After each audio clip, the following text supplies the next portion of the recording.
Steel Toe Morning Show.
Good morning and welcome, everybody, to the Steel Toe Morning Show.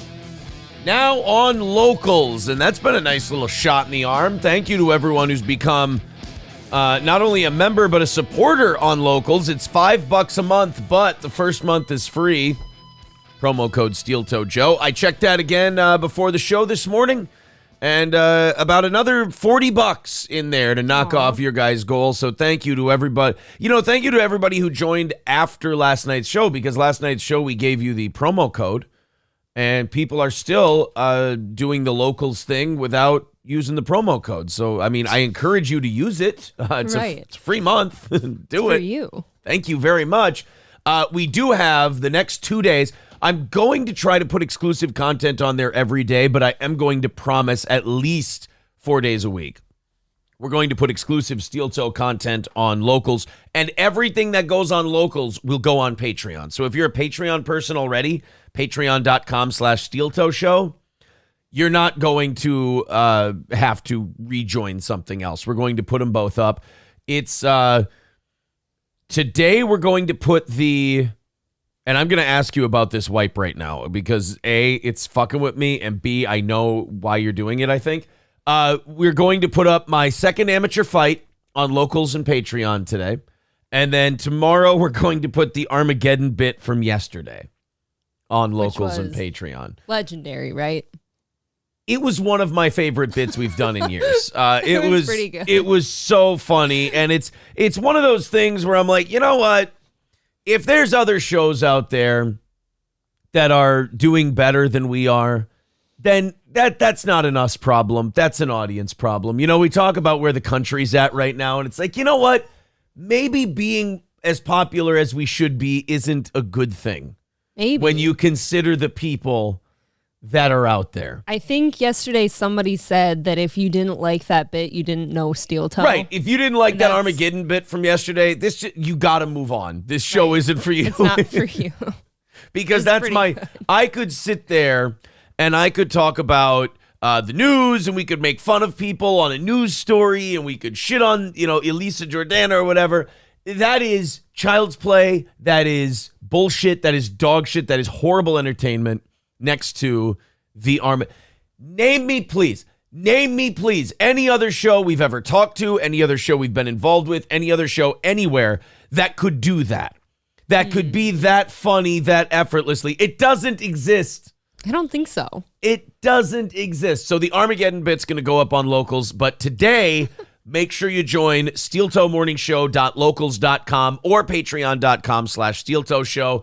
I'm going to gather my balls and start making both of those services better for the users.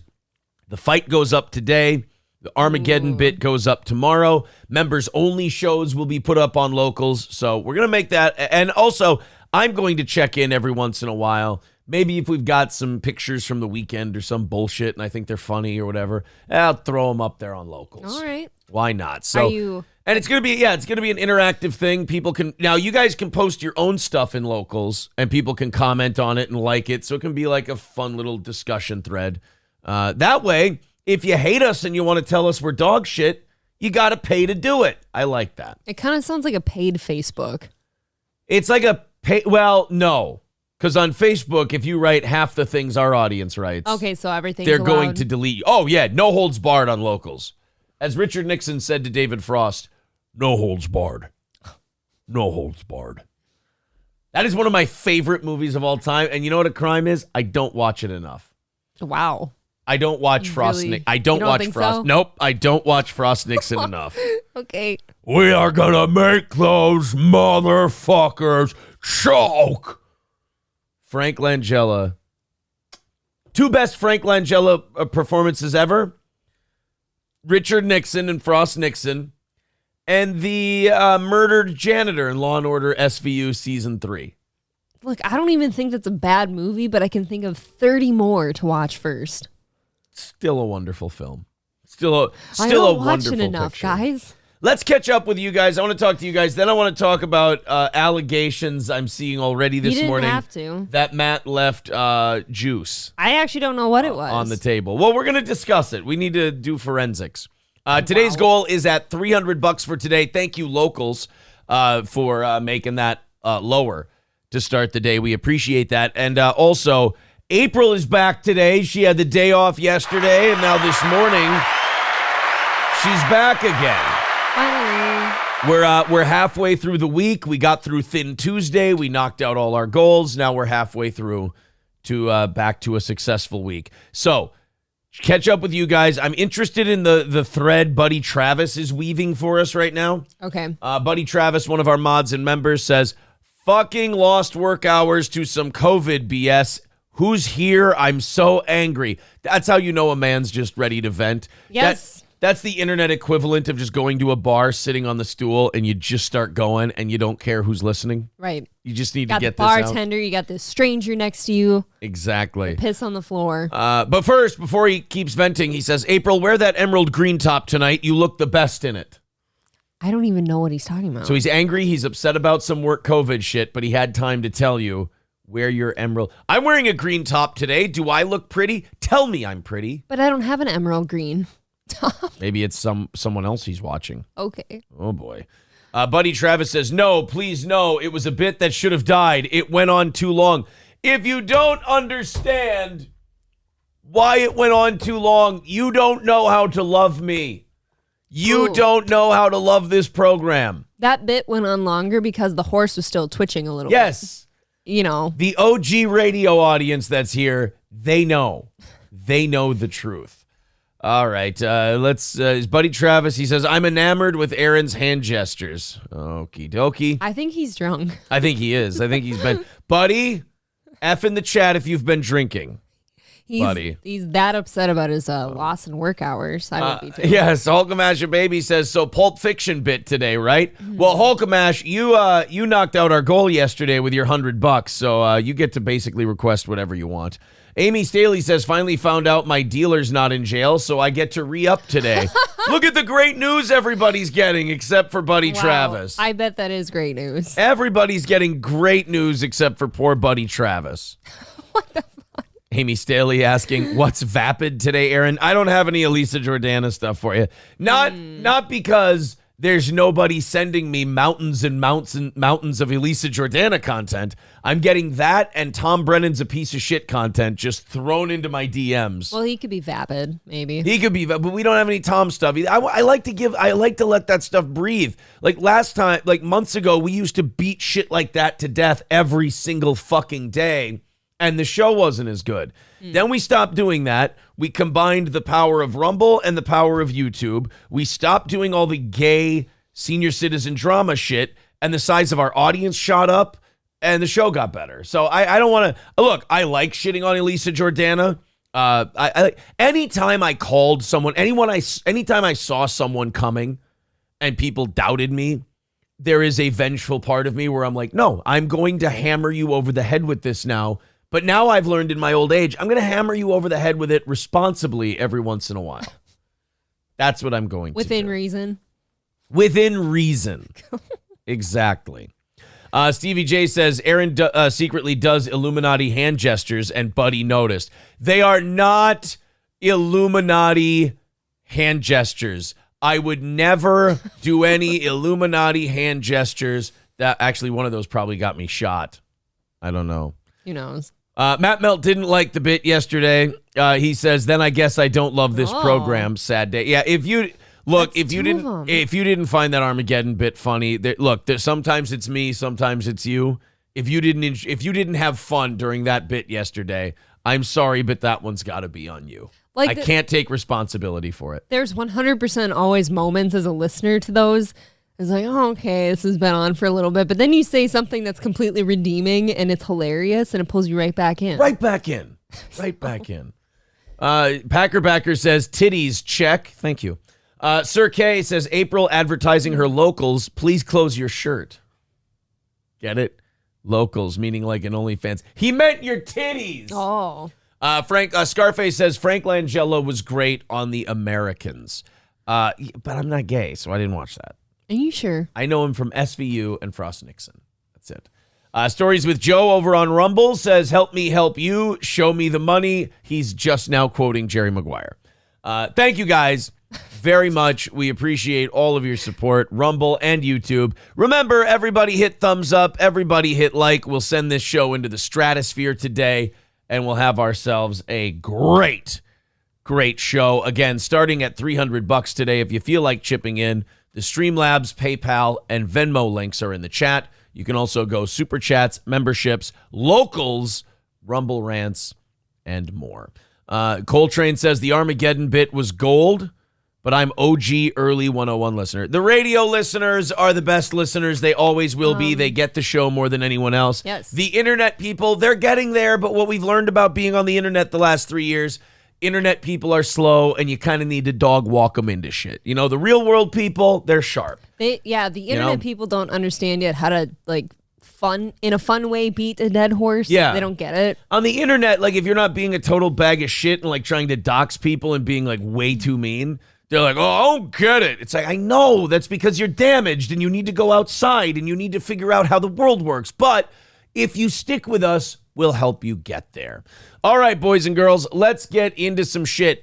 April, did Matt leave juices on the table? I don't know.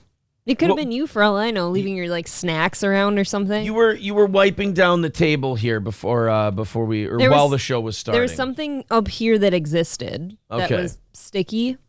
Oh, you know what? Definitely from his drinking. It could have been. It could have been from his 7-Up cans. That's definitely from his drinking. Yeah, Matt, if you missed last night's evening show, go check it out. Matt got a little toasty towards the middle of the show. I did tell him, I told him last night during the show, I said, we're going to have to cut you off at a 1-drink maximum from now on because you're hard to corral after you get a little, people, there's an amateur. Here's how you know you've got an amateur broadcaster on your hands. They think they're better drunk. And Matt doesn't think that. I'm just saying, in general, if you're watching a show and the host is drinking and he's like, oh, I do so much better drunk. You don't. You're hilarious to you when you're drunk, but you're not as funny to other people when you're not sharp. I mean, I feel like there's a lot of money to be made in, teaching a broadcasting class to hacky internet podcasters because I watch them all. They're all very, very bad. Their quality of fan is very, very low. And this show they do is very, very shitty.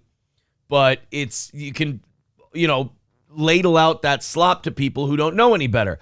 I could make these people so much better. Rule number 1, you're not as funny as you think you are when you're broadcasting drunk. And Matt yesterday got tipsy. It was the weirdest thing. It was like a 20-minute window, and then it was over. It was like a very quick thunderstorm. It was still a good show. It was a great show. But I couldn't corral the fucking guy, and I was starting to get frustrated. And finally, I just looked at him. I said, you're cut off. I can't let you drink anymore. You're fucking up the show for a little bit.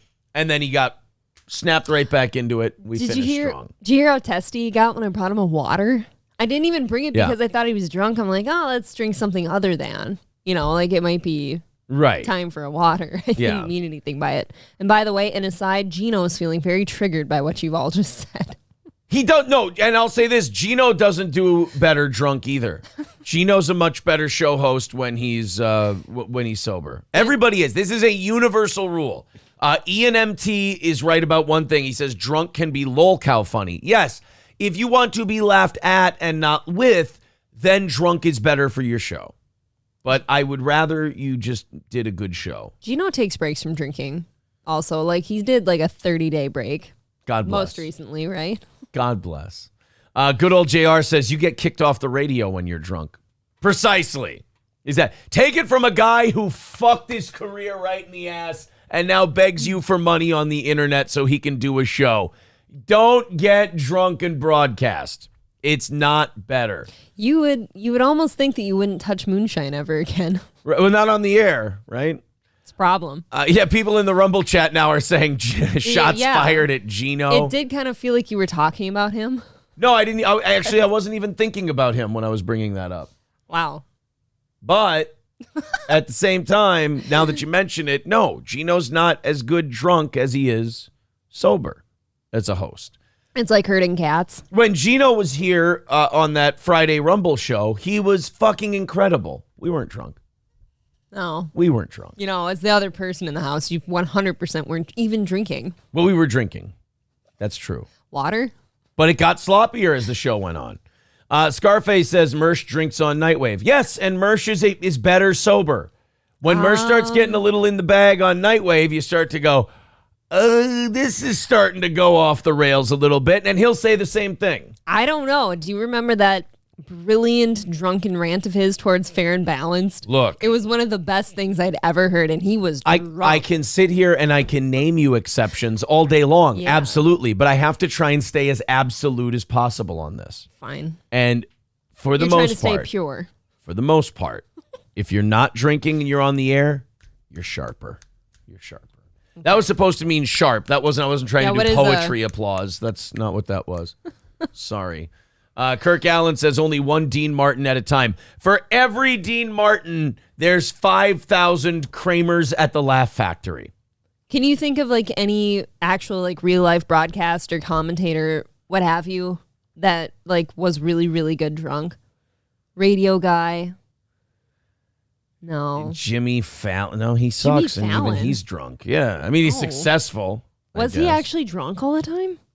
Jimmy Fallon? Yeah. He's got a serious drinking problem. I thought it was an off-show problem. Massive drinking problem. Okay. They've even accused that, like, at show meetings and stuff, they can tell when he's drinking because he's cranky and cunty. That's what it is. Usually for me, it's the opposite. You get a little more fun, you know? Matt says, I had already felt it and was drinking only soda when you said something. I knew to pull it in. And I knew Matt was over the drunkenness when he looked at me after I plugged the Redbeard's GoFundMe. And he goes, oh, was that thing I stepped over earlier that you were about to say? And I'm like, yes. He goes, oh, yeah, okay. He's taking note. I get it now. I understand. All right, guys, we've got a great show for you today. Plenty of things to talk about. There was something specific I wanted to bring up, but like Hans Landa in Inglourious Bastards, for the life of me, I can't remember. Oh yeah.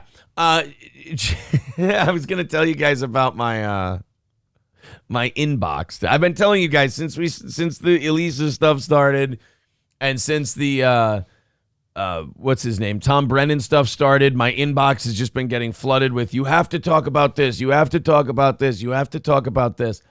And then in the midst of all the you have to talk about this messages I've been getting, there was a Jake Hudson message. And April hates Jake Hudson, but there was a Jake. I've been getting nothing but messages from Jake. Every time he goes live, I get a StreamYard link. It's emailed, it's tweeted, it's yeeted, it's skeeted.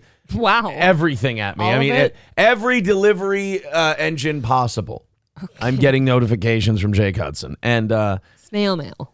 Then in the midst of all the Jake Hudson stream invites, like join me on my stream, join me on my stream, I got one today where Jake Hudson out of nowhere said, you were right about Giggle Pickles.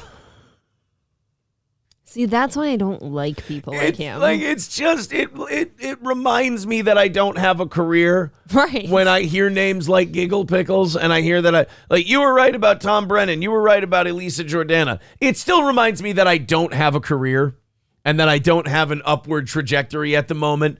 But when I see you were right about ... they all hit me different.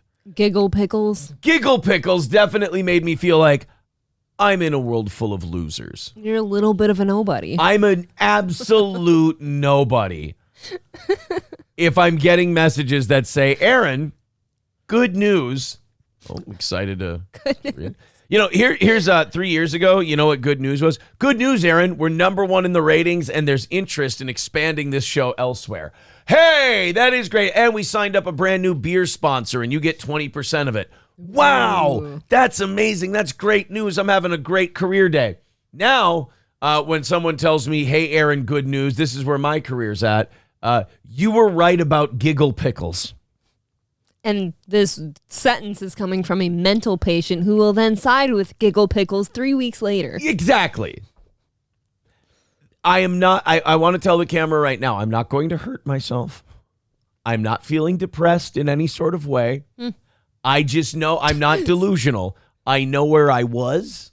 I know where I am. I'd like to get back to where I was. There's at least 327 listeners out there that sighed. Like a sadness when you said you're going to stick around. Right. They're just kind of like, oh, like, God damn it, I have to come listen to this again. It's our first 15 minutes on the air this morning. We got 400 people here, and they're all just going, yeah, nobody is, that's pretty much accurate. Yeah. Red Fox Mad says the radio is way better than YouTube streaming. Only losers out there on YouTube. I had to tell when I was on that Lil Mir and Dr. Chow show last Thursday. Again, no, I'm a nobody. Right. I'm a fucking. I like Lil Mir. He's great. Dr. Chow's kind of a weirdo, but he's all right. You know what? I can laugh. I didn't get the invite. Yeah. Fuck you guys. So, again, when I was on the Lil Mir and Dr. Chow show, Dr. Chow was trying to tell me, no, man, radio's not where it's at. The internet is. And I try to educate these boys, and I'm like, listen, I've done both. And I'm telling you right now, does radio have its problems? Absolutely. 1,000%. It's shooting itself in the foot constantly. But in terms of upward mobility, money to be made when you get higher up a little bit, radio is far better than the internet. I mean, just the lack of talent on the internet. Here's what's amazing about like YouTube and Rumble and shit. Not so much Rumble, but more YouTube. The amount of people who feel like they have something to say and have gathered a small audience versus the amount of people who actually have something to say and have a show, there's such a wide gap. And I feel like it's saturated over here. Yeah. It's and saturated with shit too. Yes. Like it's really bad. It's very chunky. You can't convince those people that they're shit. They think you're shit. And I'm like, dude, I'm a professional at this. I'm telling you right now, you guys are terrible. You're being gassed up by retards, and I can show you how to do this. But then the rebuttal is, oh, you're a professional that got kicked out of radio.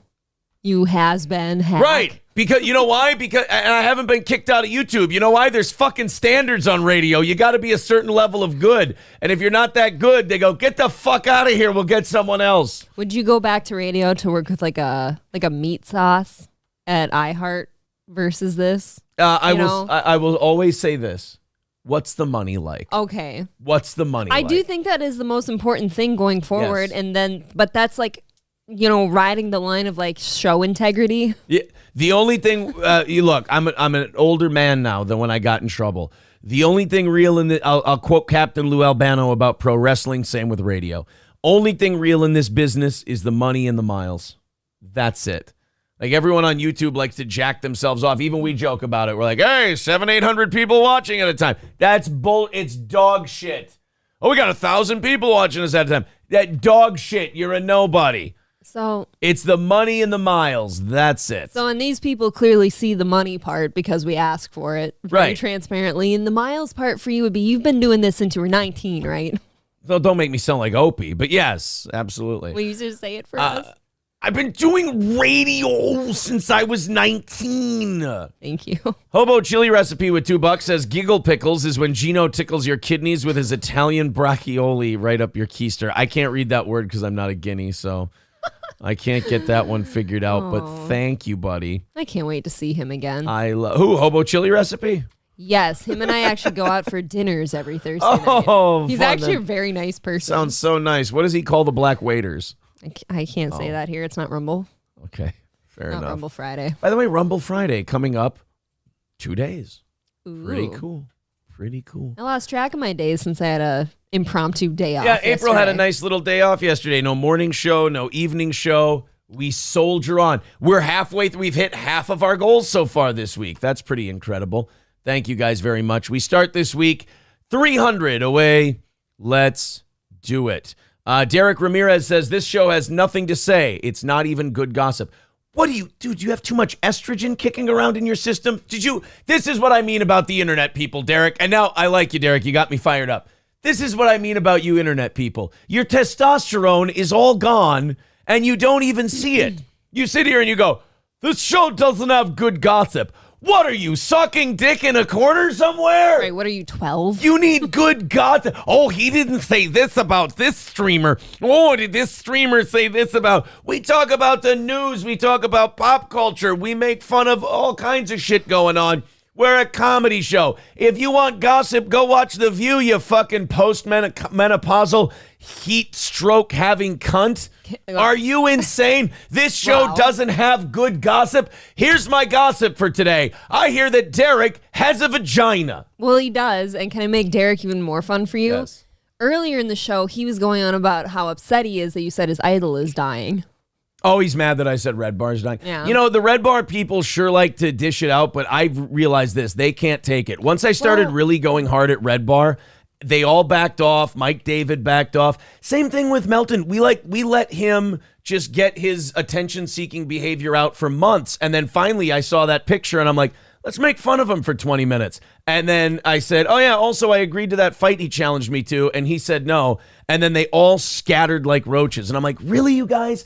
You guys will dox. You guys will call exes. You will do all this horrible, evil shit. And we'll just keep doing our show. We poke you one time with just basic shit that's true. And you scatter like roaches. Boy, I feel 10 feet tall compared to these guys because they really can't take it. I only see Melton in my head now as toothpick arms.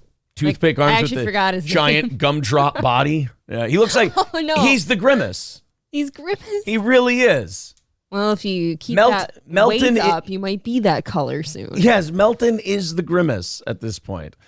James Worley says, good morning. I sent you a nice clip from yesterday. Elisa Jordana was banned again from Discord for doxing. Yeah, she should be. She's a piece of shit who runs a piece of shit community. Thank you, James Worley, for sending me that, by the way. Add it to the list. Add it to the list of good gossip that we have, Derek. Dario Delfino says, Red Bar people are soft and brittle like Mike David. Well, that's very accurate. So that guy is named Derek, so we have to assume it's a dude. But think about how bitchy you sound coming into somebody else's chat saying, this isn't even good gossip. You guys don't have good gossip. It's like, imagine being gay and not knowing Go it. sip your Mike's Hard lemonade in the corner with your lady friends. I have a Twisted Tea and a White Claw. Oh, I'm and sorry. I was waiting for you guys to give us some gossip. All right, You want to take tequila shots after this? I've got some gossip. Your parents know you're gay and you haven't admitted it to yourself yet. Are you talking to yourself? That's good gossip. No, of course not. Of course not. All right, guys. Let's get on to... Nobody likes onions in the chat. I'm on a diet. Seafood. Thank you. Derek says Red Bar is gay. Well, there you go, buddy. Thanks for getting us fired up. He's deflecting. We appreciate that. I like Derek. Let us beat him up a little bit. He's a good egg. You should go follow that guy's Instagram. Let's talk about the Albuquerque or the New Mexico thing. Every time I get a new development on this New Mexico story, I'm so happy. And you know me, when it comes to like this country, anytime I get happy or hopeful, I just get mad at myself. Mm-hmm. Because I always say, you've seen this movie before. It doesn't last. This ends with like a stolen election and constitutional freedoms getting flushed down the shitter. Like, it's all Game of Thrones. Like, you watch something happen and you're like, yeah, here we go. And then that person gets their throat cut in the next scene. And you're like, why did I believe in them? Or, why? Like, the current leaders do truly just want to be like king of the ashes eventually here. Yes. It does look more and more that way. So with this New Mexico thing, you get the governor saying, I'm suspending everyone's right to carry a firearm because I think crime is going up too much. Which is like saying, I'm taking away fruit from all the good fruit eaters because I'm worried about scurvy. It's the same concept. Law-abiding citizens will now not have the ability to defend themselves in public without becoming a criminal. Right. because they're worried about criminals. We have too many criminals, so let me make it criminal to be a law-abiding citizen. That won't create more criminals. Well, in many cases, the only way to neutralize a serious threat to yourself or a group of people in public is to carry. Having a responsible man carrying. Yes. Right? So a bunch of people now in powerful positions are making statements about the governor's edict. I was going to say law, but it's not a law. She just pulled it out of her ass. Right. She just went, nobody can carry anymore. And does that stand just because she's governor? That's what we're getting into now. So when she says nobody's allowed to carry anymore, it's not just like boom, poof, it's illegal and you can't carry. You now need district attorneys. Mm-hmm. You need mayors. You need sheriffs. You need police chiefs. You need the entire apparatus of law enforcement to now say, all right, we'll enforce your edict. Off we go. Well, a funny thing happened on the way to this carry ban. Everyone to a T in charge of enforcing this is telling the governor to go fuck herself. Good. I hope she quits. It's great. So she says, "Oh yeah, we're not allowing you to carry a gun anymore." And the sheriff in Albuquerque, fuck it, I'll just play the clip from him. Yeah. This is the Bernalillo County Sheriff John Allen. When asked about the governor's carry ban, this is what he had to say. Clear. I hold my standards high, and I do not or never will hedge on what is right. Therefore, I'm enforcing this carry ban, but only for minorities. What? Wait, aren't you two a minority? It's not supposed to be the way it goes. No, he's Italian. I know it's hard to tell sometimes, but I understand. I guess. Yeah, sorry. And I take my oath seriously. In reference to concealed carry and open carry, the Bernalillo County Sheriff's Office will not enforce this segment of the order. Nice. Well, hey, I've got a question, though, and I hate to do this because this is an applause-worthy moment. This is a, hey, good for you moment. Yeah. But I do have a question, and I wonder if anyone else has the question I'm thinking of. You know what? This will be a fun game to play with the audience. I'm going to take this guy down for a second. I'm going to go into the chat. Anyone want to guess what my question is for this law enforcement officer who says, you know what? This edict, this governor order is unconstitutional, and I'm not going to enforce it. My oath is to the Constitution, not to the governor, and I'm not going to serve. I have a question for him about him deciding what edicts are and are not constitutional and whether or not he'll enforce them. I want to see if anyone in our chat on Rumble or YouTube has the same question that I'm thinking of. I like playing this game with the audience sometimes. Let's see what you guys, I'm going to let the chat catch up here and see if you guys, Ryobi says this section. No, he means this section of the order, meaning the part. There's more to the order than just the carry part. Yeah. But that's the big one. I guess my question was, okay, what are you enforcing? Ian MT, no, that is not my question. How big is his penis? That is not what I was asking, but thank you for playing the game. Oh my God. Darren nails it. This is exactly what I'm... No, Chris, I was not asking, are you a proud boy? Oh, wow. Okay. Darren Orson asked the right question. Did this homo enforce COVID shit? That's, this is, again, the part of me when I get hope, I also get a little twatty at the same time. That's why hope is so bad for me. Everyone's cheering this sheriff and like, yeah, you're not going to enforce the concealed weapons ban. I like that. And he's, why aren't you enforcing it? Because it's wrong and it's immoral and I have a duty to the Constitution. All right, duty guy. What about COVID? What about when all these governors, do you know how much of a badass, do you know how much of a legend you would have been if you would have been the one sheriff who stood against everyone else and went, hey, at least in this county, I'm not enforcing the governor's order. I mean, that would have been pretty sweet. Yeah. Hopefully starting a trend. You would, yeah. And even if you were the only one, it'd be really great. Yeah, but right. The argument is like all that shit was unconstitutional too, really, wasn't it? Nobody even bothered to challenge it, though.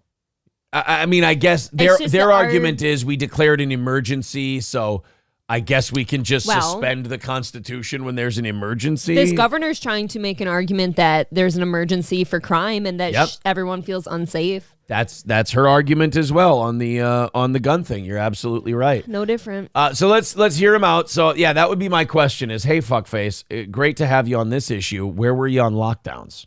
Well, I understand the urgency. The temporary ban challenges the foundations of our Constitution.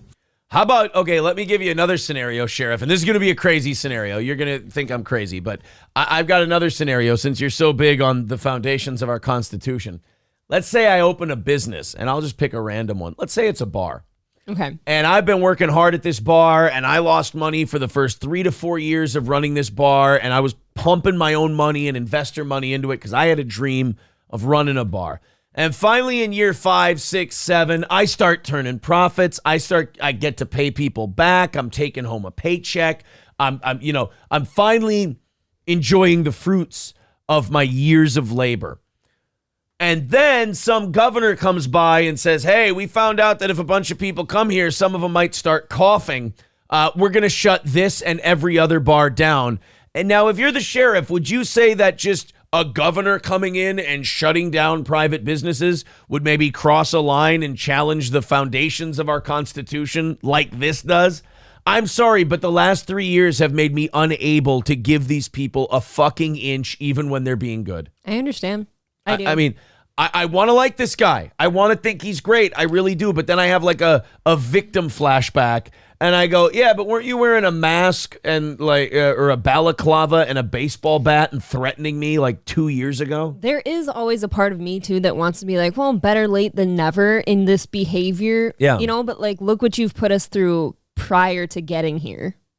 Exactly. Like, there's going to leave some scars, sir. It's almost like, hey, you were right on this one, but what about that time where you bent over and fucked our country in the ass and it's still bleeding from it? Like that, I mean, thank you. It's like, hey, I bent you over and I reamed you in the asshole over a pool table. I did get you a Werther's, though, afterwards. And I feel like you're forgetting the Werther's that I got you. Werther's just makes everything better. Right? That's what my grandpa said. My grandma, too. Oh. But most importantly, it is unconstitutional. Well, that's what's important, My right? oath was to protect the Constitution, and that is what I will do. Excuse me, I need to put an asterisk next to that. I will protect the Constitution as long as everybody doesn't have a lot of mucus in their nasal passages. No sniffles. No sniff. If you look, I protect the Constitution when you're like this. But if you sound like that, then we can't have a Constitution. If you tell me like, hey, we need to protect the Constitution, I agree with you. But if you go, we need to protect the Constitution, I have to suspend the Constitution. Well, it's hard to protect the Constitution when you're coughing. Exactly. The Constitution stands with the sheriffs and the governors as long as there are no coughs heard. Right. It does get scared of the cough. It's a very odd point. The Constitution itself lays down when there's coughing. Exactly, because it doesn't want to catch anything. Right. It's old paper. It gets brittle with snot. Should have been vaccinated. So the Constitution would have lived a lot longer if we had vaccinated it. That's the problem. Yes, that is what we've come to now. But it's already dead. So, for some reason, the coughing made me think of this, and I'll go off on a tangent. We'll get back, more to the Shire and all that. You know what my favorite part of being raised Catholic was? No, not that. Are you sure? But what about this one time? The hand jobs. That was my favorite part of being raised Catholic. See, that I wouldn't have guessed hand job. I would have went for butt stuff. They called them old fashions when I was growing up Catholic. Why you like those so much. Yeah. I miss Father O'Malley and what he used to do to me. The cherries in the bottom remind you of a certain other color. Yeah, he used to say the cream of Christ, and I would go, amen. And that's how Catholicism was taught to me. But anyway, you know what my favorite part of being Catholic was? Laugh with your hand away from your mouth, please. You're hurting my feelings. Show your face when you laugh in shame at the things I've said. Do you know what my favorite part of being Catholic was and going to Catholic Mass? Do tell, please. So you Lutherans had gay carpeting and you had low ceilings, and you guys just had total shit ambiance for a church. Wow. Where our churches were like Gothic cathedrals with the super high ceilings and everything else. I had a high ceiling. Well, no, I bet you if I go into your church, you guys don't know shit about high ceilings. Okay. But in a Catholic church, it was the hard floors, and hard pre-sticks, and high ceilings. And when the old people coughed in a Catholic church, it's one of the most satisfying sounds in the history of mankind. Only Catholics will know about this. The sound of an elderly cough ringing out throughout a high-ceilinged, hard-floored Catholic church where there was nothing to absorb the sound. It just bounced off of everything. Okay. That was a wonderful sound. I will raise you this. My Lutheran church not only had very high ceilings in the congregation area. Sure. We did have the carpeted floors, I'll give you that, and our pews were padded, which was kind of nice. But we had stained glass windows up front, and those things will really make a baby cry echo, too. But did you guys have the old people coughs that bounced all over the room? Did you? Oh, God. No. We lost a few of them once our pastor decided it was okay to have gay marriages in our church. They kind of started leaving. That's not going to fly in Litchfield, Minnesota. Will not fly. Well, not only that, it shouldn't fly in Christianity. I know you guys want the numbers, but don't the gay people need to know that their souls are condemned to hell too? I do think that there needs... Because if you read the book... Yeah, the book doesn't, stand with They're not the thrilled. gay. They're not thrilled about putting your dick in butts. I don't know if gay people need their own religion or something. They have it. It's called gay. It's called gay. Dario Delfino says, April claims to be Lutheran, but I bet she was one of the children of the corn. I have been She was a more corn person from time to time. She was more the Malachi of the group. Not exactly. What was the little fucker's name? Oh, God. Not Toby. That's Roots. My name's Toby. That's a little bit different movie about fields and corn. Hey. It was a more fun version. What's your favorite field movie? Roots or Children of the Corn? Which one's more family? Is it Isaac? Was Isaac the little fucker's name? Was it Isaac or Isaac did it start with a B? Isaac and Malachi, I think. Because Malachi was the creepy ginger fuck. That kid was scary as shit. I didn't like him. I would love Is that where your hatred of redheads came from? No, it was long before that. But I think it might have been Sherman from American Pie. Oh, that is a bad one, That's too. the reason I hate redheads. Okay, thank you, Dario. It was Isaac. Thank you, buddy. Thank you, Bigot, on socialist media, too. Stories with Joe says Aaron's favorite thing was he loves the taste of communion wafers. Oh, that cardboardy shit. I love that taste. Of course you do. The taste of communion wafers with a little bit of Mogan David was like, ugh. It was just... I have bad news for you. I got to go back to church, really. I have bad news for you. In small town churches, it's actually Boone's Farm. It's not, though. For the body of Christ. It is. No, it's not. It's old boonies. No, we literally had oversized jugs of Mogan David in the back, and at church lock-ins, my fellow students and I would, You'd imbibe. Tiny bit. The Mogan We'd go David. back in the fridge room with the Mogan David. Pieces of shit, the whole lot of you. Thank you very much to Adam with $50 to start us off today over on PayPal. Thank you, Adam. He just says, I love Steel Toe. Thank you. I love Steel Toe. Morning show. I love Steel Toe. Morning show. Every night morning. Steel Toe. Every It's my Jake Hudson. And then the rest of the 2 minutes of the song is just a variation on that theme. $250 away from today's goal. You guys are crushing it today. You guys are at at an evening show goal now. Less than 45 minutes into the show. Thank you. Everybody hit like. Everybody hit subscribe. Thank you for your support. Pushing 600 already this morning, and we do appreciate that. So let's continue on with this New Mexico sheriff. I'm getting distracted. I like this. Look, man, I know I've been bitching and telling some Catholic, butt sex jokes and all of that stuff. I do want to elaborate because I don't want to be a downer. I'm a happy guy. I'm glad this guy's doing this.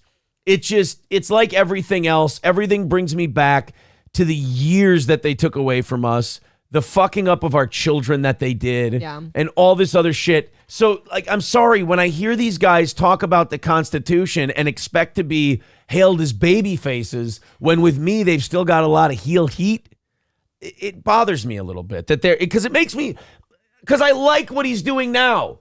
So I wonder, where was this when we needed it? And number two, I worry everyone's going to let him off the hook. That is what hurt people tend to remember, though. Is like Yes. people don't like, it's not human nature to fixate on the good thing happening in front of them. It's still the hurt and the anger and the memories of like, okay, but you still did this thing. You're saying that I need to move on and live my life. You do. Yes. All right. I do Fair believe enough. so eventually. Well, I got to call my lawyer and get divorced. Did you mean that? Or did you mean, oh, I'm sorry. You meant, oh, just get over the COVID thing. Oh my God, I almost ruined my whole life. You need to give more specific advice from now on. I'm thinking about Well, it. yeah, I know. See what I've done now? You planted a seed. Not that kind either. You don't even know. Oh. But God, no. we're not going to make that No. 2 years now because of that. No, we're not. Damn it.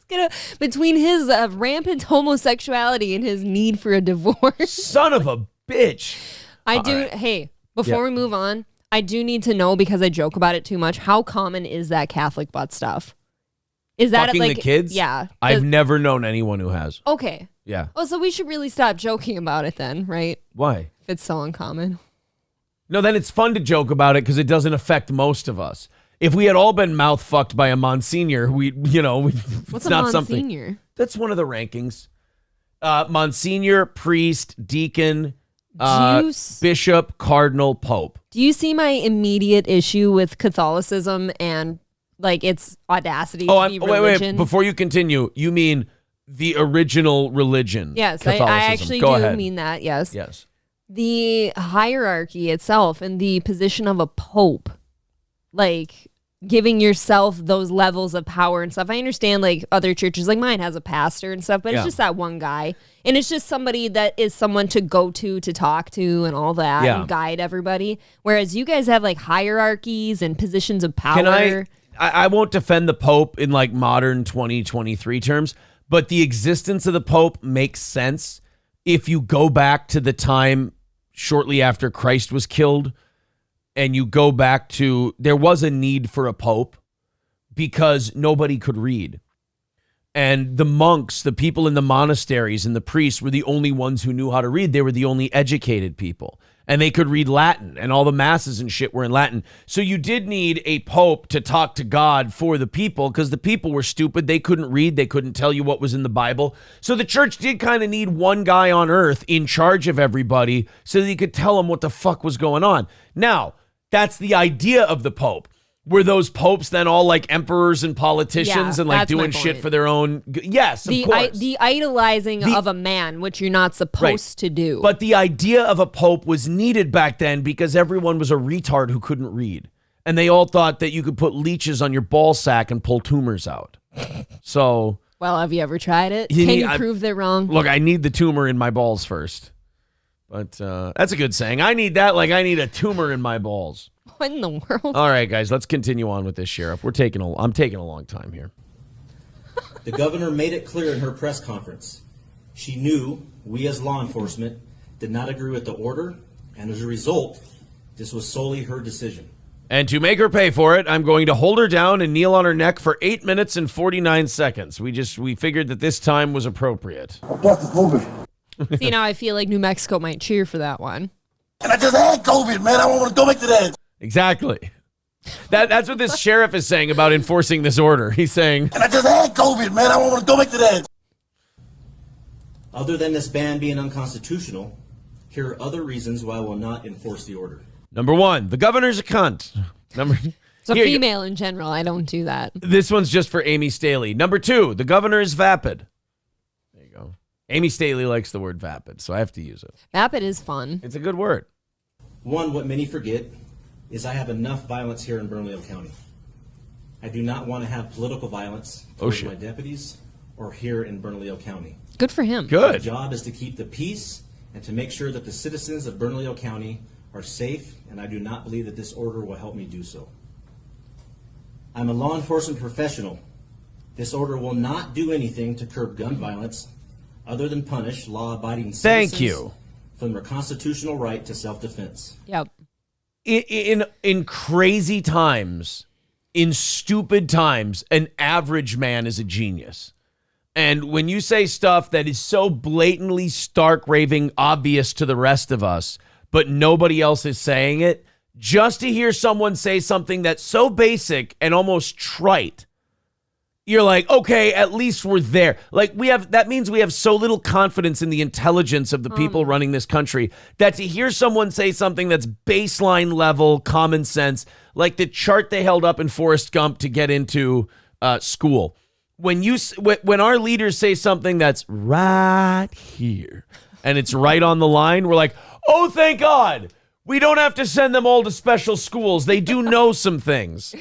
That's encouraging to me. Right. Well, the bar's been lowered so much, but this shit here is making him sound like a Grady Judd. You know what I mean? And like just. Oh, no. I would love to see somebody in Florida try to initiate. Oh, now you've just made me rock hard. I would love to see somebody try to initiate a carry ban in Florida and then have them ask Grady Judd about it. And then I'd love for that governor to be black to wonder, is Grady Judd going to say the N-word? Oh, listen. God, do you think he does? This is crazy. Did you hear what I said?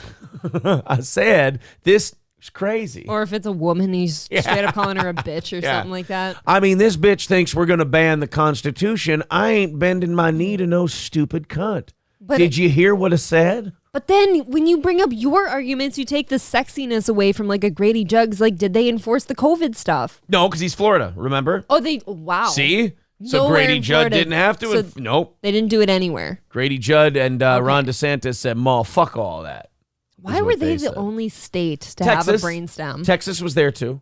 Nobody talked about Texas, though. Yeah, they did. Yeah, that's just because Florida has like the ocean and the beaches, and Texas is mostly shit and dirt. They've got things. South Padre Island and Corpus Christi. That's it. Oh, that's right. Havasu was Arizona. Isn't it? They don't have shit. And even Arizona doesn't have shit. Let me give you a personal story. I have AIDS. Sorry.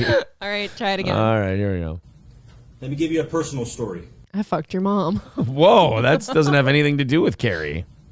Let me give you a personal story. I have a gun shoved up my asshole right now in case of an emergency. Let me give you a personal story. I knocked up the governor and paid for her abortion. All right, sorry, go ahead. No.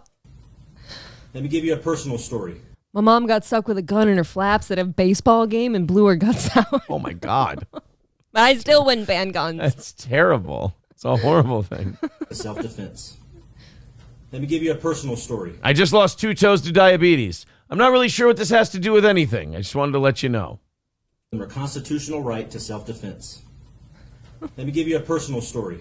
I shaved the dog and glued the hair to my nutsack to look like a grown man. Let me give you a personal story. I actually thought season 8 of Game of Thrones wasn't that bad. I need to start watching that show. It's getting bad. Why haven't we? Well, do you know that every night I wait for you in bed and I'm like... Don't take that out of context. Every night I wait for Aaron from my bedchamber. From my bedchamber. Waiting for him to start this goddamn show. You never start the show. Well, now you have... Don't take any of that out of context. You have to go to Foley today to make the merch pickup. Our merch orders in it's for you finally guys. in, so I'm going to merch in Midland. And I'm picking up a handgun. Yes, for free. For advertising, right? Yeah, it was... So April has to go do that today. I finally get to play a little Realm of Thrones this week. Oh, God. I haven't been able to play any. If I do it while April's in the house, I feel like I'm wasting us time, so I don't do it. I feel guilty. But if April's out of the house and she's going and doing something and I have nothing to do, Realm of Thrones time. Okay, so... I'd love some. If you truly feel like it's a waste of us time or whatever, it's just kind of gay, bro. Sure. I was doing laundry yesterday and I come down here and you were watching videos on someone else playing your Realm of Thrones. Why wouldn't you just play it? Because I couldn't play because I was uploading stuff to Patreon. And while that was loading, I was watching some bullshit Realm of Thrones shit. I can't imagine watching somebody else play it. No. I can't play the game. First of all, he was giving tips about what's in the game. But it was a YouTube video. And I can't play the game while I'm uploading shit because I am doing shit. I need to kill 3 You're minutes. doing it. I'm an overstimulated millennial, and I need constant stimulation. So if there's a loading bar, I need to go pull up something else. Do you think the older millennials or the younger ones are like worse in that manner? Because like for me, I'm one of the youngest, I think, and I can still like go like, let's say, sit in a tree in silence. Oh, really? You don't bring your phone and look at it ever? I look at it, but I don't like listen to then things. That's the point. But that's still, you need the stimulation. Even when sitting out there hunting, you need to be stimulated by something. Yeah, that's a millennial problem. Are you okay with silence? No. I'm a millennial. I need to be stimulated all the time. Is that a millennial thing? Yes, we grew up with media in our faces all the time. Oh, it's better than dicks, right? Well, I was Catholic too, so unfortunately, not all of us got a choice. Oh my God. Last week, as I'm sitting here as the sitting sheriff, I thought to myself, there were 2 Darrens in I Dream of Jeannie. I get a phone call that my brother also was a victim of gun violence last week that many of you do not know. While he and my nephew were sitting in their car, they were shot at and their vehicle was impacted by numerous rounds. The fuck does your brother do? How Drugs. can I, as a sheriff, tell him to put his firearms away and not be able to protect himself? Especially when he's got a kilo of Colombian uncut in his trunk. You know what's funny is that story's probably not even true. He's lying about his brother. He's lying about his brother to make a point. Fucking his brother died 10 years ago. Didn't even have one. Yeah. I have a fact for you.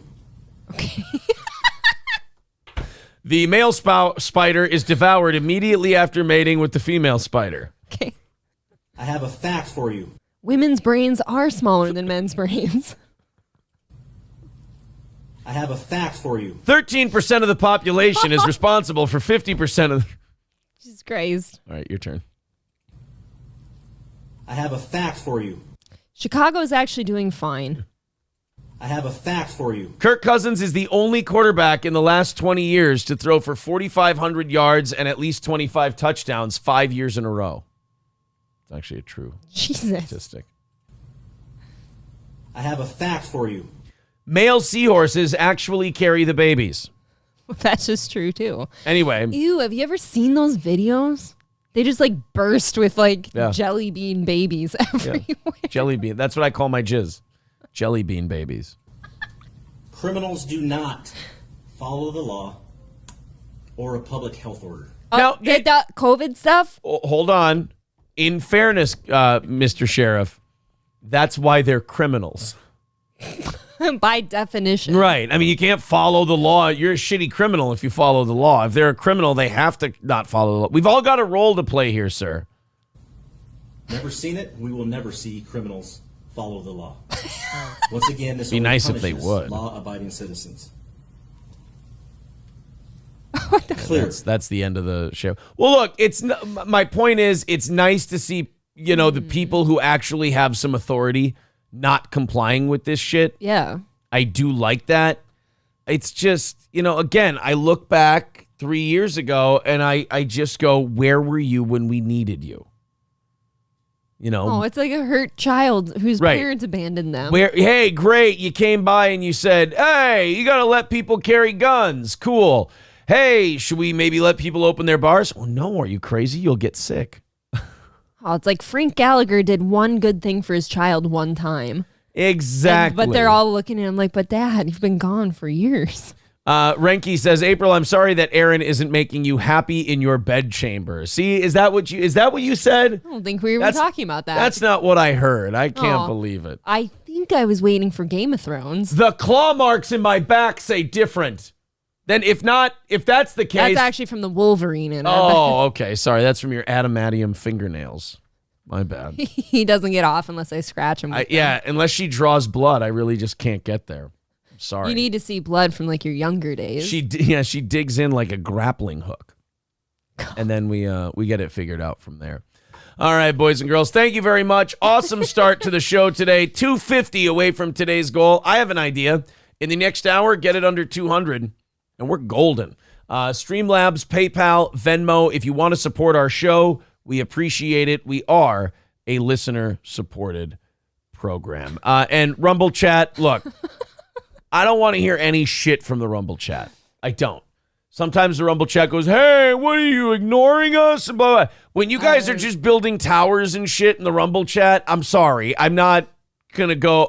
I'm going to favor the YouTube chat over the Rumble chat. It's kind of like you have the regular class and then you have the special ed class, and you're like, all right, I can only teach times tables to one of the classes today. Right. And I go into one and they've got their heads in their books and they're working out problems. And then I go to the other class and they're eating crayons and farting on each other. And I'm like, all right, who's more likely to get this right? 3 times 5 equals blank. Not only that, who's more important to teach? You know, like exactly. Who's going to contribute to society? Precisely. Not the Rumble chat. Thank you very much. So Rumble, Sean Raz on Rumble says it's just 2 Spurgs. Well, then. Well, even one of the Spurgs did admit this got out of hand. Hey, in Stories with Joe, I know you like the show. I know you're a fan and shit. No end towers. Cut that shit out. I mean it. If anyone, I know that Rumble is a lot more liberal on speech than YouTube is, and it's totally fine on Rumble. But if anyone's going to get us in trouble for that, me.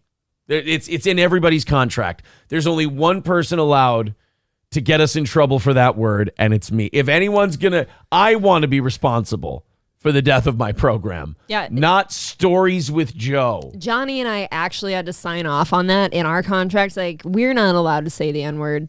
That's Aaron's job. Exactly. Cheeseburger Pie over on Rumble says, hey, screw you, Aaron. I'm on Rumble. Phage Live says, hey, how come you are ignoring us? See, I brought up the Rumble chat thing because I figured it would make the Rumble chat behave itself better. And so far, it's working great. I'm suddenly seeing the schoolroom images of these 2 chats, with the tards over here. Yes. Just having like that one to me, you just kind of open the door a crack just to see if they're all alive still, and you throw like little Debbies and like shit food in there for them and just kind of make sure they live. You just smell farts and eaten crayons. That's all you smell. And then of course, Hobo Chili Recipe starts an African's tower. Hobo. Hey, whoa. Look at what I did. As soon as the tower starts, look at me. I haven't seen a tower like that since a certain cruise back in the day, and that didn't go well. Call me Muhammad Atta because I'm knocking down your towers. There you go. Wow. Sean says, I didn't come here to learn. I come here for entertainment. Chat rules. Yeah. And some people in our chat telling me that 3 times 5 is 69. Congratulations. I appreciate that. Ooh, let's talk about this dirty whore running for office. Now, I know I'm supposed to be a little more specific when I say dirty whore running for office because that doesn't cancel out a lot of people. Which one? I need a Venn diagram. Yeah. There's a woman running for the Virginia House of Representatives who, let's just say, she thought that maybe the background checks for running for office were not as strict as they ended up being because she had some very clear, glaring red flags in her past. She had porn, didn't she? Now, define porn. Oh, boy. Okay. Did she have porn? What do you consider chatterbait? It's pretty porny. Porn? Okay. Yeah. A Democratic candidate for the Virginia House of Delegates performed sex acts with her husband online and asked her virtual audience to pitch in with tips, the Post has learned. Well, that's fine, right? It is with your husband. You could have been found on Blacked.com. It would have been way different. Oh, she can't be married to a black man? No, she'd just get more black votes. Is that still illegal where you're from? It's not like she was a white woman having taboo sex with a Negro, for God's sake. I mean, this is... Small town dads aren't the biggest fans of that. She was having sex with her white husband, which is beautiful and Christian. Pure. If she were having sex with an other... We'd have a serious problem on our hands. There's only one reason you small towners have that idea that if a white woman is in bed with a black man, it means she's broken. And it's only because statistically most of the women who do continue tend to be broken. I'm not saying look. We didn't have many to choose from where I'm from. Oh, thank God, right? Susanna Gibson, a mother of 2 young children who is running in a competitive race to represent District 57 in Richmond, showed quite a bit more than skin on the adult streaming website Chatterbait, according to screenshots of archived material by the Post. You think about that and you go, God, the amount of money dignity saves people or prevents people from getting. You know? Yeah, I guess. Like the amount of dignity that it takes to go like, oh, maybe I won't flash my tits and pussy and cock to anybody on the internet who wants to see it. And then you're like, well, I guess I'll just live without those hundreds of thousands of dollars. God, that money does make it feel better, doesn't it? Sure. But then you can't run for office. No, can't run for office. You can't go to your kid's school. That's true. You can't even have an OnlyFans and send pictures. You can't go outside anymore without your neighbors going, fucking whore. Well, and then they cream their pants, so. And then there's cum all over the lawn. You can't even like shake a hand. The 40-year-old, ew. The 40-year-old nurse practitioner hosted more than a dozen of the live romps with her husband on the platform, which was then posted to a publicly accessible archive on the website Recurbate. Ew. Don't even know what that is or what it means. I think we have to look later. In September 2022, after she declared her candidacy, Gibson also apparently maintained her Chatterbait profile after having announced her campaign in July 2022. You can't do that. You can't keep... Look, it's great that you want to run for office. You want to be a regular person trying to help the common folk. I got it. That, you know what? Super. You got to delete your Chatterbait profile. If you've got your finger lingering over the delete button on your Chatterbait profile and you can't just bring yourself to click it, then you don't run for office. What if your Chatterbait's your plan B, though? What if she doesn't win? She usually, plan election? B is usually what she took after the Chatterbait. All right, fine. Plan C for Chatterbait. Plan C for Chatterbait. That's it. What if that is your plan C? You've got nothing else. Like if she loses the race, she's got to go back to Chatterbait. You got to go to something, dude. Yeah, I suppose. I mean, what's worse? Being a Chatterbait person and then running for office, or being an oil executive, or yeah, which one do you have more dignity? A union leader? Who's the bigger whore? Who's been on their knees more? Yeah. Gibson also maintained her Chatterbait profile after having announced her campaign in July 2022, uploading at least one picture of herself on the sex streaming site the following month. After she declared her candidacy, she's up on Chatterbait. Well, who thinks they'll look into that? Exactly. Nobody's going to look for me on Chatterbait. She probably got a whole different name and everything on there. The unconventional candidate had more than 5,770 Chatterbait followers. We need to pad those. Not bad, right? 5,700 people. Whom she reportedly pressed for more tokens in exchange for certain acts in private showings, adding that she was raising money for a good cause. Sucking dicks for dyslexia. Oh my God. It was all for a good cause. She was helping kids with stutters. In other videos, she suggested that she and her husband have tried swapping with different partners, as she is ethically non-monogamous, but that he doesn't like sharing. May I translate that? Do you mind if I translate? They're all crazy? She's a whore and he's a decent human being, and he married a slut. He's on Chatterbait too, though. So he still lacks dignity. Right, but he's fucking her, and what she's saying is we've tried partner swapping, but if I could translate this for everyone, I just love being buried in all kinds of different dick. See, now that's too much work. And he tends to value his marriage vows, is what she's trying to say. While everybody watches, Yeah, she's like, look, I'll take dick from I love dick. Oh, just throw dicks all over my face. Don't clip that. Whereas he's more like, oh, I thought we took a vow to only be with each other. And she's like, queer. That's weird. So that's basically where these two are at. Oh, that's just too bad. This is her. So people went on Chatterbait and watched her fuck, and now they can vote for her for their state representative. Okay, she's 40, though. That's not like bad. It's not terrible, yeah. It's kind of a... Oh, there's some hot wife experience on Chatterbait. There you go. So it's not her real name. They did like a face search or something. So this is a year ago, and this is one of her Chatterbait videos. She's got her tits out. She's sucking off the husband. All that stuff. And there's the guy. Well, he's kind of cute. Not a bad-looking dude. He's actually way cuter than she is, in my opinion. Well, that's only because she's so ugly on the inside. No, look at like the shape of her head for some reason. She does have a weird Mars Attacks head, but what are you going to do? So this one, but you can't look at this couple now. Now that all this stuff has come out, you can't look at this couple and like all I see is pathetic cuck and hoe bag. That's all I see. She's like, oh, I love partner swapping. He doesn't like it. I'm like, okay, so you get to fuck whoever you want, and he just has to sit here and take it while not liking it. You know what? You two are on a great path. I'm sure this relationship is going to work. This won't breed any resentment whatsoever. Hopefully it just won't breed. Yeah. They've already got kids. Oh, no. Yeah, now your kids have to know about this? No. And why? Because you wanted $40,000 a year to be a state representative? I've heard too many porn people try to scrub their porn life because I have kids and I want my kids to see that. And I don't think you should be having kids if that was something you'd have an issue with. Am I wrong? Yeah, you're not ready. You're not yet. cut out for kids. Yeah. Now KF says, sent you a link. Yeah, it was spicy.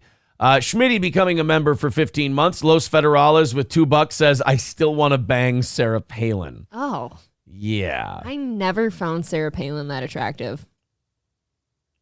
In her prime, she was all right, especially for politicians. I don't land on all right, I guess. I want to find the. Here we go. It was more than just some lewds. Definitely not show safe. All right, let me make sure that I've got the sound muted, and we'll see what this chick was doing. Whoa, that's aggressive. Whoa. Just right off the bat. So this is her husband. Those are some nice tits, though. Oh my God. Jesus. So she's just running for office. Yep. Right. She's running. You know what, though? She could use this as what do you call it? A campaign commercial. And she could go, this is what I'll do to the special interests if you vote for me. She's got the same tan lines I do right now. Well, you know what? Good for him. What else did they pay her to? Oh, whoa. Jesus Christ. Okay, see, they're both hot. So he's got to read. So they've got to read the chat and see what they're getting tokens for. And I guess if they get enough tokens, then he munches box. Okay. Why? Okay, I have a question. Why on Chatterbait do they have a report video option? What could you do on a Chatterbait video that needed to be reported? It's BDSM that gets out of control and somebody's dying now. I love how the husband's just kind of down there with his mouth. He's like, would you fucking stay still? Stop squirming. Stop squirming. Oh, here we go. Oh, now he's got quite a tan line, too. now they're humping away. Jesus Christ. We're just watching this now. Right on Chatterbait. Oh, now she's getting... Jesus. So you don't even have to pay for this? Well, you have to tip them tokens. And then when you tip... get a specific And then they thing. do specific things. Well, what are the... what's the... Jesus. So they're just doing that.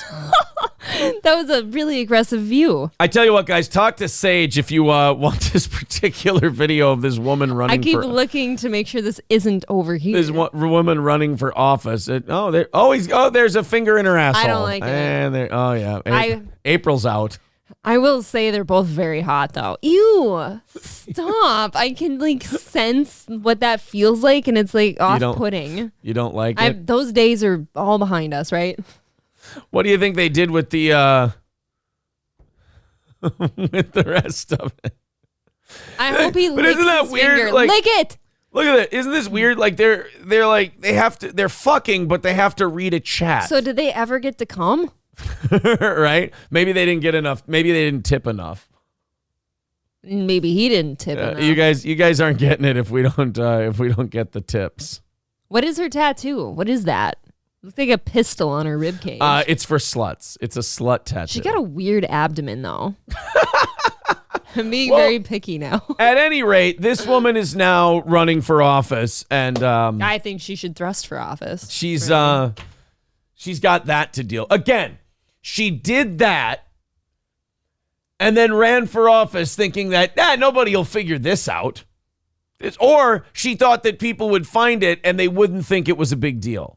Well, she didn't use her real name. It was Hot Wife Experience 123 or something. So nobody would ever see that. Hey, Sage, I can't let you put that link in the chat, buddy. I'm sorry. I cannot. Yeah. No. Get that link from Sage independently, guys. Do not put that link in the chat. Absolutely not. Maybe Rumble. I think Rumble you can, but not in the fucking YouTube chat. Absolutely not. Can't promote that stuff here. Barrister with $2 says, pathetic cuck and hoe bag Aaron is projecting. Yes, absolutely. Yes, I'm running for office, and I don't want people to see my chatterbait. Did you see what I just did? I was gonna laugh, and I completely spit coffee in my Congratulations! region. You peed yourself. Yeah, and why is it brown? Oh, what are you going to do? Mr. Approachable made a clip. Let's see what the clip says. I'm sure it's a good clip. I love just throw dicks all over my face. Don't clip that. Thank you. At least he gets the don't clip that part in there, because that is not what was said. I bet. Not what was said. All right, so she's running for office. Now they figured it out. They found the chatterbait, and now she's playing like victimized woman. Oh, God. On the whole thing. She says, it won't intimidate me, and it won't silence me, Gibson says. She starts moaning. She starts rubbing one out in front of everyone, and you're just like, are you out of your fucking mind? She's like, oh, yeah, give me campaign contributions. That guy slid me 75 cents. I'll slip that double-ended dildo in my asshole and let my friends suck on it if you donate to my campaign. It's like, you got to get out of chatterbait mode. Gibson said, my political opponents and their Republican allies have proven they're willing to commit a sex crime to attack me and my family because there's no line they won't cross to silence women when they speak up. Oh. Enough from you broads, okay? We're not all battered women here. You don't get to fuck in front of a bunch of people and get fingers shoved up your asshole and then play victim when people find it. I'm sorry, that's not how this works. Not every time a woman is criticized, it doesn't mean they're being victimized. And if you can't tell the fucking difference, then you shouldn't be able to run for office or really even vote. And that's always been my opinion. Exist, really, in public.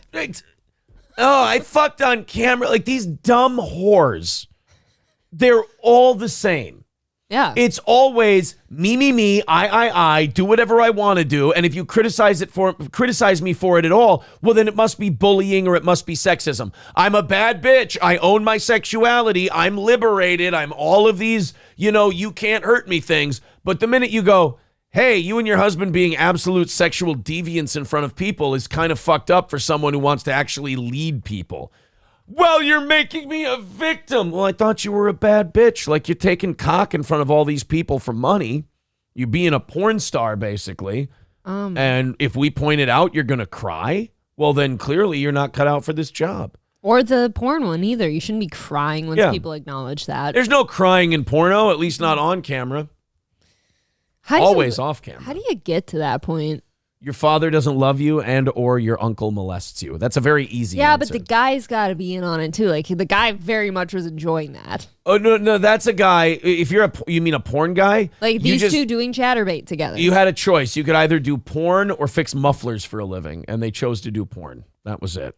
But as far as, like, this line, there's no line they won't cross to silence women when they speak up. They didn't find your own personal private stash of sex tapes. All they had to do was somebody had to send them something you posted on a website. Yeah. And now you're saying they're silencing women when they speak up. Nobody's watching you speak, honey. Well, and what is they've proven they're willing to commit a sex crime to attack me? Yeah, what sex crime? What sex crime? There's no sex crime. Barrister with $5 says, April, watch that video closely. That is what it's like when a woman comes. Oh, Barrister, you silly goose. That's funny. Get it? I didn't see her come at all, actually. I didn't see her come at all. Oh. April knows coming, and that woman did. I've came a time or two in my life.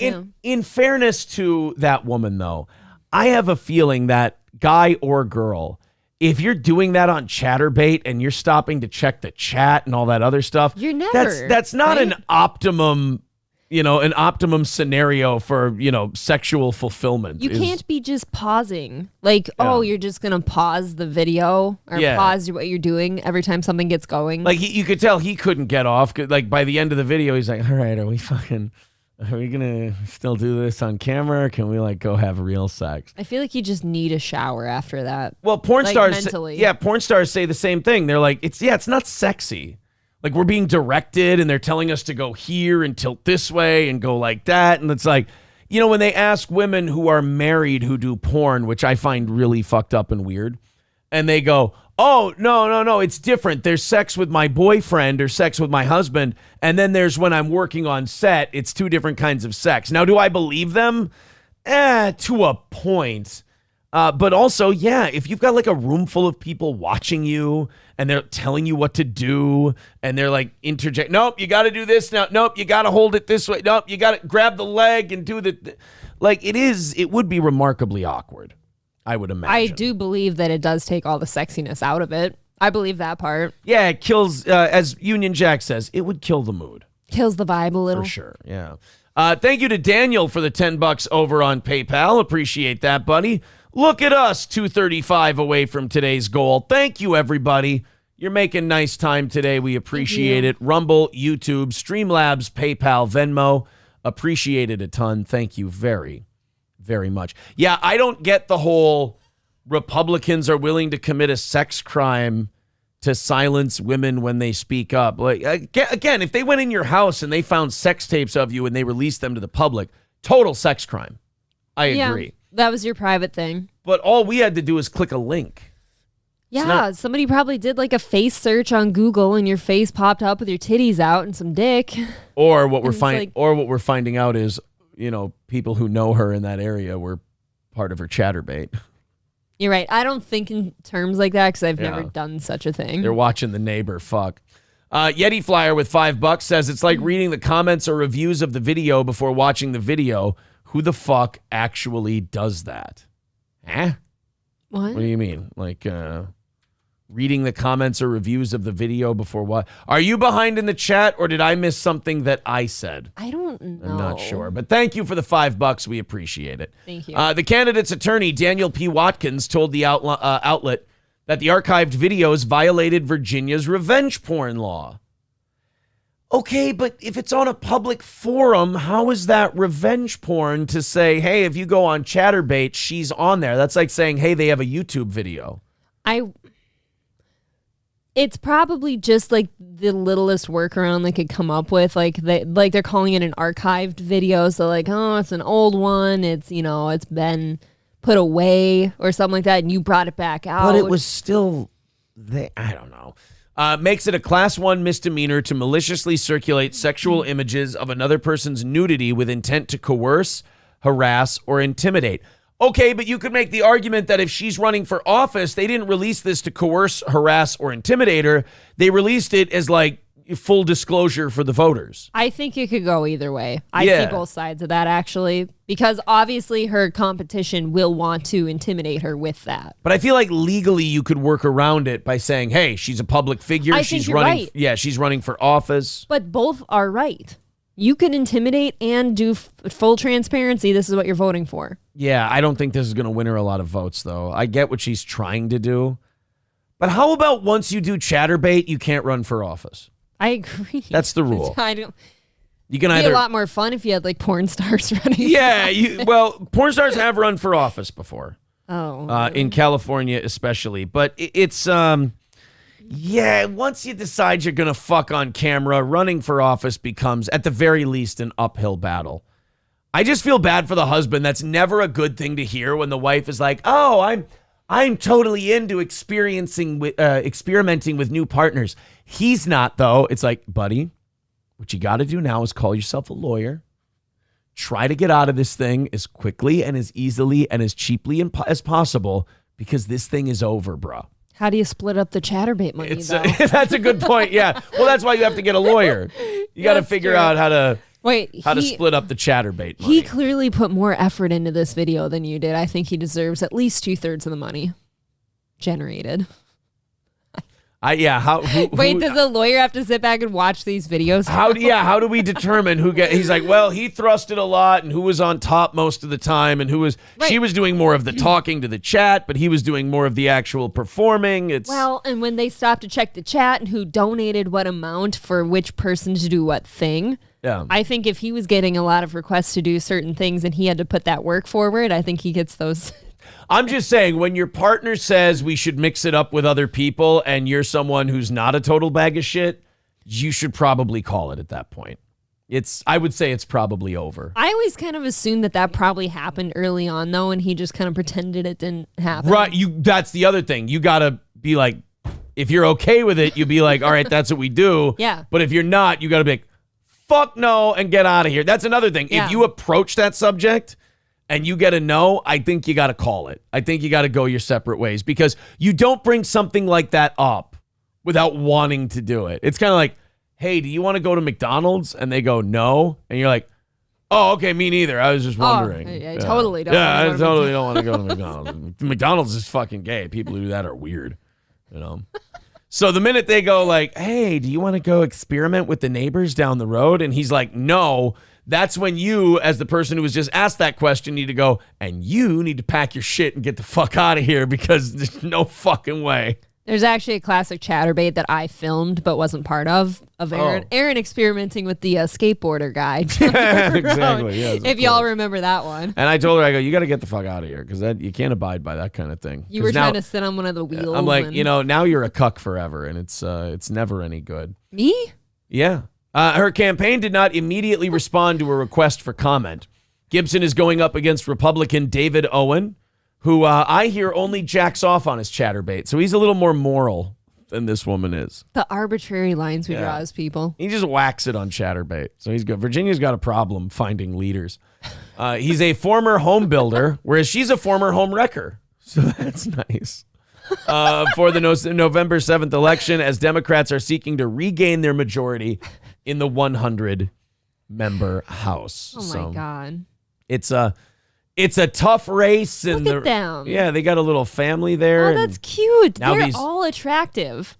They're all nice-looking people. We get it, April. They're white. That's... you know what? Dad's still around. But here's where she's just another selfish, slutty white chick who just puts her fucking pussy over everything else in her life, so fuck her.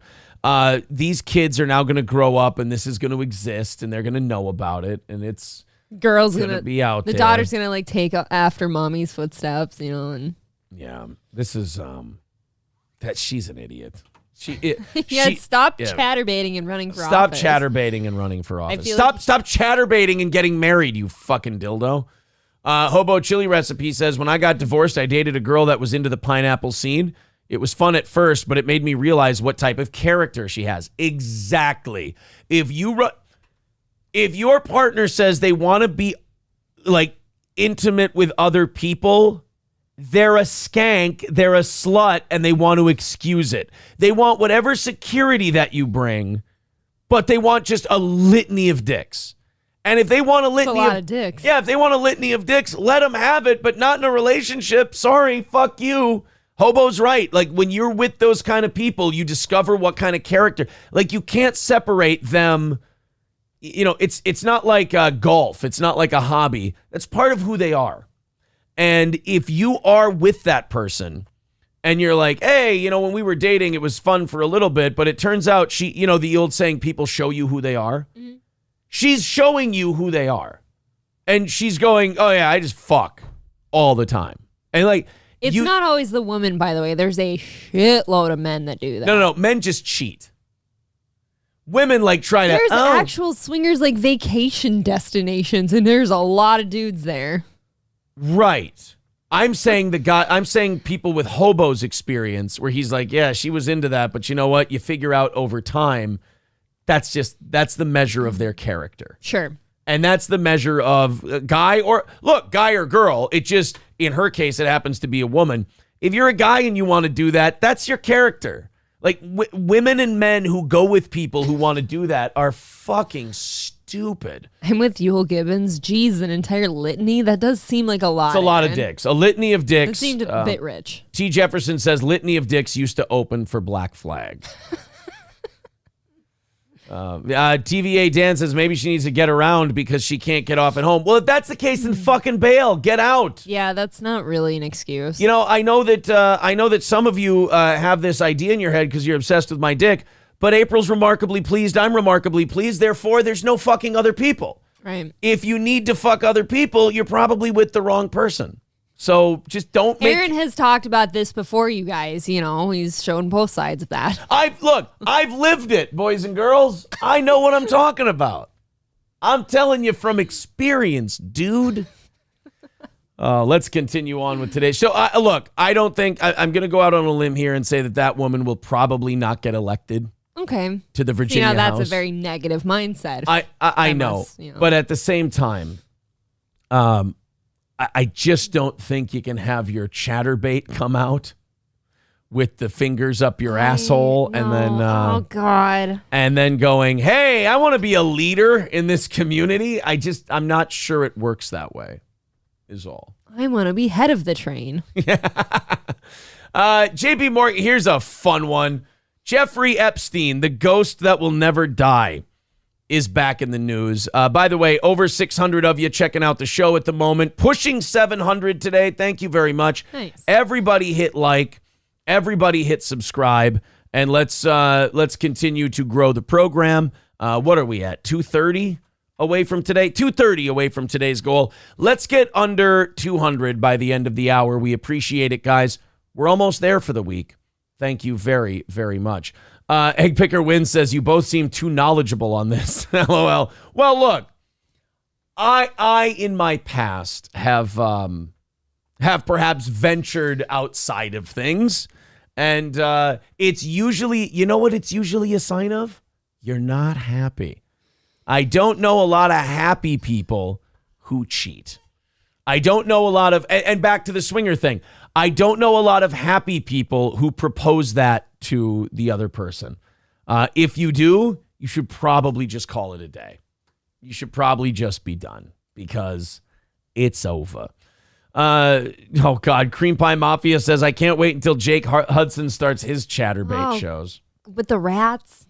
Oh, man. Oof. That is not. That is really off-putting. That is a visual that I could have kept out of my head for 1,000 years. The bestiality. That's what the report button's for. Yes. T. Jefferson says this woman is a finger puppet turned political puppet. See? Perfect.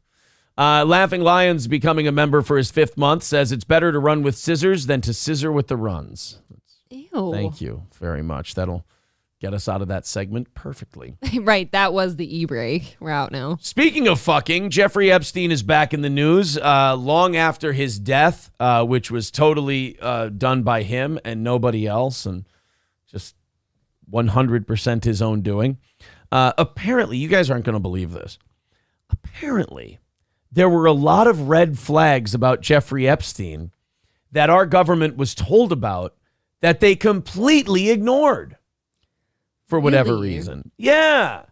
For whatever reason. For whatever reason, the government did not want to investigate a lot of these red flags that they were given about Jeffrey Epstein. It must have just been an oversight. I think most definitely an oversight. It had nothing to do with any suspicious involvement or anything like that. Like not investigating people in the government because they might have actually been part of this Jeffrey Epstein thing. Might recognize a few names. Yeah, it's one of those deals where this story is going to be credit card companies versus the government. And you're going to get that weird feeling up your spine where you're like, ew, gross. Is the credit card company going to be the good guy in this story? Yeah. Yes. The credit card company is going to be the good guy in this story.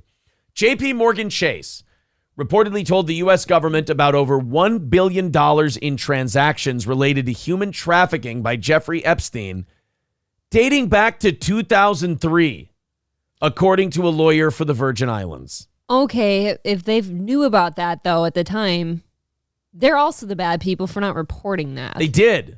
They did report it? JP Morgan Chase told the U.S. government about I just said that. Oh, they told them. They told the U.S. government about $1 billion in transactions related. They didn't flag $1 billion and tell the government this looks suspicious.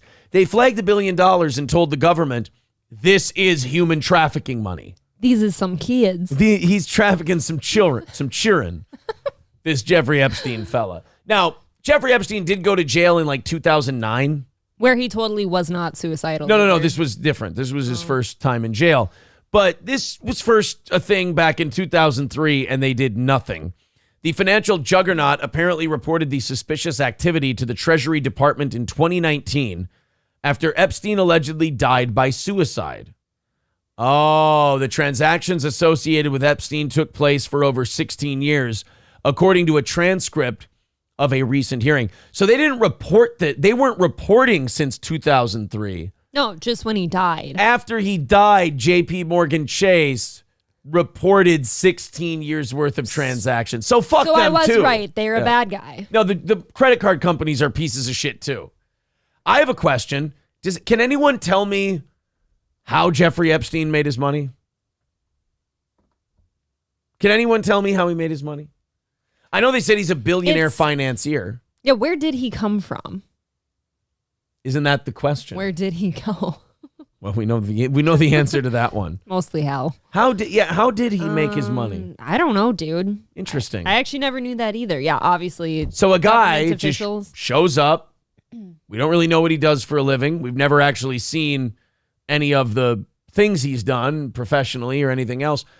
But he just has billions of dollars hanging around that he can, have private jets and fly super powerful people around and give them teenage hookers and take pictures and videos of them and basically keep them as bribed men.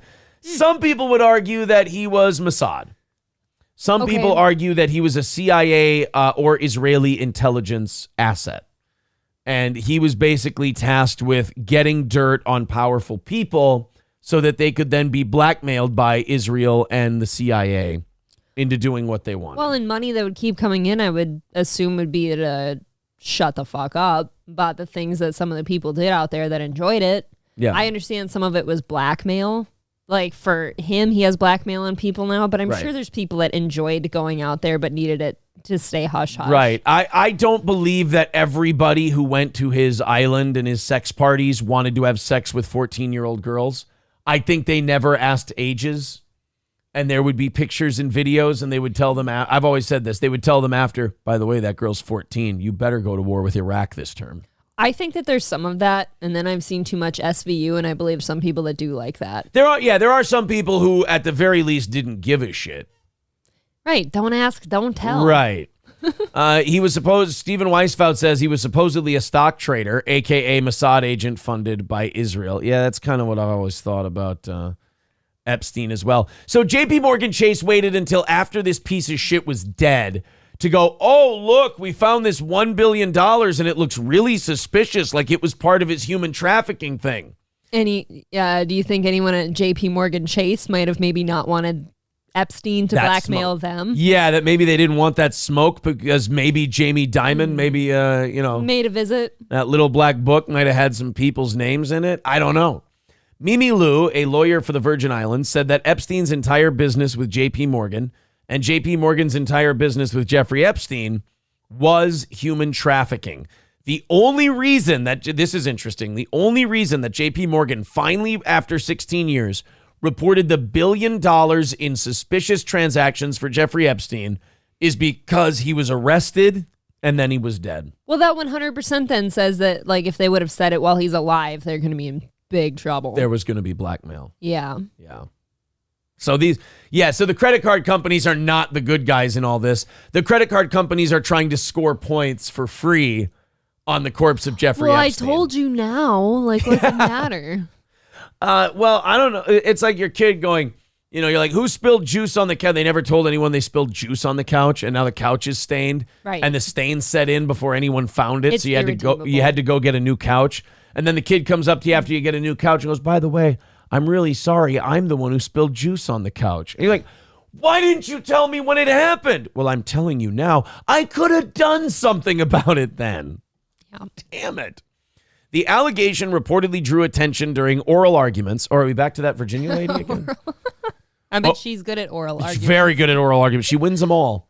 Over whether the judge should move forward with a summary judgment against the financial institution before the case goes to trial, which is set to begin in October. So now that Epstein's dead, everybody can come out and say, oh, yeah, I totally knew what a piece of shit this guy was. He's just a bad guy all around after he dies. Well, one of those lines was that their entire business together between JP Morgan and Epstein was just the child trafficking and stuff like that. Like, that's all that they knew about their whole business together. Like, every dollar. That shit's on your hands now, too. Yeah.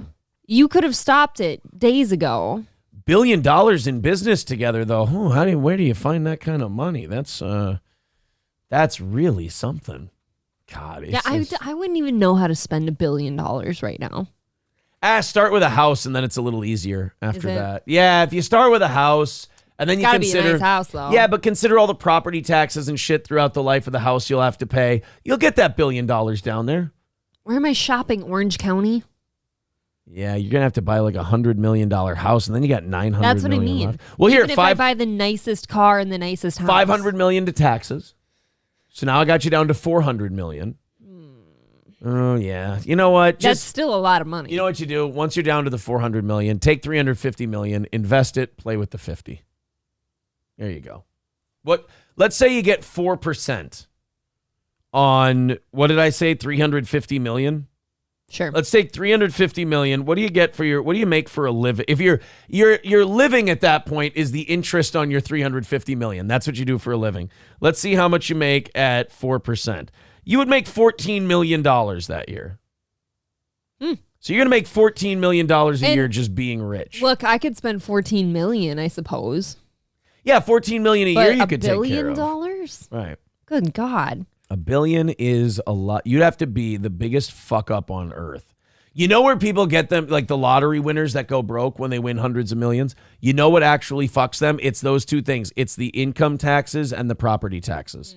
They buy the big house and they pay cash and they're like, well, look, I'm done.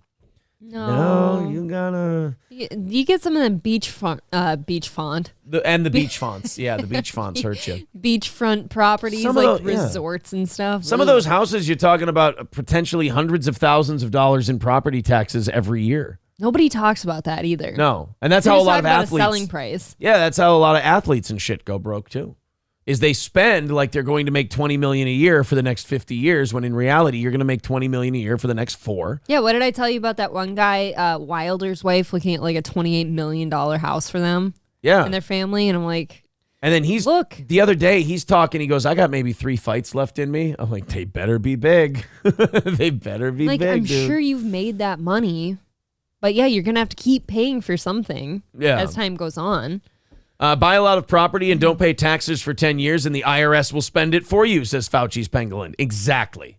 How do people get you know what? I shouldn't ask that. Go ahead. No, I don't know how people get away with not paying their taxes. Don't people come for you? You get away with it for a couple of years and then the IRS starts looking and they go, oh shit, we have a lot of unreported 1099s. We have a lot of unpaid property taxes. We have a lot of this, a lot of that. I should send this person a letter. And by the way, before they let you know 2-3 years later, the juice is running, tax fees and penalties. So let's say you owe $300,000 and there's a 10% interest or penalties on that every year. Well, now all of a sudden you owe $400,000 or $500,000 by the time they tell you. I would have a heart attack. Honest to God, taxes are theft, obviously, in my opinion. But like the fear of like the backlash of not paying them. Yeah. I'm not well with that. Well, that is kind of how they get you. I know it makes me a bitch. I get it. They kind of get you with that whole fear of killing you thing. But they're armed now. Are you kidding? Like, for real, that's not a joke. Well, they've always been armed, and now they're just arming more of them. That's all. You see people in our chat sometimes say, stop paying taxes, everyone. And I'm like, how? How do you do that? All right, into the low 600s this morning. Let's pump that number up. Let's get into the 7s by the end of the program today. We appreciate it. Contribute a couple bucks to the program as well. We're off to a good start today. 230 away from today's goal, but to keep pace, let's get it under 200 by the top of the hour. We've got 20 minutes to do that. If you feel like taking a little break and throwing a couple bucks at Streamlabs, PayPal, Venmo, Super Chats, or Rumble Rants, we really do appreciate it. It keeps the show on the air. And if we get that number down to 0, we give you guys 30 minutes of overtime when the show is over. Also, every dollar we go over, we split with Redbeard's family. Redbeard, a listener of ours who passed away this weekend. On Friday, we're going to be donating half of whatever we go over this week to his family. So thank you guys very, very much. Contribute. Let's get this thing under $200 by the top of the hour. I was going to talk about this story last week, and we never got around to it. It's a story of a couple who had a mortgage for 20 years. They'd been paying $700 a month on their home every month for 20 years. Now, I know what everyone's thinking. Holy shit, a $700 mortgage. Those were the days. Must be nice. Yeah. But if we're talking about like 2009, like right after the crash, $700 mortgage was not uncommon. You had like 3.3 or 4% interest rates. 140 like 140 grand in Minnesota would get you a 4-bedroom, 2-bathroom, 2,000 square foot house after the crash. I mean, the prices just absolutely cratered. So that was probably about a $700 a month mortgage. So these poor bastards in Fresno, California had been paying $700 a month for 20 years, and they now just lost their house. Why? I'll tell you why, and it's going to make you sad, angry, and it's going to also make you go, how do you not keep a closer eye on your shit? But that sounds like they should have been almost done. Well, let's listen to what they had to say. No elderly couple is now left heartbroken after they say they were kicked out of the place they called home for decades. Yeah, Fox 26 shit, I hate this. They don't do maximizing on these anymore. And why the couple says it all happened behind closed doors. Myra? Well, as Monty, the couple tells me they got hit with a surprise, an eviction notice, something they say they never saw coming or could imagine, even since the owner of the house was their son. So their son, so they owned their house for 20 years. Yep. And for some reason, and I don't know, old people do this when they don't want to handle their own shit anymore and they just don't want to manage their money. It just gets too daunting for them. They'll sign things over to somebody, and instead of signing them over to an accountant or signing it over to a company who's got to be responsible to you because their reputation's on the line, so they handle all your bills and they take care of that and they take a percentage for doing it. They'll give it to a family member. Yep, they'll just go down the family tree. Oh, who wants this, responsibility? Instead of hiring a probate lawyer or, a lawyer for, hey, when I die, just automatically do all of this shit. They give they have what's called an executor. And it's happened in my family before. Someone will pick an executor who's a family member. And I'm telling you right now, if you have a family member who asks you to be an executor, say no. Don't do it. Tell them no. If it's your mother or your father, just say no. Mom, dad, hire a lawyer, hire an accountant. It's worth it, because if you're going to have one of the kids be an executor, that is a one-way ticket to the other kids hating that kid's guts. Yeah, I've heard that coming down the pipeline for me. Yeah. And I don't know how I feel about it. It's just, if you're asked to be an executor and you don't feel like you're up to it, fucking say something. Tell your parents, get a lawyer, get an accountant, hire the people. Look, they're after you die, they'll take a cut. That's all they do. It's not going to cost you anything out of pocket. When you die, they'll go, I'm going to take my 15%. And but here's what that 15% pays for. Now your parents had a plan. Yes. This is what we're going to do. It's automatic. Boom. And then you guys all split the assets and we're done. Do you think that's a small town thing? Like when my grandma passed too, but I think both of them, they had one of their kids be an executor of their will and stuff and have to carry out all of these different things. And that's... And the worst part is... It's not that even they won't do a good job, but think of all the stress that puts on that kid too. Yeah. They're not qualified. Right. That's the problem. They're not qualified to handle that stuff. It happened in my family. Like when my grandmother died, one of her son-in-law was the executor. And like as I got older now, I realized I feel so fucking bad for that guy because he's put in an impossible position. His job is to carry out her wishes. The problem is all the other kids, and my grandma had 7 kids. All the other kids and, the adult grandkids, they've got their idea of how everything should be. No, she would have wanted it this way. And the executor goes, no, guys, I'm telling you, she wanted it this way and she entrusted me to execute it. That's what executor means. Well, I'm executing her estate. That to me should be where all argument ceases because it's literally in writing how said person wanted it. That conversation ceases when a fucking lawyer says it. When a lawyer goes, yeah, here's the legally binding document we have with your mother or your father that said, here's what they wanted to do. So there's no debate. We're not discussing this. I'm the executor. I'm executing this. We're going to get it done. I also agree that it should be a lawyer. But even if a lawyer tells a family how somebody wanted things and somebody doesn't get like as big of a cut or something like that or doesn't get property and all that, you're still going to hate each other. Okay, no. That's how families are. You're going to hate this is why it's important to have the lawyer. You're going to hate the lawyer. You're not going to hate your siblings as much. If it's your sibling executing it, then you're going to think it's corrupt and they're doing it to help themselves. And so, because if the mother would make the daughter or the brother-in-law or the son or whatever an executor, then that means they obviously trust them the most to do that. So they're already playing favorites. But it's already in writing no matter who's reading it. You can't change it. But you also can't change the way people think. And human emotion goes, if my brother says this to me, I feel like I'm being betrayed. Whereas if a lawyer tells me it, it's just matter of fact. I can call the lawyer an asshole all day long. Well, fine. Now you can feel betrayed by the parent or whoever died because they clearly didn't think I deserved things. Perfect. But yeah, giving it to a kid or having someone, it's unfair to the person you've asked.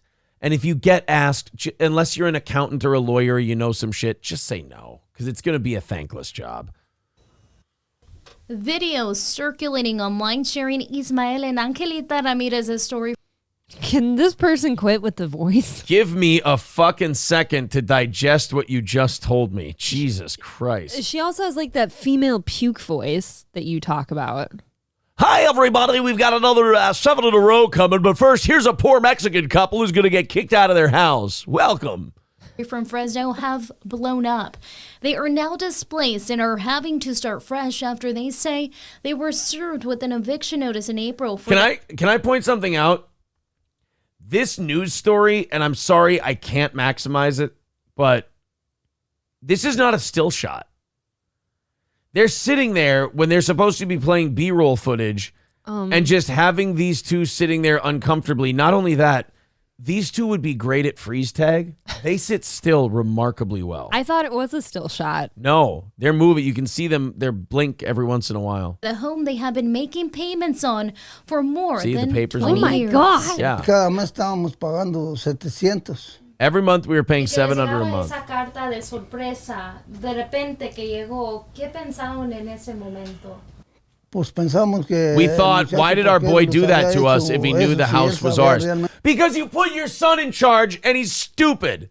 And he doesn't understand real estate. And he doesn't understand accounting. And he doesn't understand finance. And you just went, well, he's cheaper than a lawyer, senor, so I'll just have my son do it. He got B- at community college. And then you let him do it and he fucks you over. And I'm almost willing to say that it's not his fault. You put him in an impossible position. I occasionally do believe it might be his fault. Maybe he's dirty. But yeah. I'll also say, I hate to sound like a conservative. I hate to sound like a Republican on this one. Oh, God. But you've been in this country at least 20 years and you can't communicate in a fucking common tongue. That does bother me. Learn how to drive and learn how to speak. I mean, Jesus Christ, man. I mean, if you just came here and you're busting your ass and you can barely speak a lick of English, I get it. I understand. But if you've been here at least 2 years and you're not able to have basic communication in English, we're fucking up. You know what else is confusing me? This is a Mexican couple, right? Sure. Have you seen the decor in their house? Yeah, it's all Asian. It's Asian. They're Latino Asian wannabes, I guess. Que la casa nosotros la estamos comprando. Ramirez says back in 2003. Wait, I want to point something out. Did you see that the news just put their chyron over the translation? Guys, I know it's hard to see because the fucking news website doesn't let you maximize their video. But watch this. They have the translation down here, and then they put his name chyron over what he's saying. Que llegó, ¿qué pensaron en ese momento? Pues pensamos que el muchacho, ¿por qué los había hecho eso? Si él sabía realmente que la casa nosotros la estamos. So this guy is just blabbering on in Spanish while they put the name chyron over the translation. Like it's a distraction or something for us, like Ismael. Comprando. Ramirez says back in 2003, when they were in the process of buying the house, the person helping them told their son he didn't have to include his parents on the title. The parents say they wanted to be on it, but... Let me guess. Hold on. They're here illegally. Tiny. I'm guessing that's exactly the kid was born not, here. Obviously. Right. The kid was born in the United States, so he's a naturalized U.S. citizen. Oh, my God. Well, now I don't feel bad for anybody in this story. The plot thickens. So what? Because that sounded so weird to me. I'm like, wait a minute. So the kid's name can be on the title, but hey, don't worry, yours doesn't have to be. Why would you not want your name on the title for your home? Right. Huh. I mean, it's a contract. Can't you enter a legally binding Oh, you know what you have to provide when you buy a house? What's that, Aaron? A valid social security number. What? That's actually why Aaron left me off of this mortgage paperwork, because I didn't have one. No, the reason you were left off, stupid, is because you weren't here. What? Okay. I missed it by that much. No era necesario. Y pues, and since we don't know English, that's where they lied to us. They didn't lie to you. No, they probably just told you the facts and you didn't understand. Right. No comprende. I don't know, maybe know the laws of a country before you fucking move there. I would certainly research real estate in France if I was moving to France. Based on the look of their home, I don't know if they know what country they're in. No, they have no idea. They think they're in Beijing. You could tell them they're in Fresno, California. They go, somebody told me this was Hokkaido, Japan. Pues ahí los engañaron y los dijeron que todo estaba bien. They also say they never imagined their son would do this to them. The eviction notice stated the owner of the house was kicking them out and selling the property. They say times are tough. We need that money, guys. What an asshole. He needs money. Their son served them an eviction notice. Merry Christmas, Mom and Dad. Oh, what a dick. You know why? Because the $700 a month that he's been charging them for the last 20 years with property taxes and inflation, he's like, I could get like $1,400 to $1,600 a month from a new tenant. So he's kicking his parents out of their house. I'm telling you, times are tough. People are desperate. What a piece of shit their son is. Yeah, but then later, where's his parents going to go live now? Because they can't get anything that cheap ever again. His other house? What do you want, a trailer park? Yeah. Learned that their son had transferred the property to a woman who served the notice. They say they have tried to get legal assistance, but they feel helpless because as soon as lawyers hear the property was in their son's name, they refuse to take the case. Y los dejaron ya sin nada. They left us with nothing. Pues al momento, at the moment, we felt the world was collapsing on top of us. Encima. Y luego, como especially since I can't really walk and my wife gets depressed. It certainly does seem to be raining shit on Joe Cooper. I'm not supposed to be laughing, but this whole story is really fucked up. Again, like the news is so politically correct, so obviously they're not going to say what's going on here. No. Been in the country over 20 years, can't speak a lick of English, and you didn't want to put your name on the deed of the house. We all know what the game is here. You clearly don't get out much either. Yeah, we all know what the reason you couldn't put your name on the house was. Let's not play games here. I can hardly walk and my wife gets depressed. This is what we call the chickens coming home to roost. Y luego esta señora también, pues, todo se le junta la depresión y la alta presión y de todo. They say with their Social Security income, they can't buy a new house in this housing market, or worse yet, even afford rent. They are now staying with their daughter, who is helping them navigate the situation. Staying with the daughter. Their daughter's Asian. By the way, who is this? Fox 26 News in California. Whoever works for their production sucks dick.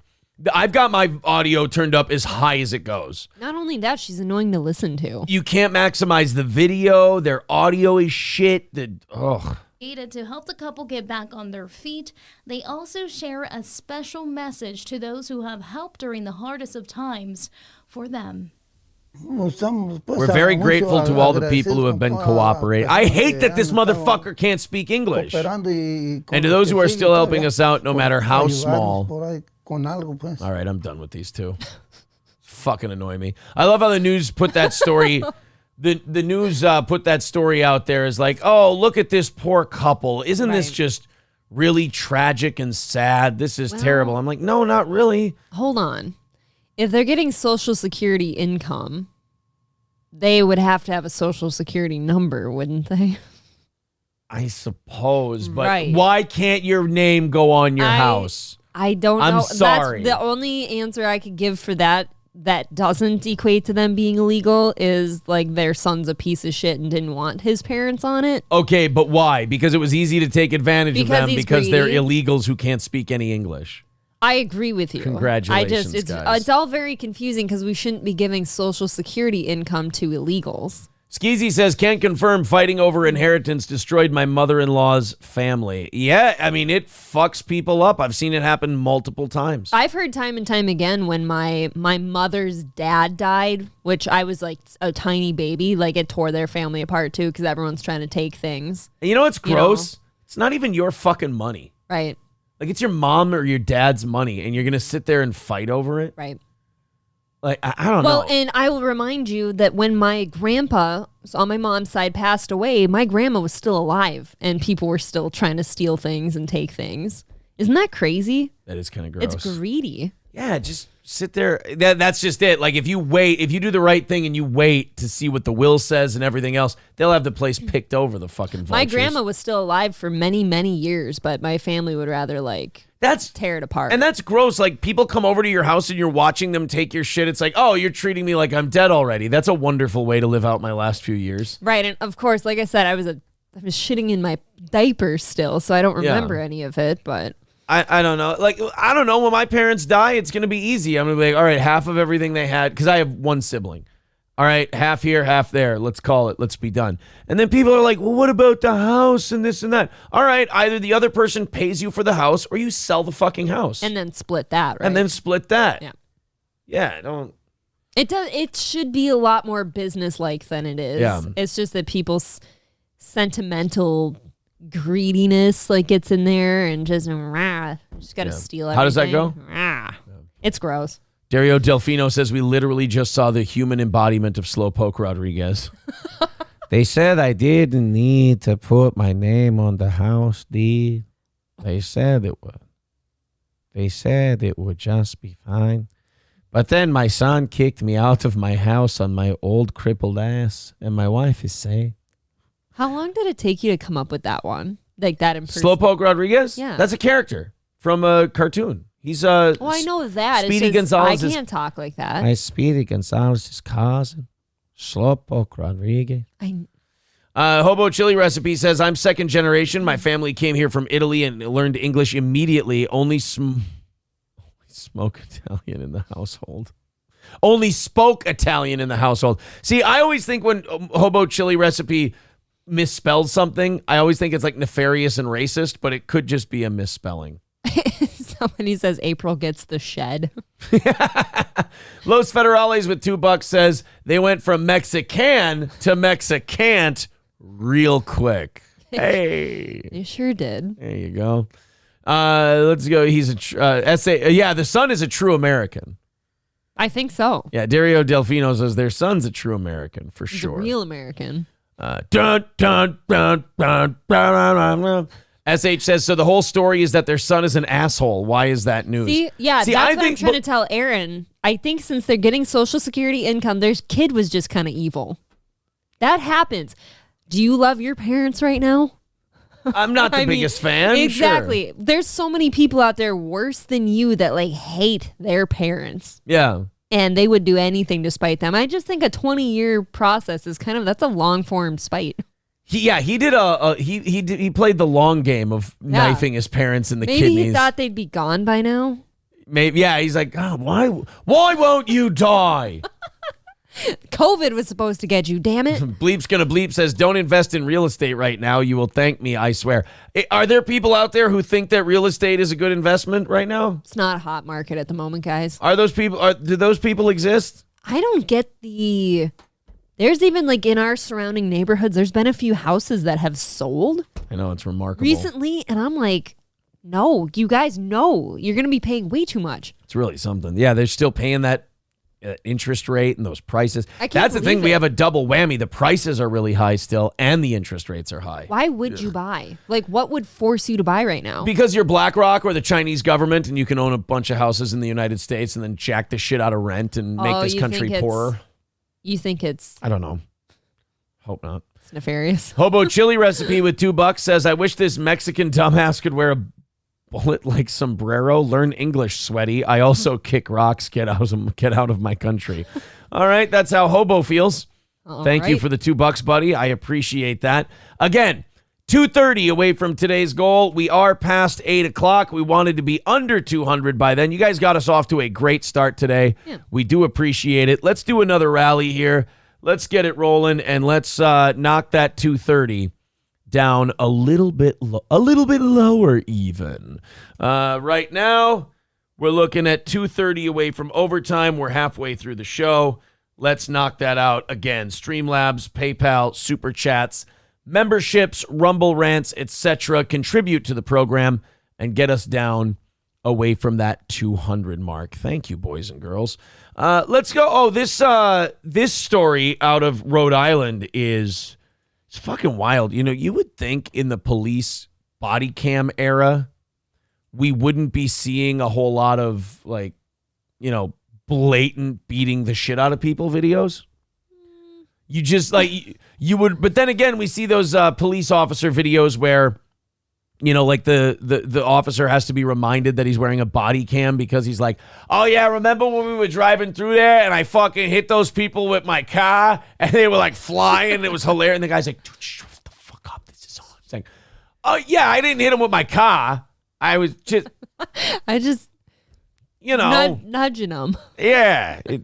I was fucking around and shit. It's a joke. Well, here's a story out of Rhode Island where the police ended up just literally having a brawl with a wedding party. Oh, see, now that I can believe. They just got in a fight. But anytime you punch people who are dressed nice, you look guilty. I guess. But yeah. I hear wedding party and you're in Rhode Island. I'm sure they're a bunch of drunks. Just assholes. Well, but if people are wearing suits and you deck them in the face, you kind of automatically look like an asshole. Okay. Let's take a look. We're going to watch this first without any context. Then we're going to get to the bottom of this and find out what's going on while you guys help us knock out that 230 that's hanging there for that goal today. Also, a little over 600 today. Want to get back into the sevens. Contribute a like and a share if you can. This is a very good show. I want it to be more popular. You know me. Hey, name your badge number. So this cop already is shoving bitches. Get the fuck out of the way. Yeah, shoved a couple of broads. Wow. And they're getting a little chippy with the police officers. A lot of women will test the limits here because they think they're not getting hit. Right. They'll try to weasel their way in. And meanwhile, the man's like, no, I'm trying to do something here. I have some bad news for these women. Hey, back up. Name your badge number. Name your badge number. Oh my. I did not expect that. He pushes the dude and says, get the fuck back. The other one, the woman just bam. And here's the problem with punching a woman in the face. If you can't drop her, you look like a bitch. That too, yeah, she kind of took it standing. Yeah. That's why Pat Dixon looked like a bitch when he hit Gino, is because he got to wind up. It was a complete sucker punch. Gino was just standing there with his arms by his side. He came back and hit him as hard as he could, got a free shot, and couldn't knock him off his feet. You look like, if you're going to sucker punch someone, you got to put him down or you look like a bitch. Yeah, didn't Gino just stand there and be like, did he just hit me? Yeah, he turned around, that? caught himself, and then went, did he just fucking hit me? God. Yo, Coobs. Coobs, get over here. Oh, no. See, now, and then the guy in the suit just punched the cop in the face because the cop hit his wife/girlfriend. Well, the girl ended up on the ground, too. Somebody threw her. Yeah, so this started and stayed bad. Oh, my God. And he goes to grab this guy. Coobs, get over here. Bro. I will fuck you up, and then jacks the cop right in the face. Well, think about that. Alcohol, you're completely drunk, and now somebody punched your wife. I'm going to go ahead and say wedding ruined. Wedding ruined. I think this definitely tops the choking incident we've had before. Yes. Yeah, a man's going to hit whatever man just hit their woman, right? Especially when you're drunk. Yeah, that's a given. I feel. Punching a cop, that's never going to end well. It never ends. Well, of course not. Now you assaulted a police officer. Even if the cop is wrong, it's going to end poorly for you. Oh my God. Hoovy, get back. Hoovy, get back. Hoovy. Oh, and then the girl. I love that little girly kick she gave at the end. Hoovy, get back. Hoovy, get back. Hoovy. She just gave him a little kick. God, that's embarrassing. Right in the gooch. Just gave him a little kick right in the taint area there. You saw that. He touched my wife. He had my video. Oh my God. And there you go. The cops were not done fucking up women yet, if you missed that one. Oh my God. He just chucked that chick hard to the ground. Oh, she's like just stuck there now. Yeah. She's out. Oh my God, you just fucking knocked her out, bro. She is not getting up. She's likely concussed because all he did was throw her to the ground, which means her head probably took a little bouncy bounce. Yeah, we call this crucifix pose. She is in Jesus pose right now. She's even got the feet crossed. Oh, I thought you meant that's how you all stood in your band. Yes. You knocked her out, bro. You just knocked her out. Yeah, notice that woman's complying right away. She just watched that woman take a header off the curb. She's like, I'm straight. I never appreciate that I don't know what started this. We'll get to that part. I will say this. Could we wear something a little nicer to a wedding? I don't know if she's part of the wedding. She's just some I think drunk she who was a wandered in. bystander. They look like they're on like a street with bars.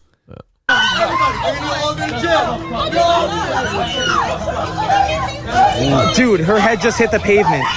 No. The cop just goes and shakes her a little. He's like, ma'am, you have to wake up now. You gotta wake up. I'm 6 years from retirement. You gotta, hey, come on. Come on. Do things. Do stuff. Could you? Somebody get me a stick. I hear that works. Can I get sniffing salts over here? Head just hit the pavement. Although judging by the judgment that these police have shown, he'd probably start fucking her to try to wake her up.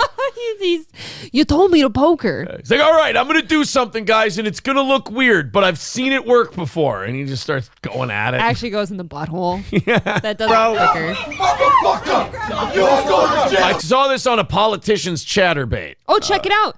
The cop let that woman's husband go because I think he realized he hit her. Yeah. Yeah, okay. And now this guy's standing there just going, I'm cool just hanging back here. That's fine. I like how everybody involved in the hitting and kicking is not being restrained, but this woman who did nothing is being restrained. I mean, a lot of those bitches were being obnoxious. So, you just restrain them for annoyance. Let's get some of the text to this story, a little bit of context. Then we have another video to watch. Okay. Of this. Celebration turned to chaos as a Rhode Island wedding turned into an all-out brawl with police officers. Half a dozen members of the wedding party were arrested early Sunday morning following a melee with cops outside a Newport restaurant. And footage shows the incident escalating from a tense interaction to straight-up combat. Another woman in the wedding party gets knocked out cold, hitting the deck. We saw all that. Yeah. But in the police report, and we're going to watch the body cam in a second here. Okay. That was just someone filming. We're going to show you the body cam. But in the police report, the cop says the woman was reaching for his firearm when he turned and threw a punch connecting with her jaw. The woman, later identified as Rachel Onick, eventually became concussed and was arrested. So I'm guessing that's the woman in the orange. No, it said she became conscious and arrested. Oh, she became conscious and arrested. Oh, no, so that's the woman who was thrown down to the ground. So the woman who's knocked out apparently was grabbing for a firearm. But I didn't see her punched. I saw her get thrown. Let's see if I can. Let's go back to that part. My God, you just fucking knocked her out, bro. Get back. There's the kick. There she is. Oh my! Yeah, I didn't see a punch. I saw a throw. I saw his arm wind up there. Oh, Yeah. really? Yeah. Oh my God! Oh my God! You just fucking knocked her out, bro. You just fucking knocked her. Did she reach for his gun? It's hard. You can't tell from that angle. It's a good story to go with. That's true. That's what I would say because you write the report afterwards. Yes, Aaron. And when you write the report, you're like, oh yeah, she totally grabbed my gun. I had to fucking knock her out. She's reaching for my weapon. She was a threat. Cops say Rachel's husband, David, started the whole thing when he threw a fit after being denied entry into a bar. Police say David got physical with bar staff who called the cops. Police say when officers arrived to talk to David, his wife began injecting herself into the incident and became uncooperative. And when an officer tried to move her back, she tripped on the cobblestone street. That's where the video picks up and all hell breaks loose.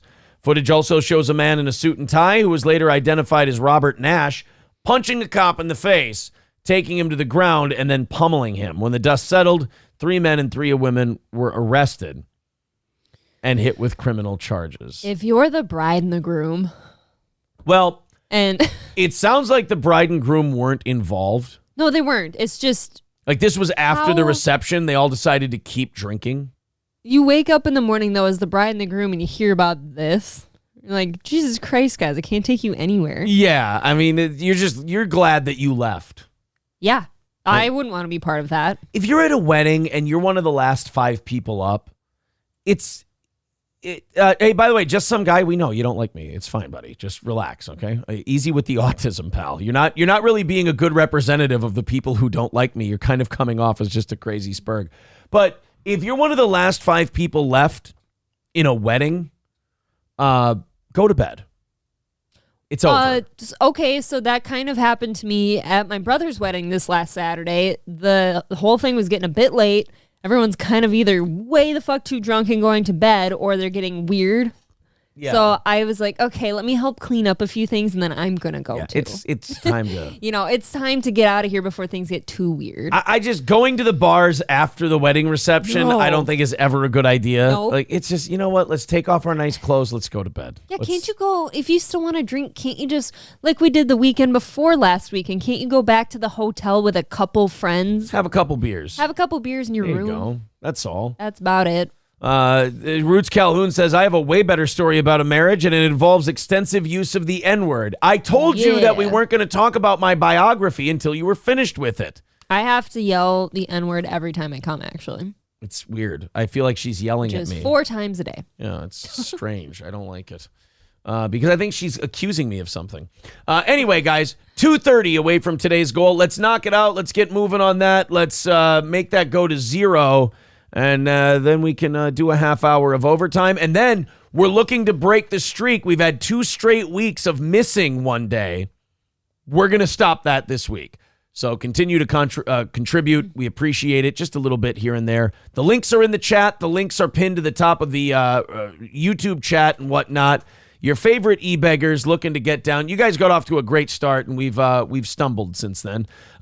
Nick the Milkman becoming a member for his 16th month. Nice. Says, I'm going to send you guys a picture of the wedding ring from the hick wedding I went to this weekend. I don't think it's safe for Facebook. Oh, wow. We went to a super hick wedding this weekend. Well, you didn't have to stay long, apparently. No, the kids don't like weddings very much, and we had a hotel with a pool. That was the main attraction for them. They all left after dinner. Then shit got weird. Yeah, then it became some super duper hillbilly shit. And there's nothing else to be expected though, based off where my family and hers are from. Yeah, they went uber duper hillbilly. That's for sure. When you have to carry your own seats from the ceremony up to the reception. That's some redneck shit. The only thing more redneck than that would have been if they would have had hay bales waiting. I literally can list 30 things more redneck at that one wedding than the seat thing. That was one of them, though. For me, that was like, I've never carried my own seat before. Oh, man. This is interesting. Throwing out bush lights and Jell-O shots as they walk up the aisle. You should have been around for the dances. I'm glad I wasn't. I did some line dancing. Oh, God, of course there was line dancing. All right, off we go. This is the body cam footage of the incident. Let's see if a different perspective gives us sheds new light on this situation. I didn't touch your neck once, sir. Yes, you did. I have it on video. Hands behind your back. Sir, why? Relax. You're getting detained right now because you're not being cooperative. Sir, put your hands. Oh, do it. Relax your hands. Get over there. You can always tell the people who have been arrested before and who hasn't, because the people who have been arrested before just kind of put their hands behind their back and they're like, okay, I know what happens next. Whereas the people who have never been arrested before are like, what are you doing to me? What are you doing? Well, chances are they're just going to put you in handcuffs and then let you go. Like, they're just going to detain you for a little bit. I've never been arrested, and I really feel like I'd be too scared to really say much of anything. I'd be like, oh my God. Yeah. I've never been handcuffed or arrested or anything like that. I can't say I've never been handcuffed. Well, it's enough. By a police officer is what I meant to say. Didn't do anything, sir. Put your hands behind your back. Relax your arm. No. What you do is when a cop says you're under arrest or you're being detained, what you do is you say, I didn't do anything. And then they go, oh, sorry, my bad. I'll let you go. Yeah. That's how it always goes with police officers. All right. You just tell them that's the magic word. Hey, we're detaining you because this situation is out of control. But I'm not doing anything wrong. Ah, shit, not another one. Well, then I'm sorry, sir. This is my mistake.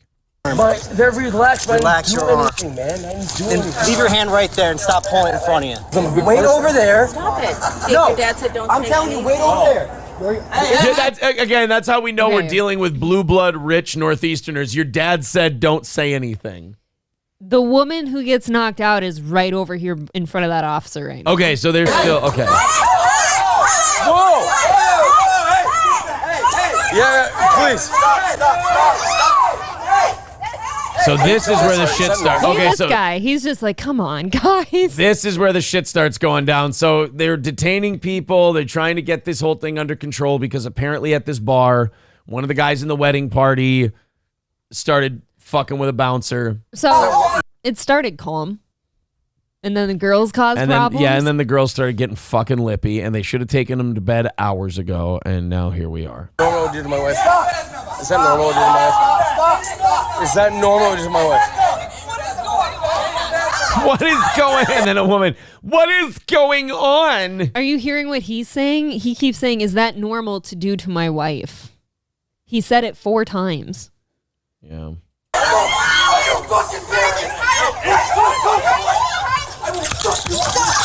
I will fuck you up. Stop making girl noises. I don't think we're getting any new information out of this. Is that guy in his underwear? What the fuck is that guy doing with no pants on? Do you wear pants after weddings? I guess not.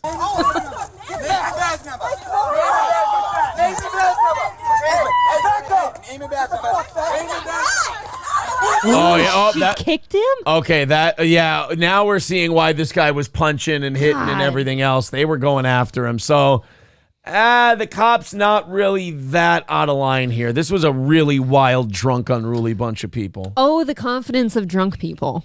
Are you fucking serious? What? I will fuck you up. That's good. You should yell, I'm gonna fuck you up, and then tackle a cop to the ground. It's just blind rage. Yeah. Oh, so now there she goes. Oh, is this where they take her down? Yeah, she's on the ground right now. How many people we taking down today, officer? Now we're just... Oh my God, it's like a hurricane. Oh my God, I'm getting vertigo. I'm getting nauseous watching this. Oh my God. This guy doesn't have the sound on his body cam. I feel like I'm on a boat. Yeah. Oh, I'm getting the twisties. You're all twisted. You're turned around. Yeah. I think, oh, that's not good. Oh, shit. So that's the cop that got taken down. And now all you see on the body cam is this guy fucking throwing punches at him. Uh-oh. Yeah, I think these kids from the wedding are fucked.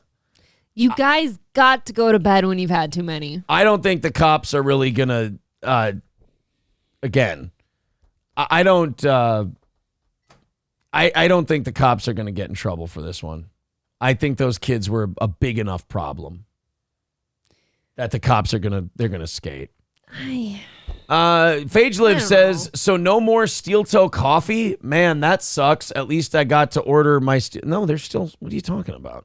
What do you Go to crescentmountcoffee.myshopify.com. What do you Crescent Mount Coffee? What if they nuked their site and didn't tell us? .myshopify. That would be fucking terrible. It'd be really no, it's mean. right there, you guys. What are you talking about? That shit's delicious. I'm still using up my Select, the anniversary one. It's so good. Yeah, there it is. crescentmountcoffee.myshopify.com and Steel Toe Morning Show medium and dark roast, as well as April's Magic Bean is available right there. So thank you for allowing us to plug it. crescentmountcoffee.myshopify.com. It's delicious coffee. You're going to love it. There's no shipping costs attached. The price you see is the price you get. Order your coffee today at crescentmountcoffee.myshopify.com. StreamLabs.com. $10 from Phage. Yeah, thank you, Phage, very much. And thank you for letting us check on that. We appreciate it. 220 away from today's goal. Let's get that moving. You guys have got this. Yeah. Nick the Milkman with $2 says, April, the photo is on Facebook. We'll check it out sometime here. Bleep's gonna bleep with $5 says, take my money just because Jerk's complaining about it in the chat. Bunch of bleeps. Yeah, there's one guy complaining that we have goals set every day for the show. I think he just hates the show in general. He probably just hates me and he's looking for a reason. Whoa. But here's a great way to make that guy really happy, and that's what we want to do, is we want to make the people obsessed with us happy. Just keep throwing in $5-10 at a time, and they'll get really, really happy. They'll be thrilled about it. So really make that guy famous. And let's keep her going. 2:15 away from today's goal. Thank you guys very much. Keep her going. We got a little bit of a rally going here. Let's keep it going for the good guys, if you will. Streamlabs, PayPal, and Super J. Yeah, here he is. Just some guy. Oh, my God. Did he really? Does he keep coming back? That's amazing. You created a whole new account. Let's see how many. Okay, let's play a fun game. Just some guy. Let's see how many accounts you create. Oh, Rusty Grammar already got him. No, hold on. He said I'm holding something over your head. Yeah. What am I holding over your head? Threats. So let's see how many accounts this guy creates. This will be fun. His name is Just Some Guy. I like this guy. So he thinks that he's speaking like truth to power on the internet on a nobody's YouTube show. But let's see how obsessed he is with this show to see how many accounts he makes. In my opinion, each count he makes is kind of just more steel toe ownership of this guy's head. So Just Some Guy, that's number 2 for you. That's already kind of sad. But let's see how many you create in total. And like, we weren't responding to him, so he was getting really sad and upset, and he just wanted my attention. And then when I gave it to him, he trailed off a little bit. So he is, in fact, just some guy. You will never be that guy. Just some guy. Don't give up now, buddy. You can't, because you can't redeem yourself anyway. So let's just, if I were you, what I would do is I would just lean in and see how bad it can look for you. 2:15 away from today's goal. Let's see if we can knock it out. $5 from Scarface over on Rumble. Thanks. Says, par for the course in Rhode Island. They're mostly Irish trash that wants to be more like Boston trash. Well, look, man, the trash, in that video, the trash part is coming in loud and clear. The trash runneth over. Yes. Look, I'm ready to blame a cop when they fuck up and they beat the shit out of somebody and it's police brutality. Like, I'm ready. But I can't say that I would have handled that much differently if I was in that same crowd of lunatics. No, I'm sure it gets maddening too, like holding it in all the time, dealing with shitty people, and then you have that extra shitty group. Yeah. I bet you have a hard time sometimes. I'm sure cops get a call and the call goes, we've got a wedding party. And you're like, oh, shit. You're just like, oh, boy, we got a wedding party, huh? You say no more. We'll be there. Just give us 20, 30 minutes to get our affairs in order, because we're gonna call our union rep. We're going to call our lawyer. We're going to make sure we're all covered legally here, because we're probably going to have to deck somebody in the face. Yeah, I actually feel like you don't want to get that call. You don't. Now, Zio Gold says, careful, Aaron. Just some guy is crazier than a soup sandwich. Well, I tell you what, I think he's got more in him. I don't think he's done. I want him to come back just to tell me what I'm hanging over Aaron's head. I'm a little confused. I'm entertained by guys like Just Some Guy. He watches the show all the time. He loves the show, but he feels, I don't know if he feels insecure in his fandom of the show, but he has to, create multiple accounts and attack it. I want him to create a third and fourth and really lean in. Sean says, I love playing Whack-A-Troll. I don't think anybody plays Whack-A-Troll quite like me, because I make them hate me more as I fuck with them. And it's a lot of fun, to be honest. 210 away, and it's free content. That's the other thing, is in between stories, you can always fuck with them a little bit. And it's a nice transition into the next thing. All right, 210 away from today's goal. Keep her going, guys. Let's get in there. Let's knock that out and call it another successful day. We got through Thin Tuesday. Tuesdays and Wednesdays, always the kind of the middle of the week lull.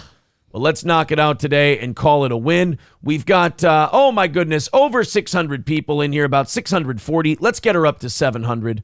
We do appreciate it. People were, what's her name? Amy Staley in the chat was trying to get me to not say the word vapid. Okay. And the problem with that is I have a lot of stories that involve women. And when you have enough stories that involve women, you're going to run out of adjectives. Eventually. And vapid really is a good one. We talked about that woman running for Virginia House where she had the chatterbait and her husband and her were fucking on chatterbait for tokens. And we talked about how she was like, I'm totally into getting more dicks than sharing partners, but my husband isn't. It's like, oh, great. So you're humiliating him. He's a piece of shit and he should probably leave. Mm-hmm. Speaking of humiliating people publicly. Okay. And speaking of how TikTok, I mean, I don't know what it is about the brain chemistry difference between men and women, but there is something about TikTok that gets in women's heads like a parasite, twists them and changes them. Remember there used to be that meme of like really pretty girls in high school and then they'd show like after they joined Antifa in college and then they turned into pig trolls? Yes.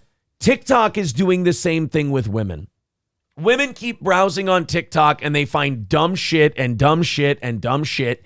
And they basically huff each other's farts on TikToks. They find empowered women making their TikToks. And the outside world can see that these women are saying stupid shit and it doesn't make any sense. But to these other girls, they go, oh my God, that's so beautiful and empowered. And I feel that way too. And then it just starts this slow morph into monstrosity. You all deserve each other. Watch what this woman did to her husband on a TikTok. And then watch. Now, in defense, it takes two. This woman completely cucks and humiliates her husband on TikTok. But B, he lets it happen. I want to take note of this nose ring right out the gate. Okay. Also, I feel like if your partner comes down with a case of TikTok usage, I feel like that's like that's freebie. Terminal. Like, yeah. You're out now. That's terminal. You got to get out. If your wife is big on TikTok and she's on TikTok a lot of the time, you observe her. Now, you know me. This is Aaron, the guy who makes all these calls and tells you all these things about stuff and all these predictions. And you go, no, I hate Steel Toe because he talks a lot of shit. I'm always fucking right. I don't start talking shit until I know I've got my bases covered. So trust me, if I go out on a limb on something, you can take it to the bank. I'm the most honest guy in this business. So this woman here, they start going on TikTok. They start getting ideas on TikTok. Get the fuck out, bail. And I know you're telling me, Aaron, but my wife goes on TikTok. She's not different. It's going to start. You will notice it. Yeah. It's Chinese communist brain poison. I am not a TikTok fan. Watch what happened to this woman and watch what her husband did. Early this year, I came out as gay to my husband. Earlier this year. So she dated men her whole life. She married a man. The whole deal, had a household with her husband. But only this year came out as gay. No offense, you can't look at her and assume she's gay. I can look at her and assume that she watches a lot of TikTok and she's probably been convinced that she's a lesbian because there's all kinds of man bashing and man trashing on TikTok. And then how, just being a lesbian in your 20s or 30s and developing it then, it's so magical and wonderful. No, there are people who are just gay. Like even when they were little kids, you're like, okay, that kid's is a little different. And then there's people who just are mentally fucked and they're mentally ill and they're broken and they're looking for attention. And this is one of the things you can do to get that attention. I never understand how the men sit around for the filming of the TikToks. Like she clearly went to him before this and said, hey, I'm going to film this thing quick. Stand right here. I'm going to have this very personal moment, but I'm going to share it on social media and TikTok. To me, right there, that is a sign of that's a sign of brain damage. That's a sign of mental illness that you're having this moment and you're going to share it with a bunch of dipshit strangers on TikTok and you're going to try and go viral for it, which mission accomplished, but you look like an ass. I'm sorry, I'll let it play. Early this year, I came out as gay to my husband, soon to be ex. And let's smile and laugh. And isn't it great? We're going to have an ex-husband and I'm gay and I've completely fucked him over and I've completely made promises to him that I can't keep and I'm leaving him high and dry and he's going to question his manhood for the rest of his life. But hey, me, TikTok, TikTok, TikTok. Aren't I an empowered LGBTQ person? Maybe it's called TikTok because it's like a countdown, like a slow decline of like Western everybody's civilization. life. Yeah. ex, and he had the sweetest and most amazing reaction, and this is what he said. What did you say? Let me get my axe. I actually hate them both. Yeah, he's standing here for this. He's going along with it. He thinks this is fun too. In order for Western civilization to rot and die the way it is, we have to have, here you go, Amy Staley, vapid women like this, but then completely cucked out pussy men who can't tell them what to do. Let's say on the off chance, and I mean real off chance, that I came out as gay suddenly, I would be so fucking like ashamed of like putting everybody through things that I would never. You mean you would think of other people and you wouldn't make rash decisions just because you've been on TikTok for a few months and the lesbian thing sounds nice. Right. God, I hate her. I said that I was so proud of you, and that was the bravest thing I've seen anyone do. You're a shell of a human being. I don't like him one No, bit. this is good because now she can come out as a lesbian and now he just came out as gay at the same time. They both got to come out together. You know what? That makes me feel a little better. That's why he's not heartbroken about this whole thing. He's totally gay. Maybe they should just have gay orgies in their house. There you go. Together. Well, it looks like the house is cleaned out. They're leaving. They're selling it. Like they're out. They're out. And now we are going our own separate ways, and we're about to put this house on the market. And that's all she wrote. Be like my ex-husband. Be that good of a person. That good of a person. You know who I won't be like? I won't be like you. A fucking user who lies to someone, promises them this whole life, and then because you went on TikTok and got a nose ring, decided, I want to munch box for a while. Which, by the way, you'll be back. Right, it won't last. You'll be back to dick. I went on TikTok for a while and now I want to munch box. So bye, shithead. But by the way, we have to sell this house in a terrible market because now you got to go buy something at 7.5% for fucking $400,000. That was $200 10 years ago. Best of luck to you. I want to eat clams. But I don't like either of them. I think they're he's both awful. terrible. He's awful. The fact that he stood there for this. Even if this did go down the way they're saying, like it shouldn't be publicized. It's not something to be proud of. Yeah. I mean, it takes one of him and one of her to make this as bad as it is. Like, her just saying she's a lesbian and she needs to get out of the marriage. His response should have been, Powers Booth in Tombstone. Well, bye. Yeah. That should have been it. It was like, well, then get the fuck out. Don't stick around for her TikToks. What are you doing?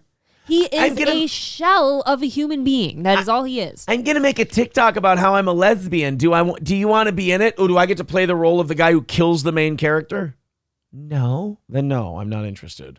Thank you. I don't get the TikTok lifestyle at all. And it is a lifestyle now. People people do everything on TikTok. I can't even watch a vid. I've stopped watching people on YouTube sometimes because they'll say, oh, TikTok saw it first, but here, I want to show you guys this. And I'm like, I can't watch you anymore.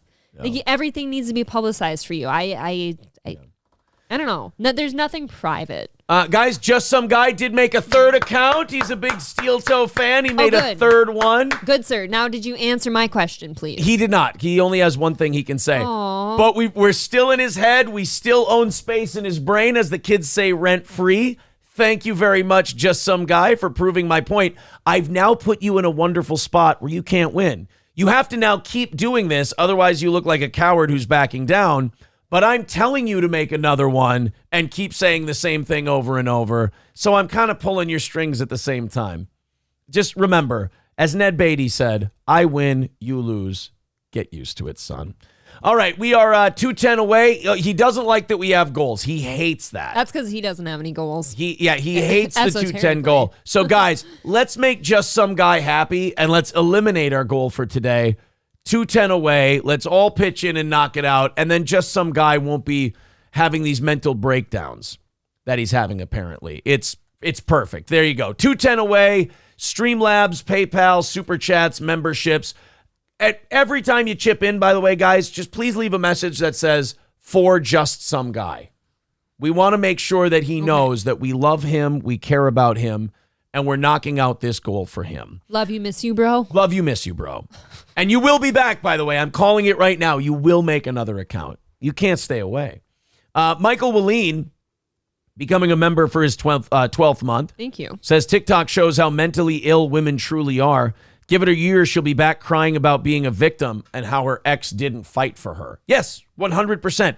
TikTok women are broken people. He's right, though. He didn't put up a struggle and be like, oh, are you sure you don't want to stay married and all that? And she absolutely will come back someday and make a video about how she's sad that he didn't fight for her. For sure.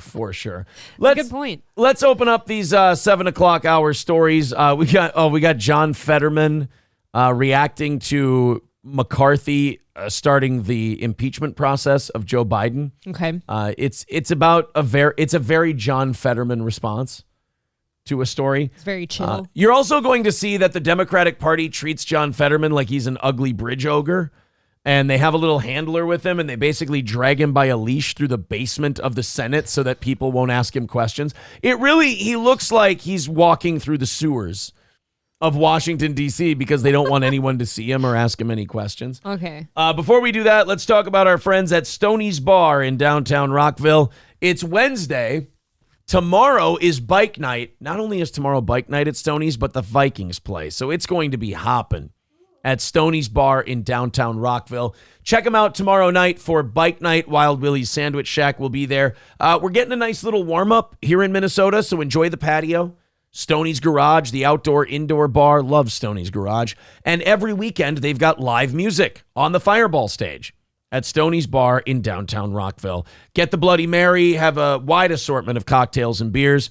Grab a pizza, enjoy yourself. It's a great party bar. It's Stoney's Bar in downtown Rockville. Visit Stoney's today. All Care Towing, 320-253-5203 for All Care Towing.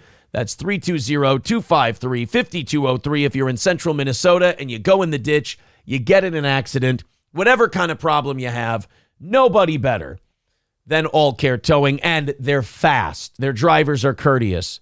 They're pros. And they have trucks and wreckers big enough for motorcycles all the way up to heavy-duty equipment with All Care Towing. 320-253-5203. Midland Armory in downtown Foley, midlandarmory.com. Our pals at Midland have a great selection of handguns, rifles, shotguns, magazines, optics, parts and gear, knives, you name it. They've got it at Midland Armory. That's Midland Armory in downtown Foley. Handguns, rifles, look at all that selection that we've got up on the screen for you. Use the promo code SteelToe and get a great deal on your next firearm at Midland Armory in downtown Foley, midlandarmory.com. You get a nice deal with that promo code SteelToe. And crescentmountcoffee.myshopify.com for your Steel Toe coffee. Get your April's Magic Bean, a smooth blend of coffee from South America. Or get Steel Toe Morning Show, whole bean or ground coffee. The medium and dark roast, a single origin from Indonesia with notes of dark chocolate, molasses, and brown sugar. That's Steel Toe Coffee and April's Magic Bean at crescentmountcoffee.myshopify.com. All right, guys, for just some guy, let's make sure we're knocking out today's goal because he's not going to be happy with that goal still being up there. He fucking hates the goal. It's his biggest enemy. Brian M. with $5 says, "Suck it, Dakota Heller. We do what we want with our money." What did Dakota Heller say? Hey, chat, are we away fro payong the gas bill? We are $3.50 way. Give it to me. Oh boy, you know what, Dakota Heller, you need my help in learning how to troll. You really do. Brian M. with $5. Lady Babylon with $5 says maybe dude went along with the wifey because she's nuts, and he was presented an easy way out. That's a good point. That's true too. Like maybe he just went along with but he does look humiliated. You know what I mean? So like you got to pay with the humiliation, but at the same time, you're also like, wait, all I got to do is make a TikTok with her and I can be free of this crazy bitch. I would never stand there for that TikTok. You know what I mean? I'd be too busy packing her bags. Just putting that shit out in the street. Yeah, just throwing it right out. Do you know that you actually can't do that? What? Apparently, like, before, like, a certain time, like, hasn't passed or something, like, you actually can't put your ex's shit outside in the yard. Yeah, you do have to wait a certain amount of time. I think that's kind of retarded, especially if they haven't came to get it yet. $200 away from today's goal. All right, so we're at 200. We're getting closer. What do you say? Striking distance by 9 o'clock, 9:30, somewhere around there? Streamlabs, PayPal, Super Chats, memberships, Rumble Rants, Venmo, any way you want to contribute to the show, please do. We appreciate it. It keeps us on the air. The only way we beg at you the way we do is because we want to keep the show on the air. That's it. It's true. Let's go to the John Fetterman clip. Again, I'm telling you, I think they believe that John Fetterman is an actual ogre. He might be. They want to keep him like in the sewer system of D.C. and connect it to his office and the Senate chambers so that those are the only two places he goes, the three places he goes. Senate chambers, office, sewer. Those are they don't want him walking the hallways where all the media is and asking John Fetterman questions and shit like that. Fair enough. Problem is the media's now kind of figured out that they're treating him like a bridge ogre, so they're starting to go to all the bridge ogre places to interview John Fetterman. Get your rain boots. Well, they decided to ask Fetterman about Kevin McCarthy's starting the impeachment process against President Biden.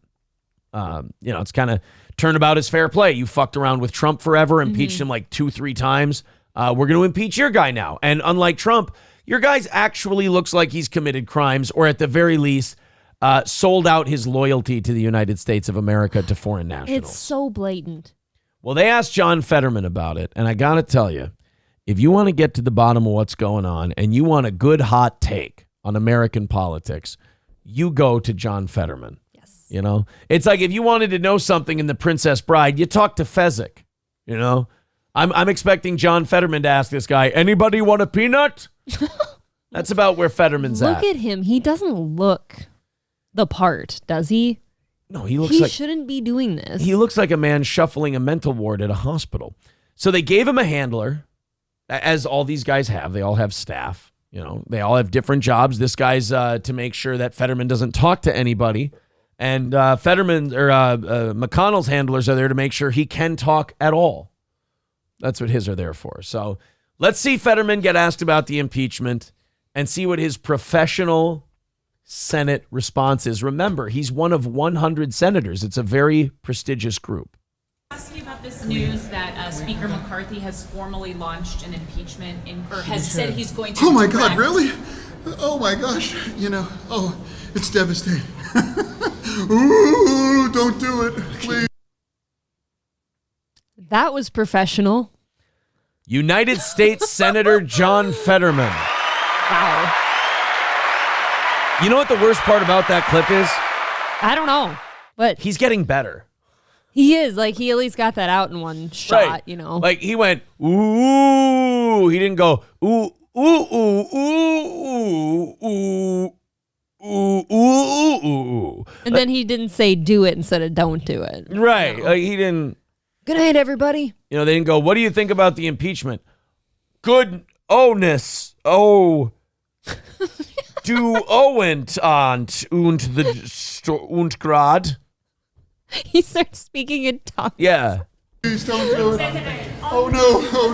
We gotta run back to the office. His handler's like, let's get you the fuck out of He's here. wearing a button-up t-shirt with fucking athletic shorts and a mustache. He looks like a fucking bum. Can we get him out of here? He looks like a detective who just arrested him like out of a puddle somewhere. And he's like, all right, look, I got to get him to central booking, guys. Stop asking him questions. We got to go. This is a problem. Yeah. It's devastating. Ooh, don't do it. Please don't do it. His handler's like, all right, fuckface, this isn't as funny as you think it is. Let's go. I'm gonna catch shit for this one. Schumer's gonna yell at me. Funny for all the wrong reasons. Yes. This guy's in charge of something. But, you know, that's a really good point. You know, they asked him about impeachment proceedings starting against Joe Biden, and Fetterman did raise a really good point when he said, ooh. That was a really good rebuttal. He was actually just mimicking a ghost from Scooby-Doo. Yes. He was confused. He was, John Fetterman is our next evolutionary touchstone in our move towards idiocracy. He really is, though. He's headed that way. Could you see, like, in 1965, them having a debate about space? And when the senator's going, if we do go to the moon, perhaps we bring back some moon-borne pathogen. Wouldn't that be something that we need to worry about? Senator Thurmond, your response? Big scary diseases. Booga, booga, booga. If you did that in the 60s, they would go, a senator turned retarded today on the Senate floor, and he had to be removed forcefully. Right, he was immediately removed. Yes, he was immediately put in a straitjacket and taken to a mental institution and given shock therapy. Yeah, remember when we had those? Yeah. Thanks, Reagan, right? Yeah, Reagan. he was immediately given shock therapy and returned to the Senate. Whereas John Fetterman's like, hey, they're going to impeach the president. What do you think? Oogie, boogie, boogie, spooky, spooky, spooky. Oh, scary Larry. Ooh. And he's not doing it looking nice in a suit. He's doing it looking like this. It would be funnier if he did it in a suit. Like if he was dressed to the nines. Look at that. Yeah, if he was dressed to the nines and he went, ooh, Ricky. Ooh. Ooh, don't do it. Hey, John Fetterman, are you going to run for re-election? Ooh, don't do it. This is John Fetterman's brain every time he has an instinct. Okay. Ooh, don't do it. It's his wife every time he's thinking about touching her. Ooh, don't do it. That's his kids every time they're going to go out in public with him. Ooh, don't do it. No. John in his head, hey, should I say that thing I just thought? Ooh, don't do it. Hey, should I buy another pair of gym shorts? Ooh, don't do it. He does it anyways. Should I remove my extra chromosome? Ooh, don't do it. Life wouldn't be as fun. No, it wouldn't be as good. Look at his little elf guy over here. You see him? Yeah, this guy's job is to make sure he doesn't sound like a retard. He looks like an extra from the Santa Claus. He's failing badly. Don't do it. Let's get a look at his wardrobe. No. So we gotta run back to the office, but And look at there we are. He's hunched over like a bridge troll with a lame-ass button-up shirt and gym shorts on. Do tall people just naturally start to hunch eventually? Yeah, well, tall, fat people hunch. Because you got so much, the belly pulls you forward. That's true. I always wondered if it was that or if you're so tall that you feel you need to bend over to look at things all the time. I don't know. That's natural too. Like it's natural to just be tall and like it's heavy to support that bone structure, I guess. Please don't do that. But at the same time, if you get fat too, that's why bellies are so bad for you, getting a belly, is because it pulls you forward. It fucks up your posture. Your structure. Yeah. So there he goes. I love how quiet it is now when 10 seconds ago you were hearing this. Ooh, don't do it. And then literally 7 seconds later. He kind of sounds like a madman. He's a madman. Like they put a guy in there who's brain damaged from a stroke. And then they're like, hey, man, why is this stroke guy acting so funny? It's like, well, because... He's acting a bit strokey. Yeah, he's a stroke guy. That's weird. Why is the stroke guy acting like a stroke guy? Well, because you put the stroke guy in the Senate and he has to talk about stuff now. Yeah, Ainla the chanter says, yeah, he's a senator who rocks the grunge look. But he doesn't. He doesn't even look good doing it. Skeezy says, apparently we still have a mental facility. It's called Congress. It did just kind of switch locations. They moved it. Yeah. Should I become a retarded policeman? Should. Hey, Senator Fetterman, do you believe you should become a retarded policeman? Ooh, don't do it. The man's exercising some restraint. If you just look around at all the people in charge of anything right now, though, it's just kind of abysmal, isn't it? Yeah. Is there anybody to be proud of? Wood Chippy's right. He's dressed like a cheap mechanic.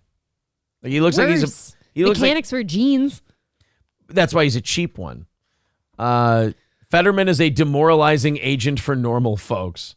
Skeezy's right too. He says he's not wrong. Impeachment does nothing. Who cares? Yeah, I mean. Well, no, I would like to, not that Skeezy's wrong. I'm saying they sure made it a big deal when Trump was impeached, 3 times? They're like, oh, we've impeached him. Yeah. But when it's their guy, I don't know. It might not do anything in the grand scheme of things, but if it's convenient for who they want impeached, they sure think it's a big own. Yeah. Wheat Diff says Jake Hudson is his cousin. That's that I'd buy. That would be troubling. Those two should have lunch.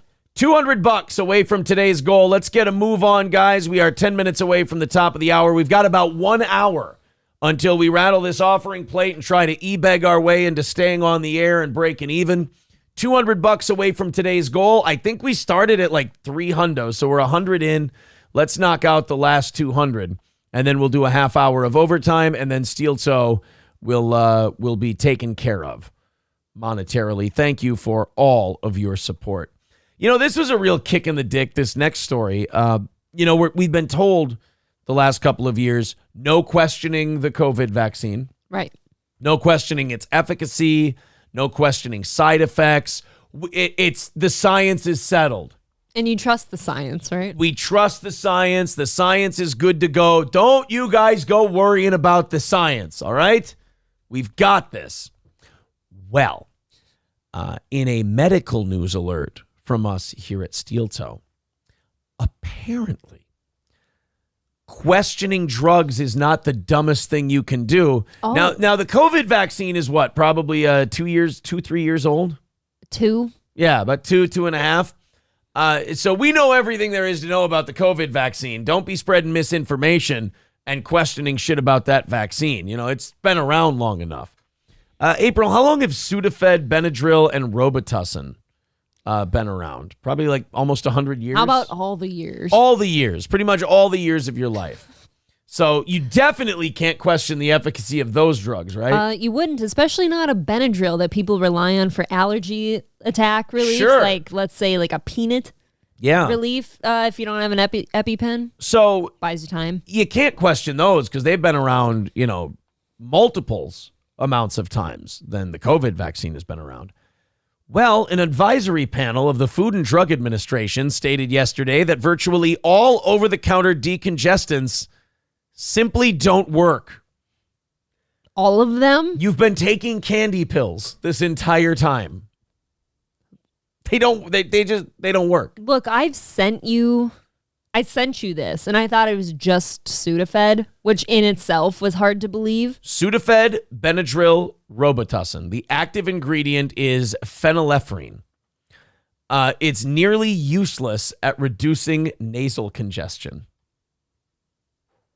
So it is a total racket. They just want you to keep buying more because they think, what do you think? Every time you're congested and you take like a medicine for it and stuff, if you do, I think it's going to work. It's going to work. And if it's not working this time, maybe the next dose will work. So you just keep buying it. So really at this point, the most effective, oh my God, the most effective use of Benadryl that's actually worked for what it's used for is meth.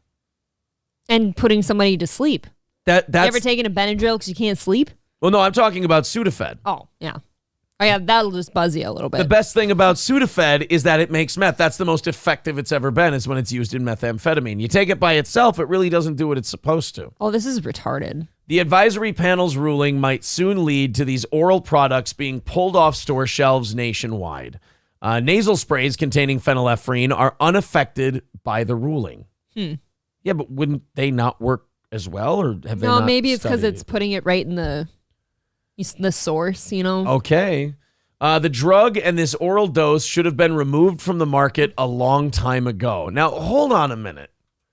When was Sudafed released?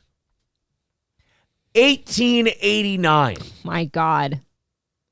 And I've taken it many times. I mean, I used to get, you live on a farm and shit. I used to get like sinus infections all the time. 135 years it's been around.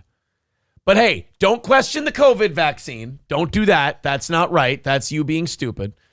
Don't question SSRIs. Don't question mental health medicines. Don't question any of these medications. I mean, we fucked up the very basic tenets of what over-the-counter medication is supposed to do. But don't question any of the ones that we have billions of dollars tied up in and need to recoup our money back. Robitussin is what people take when they're trying to get rid of like a nasty cough. Sudafed is like what people rely on to help them breathe some days with a nasty cold or an infection. Benadryl, like I said, for like allergic attacks and stuff like that. That is insane. Well, don't worry. It doesn't work. Think about all the money spent on those 3 drugs, though. Yeah, and think of all the money made. 3 of the top common drugs. Yeah, think of all the money made on those 3 drugs. So is it really just the sugar pill effect where like you think you're taking it, so therefore you like manifest in your head that you feel better? Or it just doesn't work for anyone, and they just, all these years we've thought it was us. But you take it anyways in hopes that it works? The patient community requires and deserves medications that treat their symptoms safely and effectively, and I don't believe this medication does, the panel said. Phenylephrine first came to prominence in 2006 after another decongestant, pseudoephedrine, was taken off drugstore shelves because it's an ingredient in the illegal stimulant methamphetamine. Well, guess what? It's time to bring back the meth decongestants, because the meth decongestants, while they could be used in making methamphetamine, they worked. Oh, yeah. I don't know if you people don't know this or not, but if you want the good stuff, you do have to go up to the counter and ask the pharmacist for it, and you'll have to show your ID and stuff, and then they'll give you the stuff with the real ingredients in it. Yeah, after the passage of the Combat Methamphetamine Epidemic Act of 2005, which, by the way, we totally solved that problem. Yeah, meth is totally eradicated. After 2005, you never heard about meth ever again. Pseudoephedrine was available only behind the counter, so drug makers replaced it with phenylephrine-based products. The FDA panel analyzed the early documents and studies that were used to support phenylephrine's over-the-counter use. The agency found that study results were inconsistent, did not meet modern standards for study design, or had flawed data integrity. In contrast, several recent studies into phenylephrine found that the drug didn't reduce nasal congestion much more than a placebo, even at doses as high as 40 milligrams. Interesting. I tell you what, Ryobi, I know you're calling in right now. Hold on. Pharmacist Ryobi, call back in about 90 seconds. Yes. Why is that, Aaron? Because I don't have the phone hooked up yet. I apologize for that. I am a stupid... Trying to get a pharmacist on the phone. You are a stupid, stupid man, Abel. There we go. Ryobi, whenever you're ready, go ahead and check back with the program. The FDA first started investigating oral phenylephrine in 2007. I mean, even though it was replaced in 2006, I mean, why get on it? In response to a citizen petition and an advisory committee meeting that was held that same year. So, again, you can't give me the Robitussin, Sudafed, and other medicines don't work shtick and then tell me I can't question any other medicines you guys put out. Yeah, no, that's true. Basically, so it sounds like to me, it includes all allergy pills and shit like that. If you get it behind the counter, it's probably the real stuff. But if you buy it off the counter in the aisles, it's a placebo effect, basically. The over-the-counter one is basically horseshit. Let's go to pharmacist Ryobi. What's going on, buddy? Hey, read the article again. What they're saying is, like April was saying, all the good stuff's behind the counter. If you want anything that works, you got to go behind the counter and give your license and all that because of the meth dealers. But the shit they started putting in 5 or 6 years ago, just over the counter to replace the good stuff, is the garbage. Yeah, so that's it's not actually been bullshit for 100 years. It's only been bullshit for 5 or 6. Yeah. Sure. The pseudoephedrine stuff has been, that's been balls deep good for 100 years. It's the new stuff since 2006 has been horseshit. But you can still buy the good stuff. You just have to show your license for it. Right. Okay. And go to a lot of different stores. Yes. Some of them Prank still caller. won't sell it. Prank caller. Prank caller. There we go.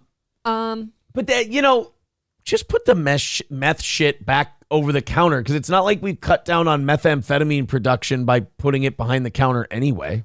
I don't know if you know this, Aaron, but it costs a lot more too. There's a difference. So what? I don't know. You could, I guess you could. You know what? If it's over the counter, they'll fucking steal it. Yeah. Yeah, so I guess you can't put the good shit. Right, you'll have a lot of losses. Yeah. Like I was having an allergy attack, I think on Sunday or Monday, and I went to get some Zyrtec D, so it has decongestant in it.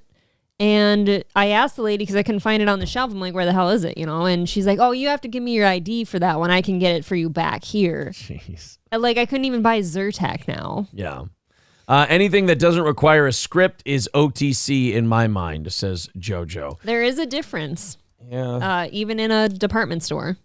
Mr. Approachable says, to me, it sounds like they made too much money on the vaccines. Now they need to get rid of something to use as a tax write-off. Hold on a minute. Let's take a look. Who owns Sudafed? Johnson & Johnson. Okay. They're off the hook. Who owns Benadryl? Pfizer. Pfizer is Benadryl product. Let's see. Who owns Robitussin?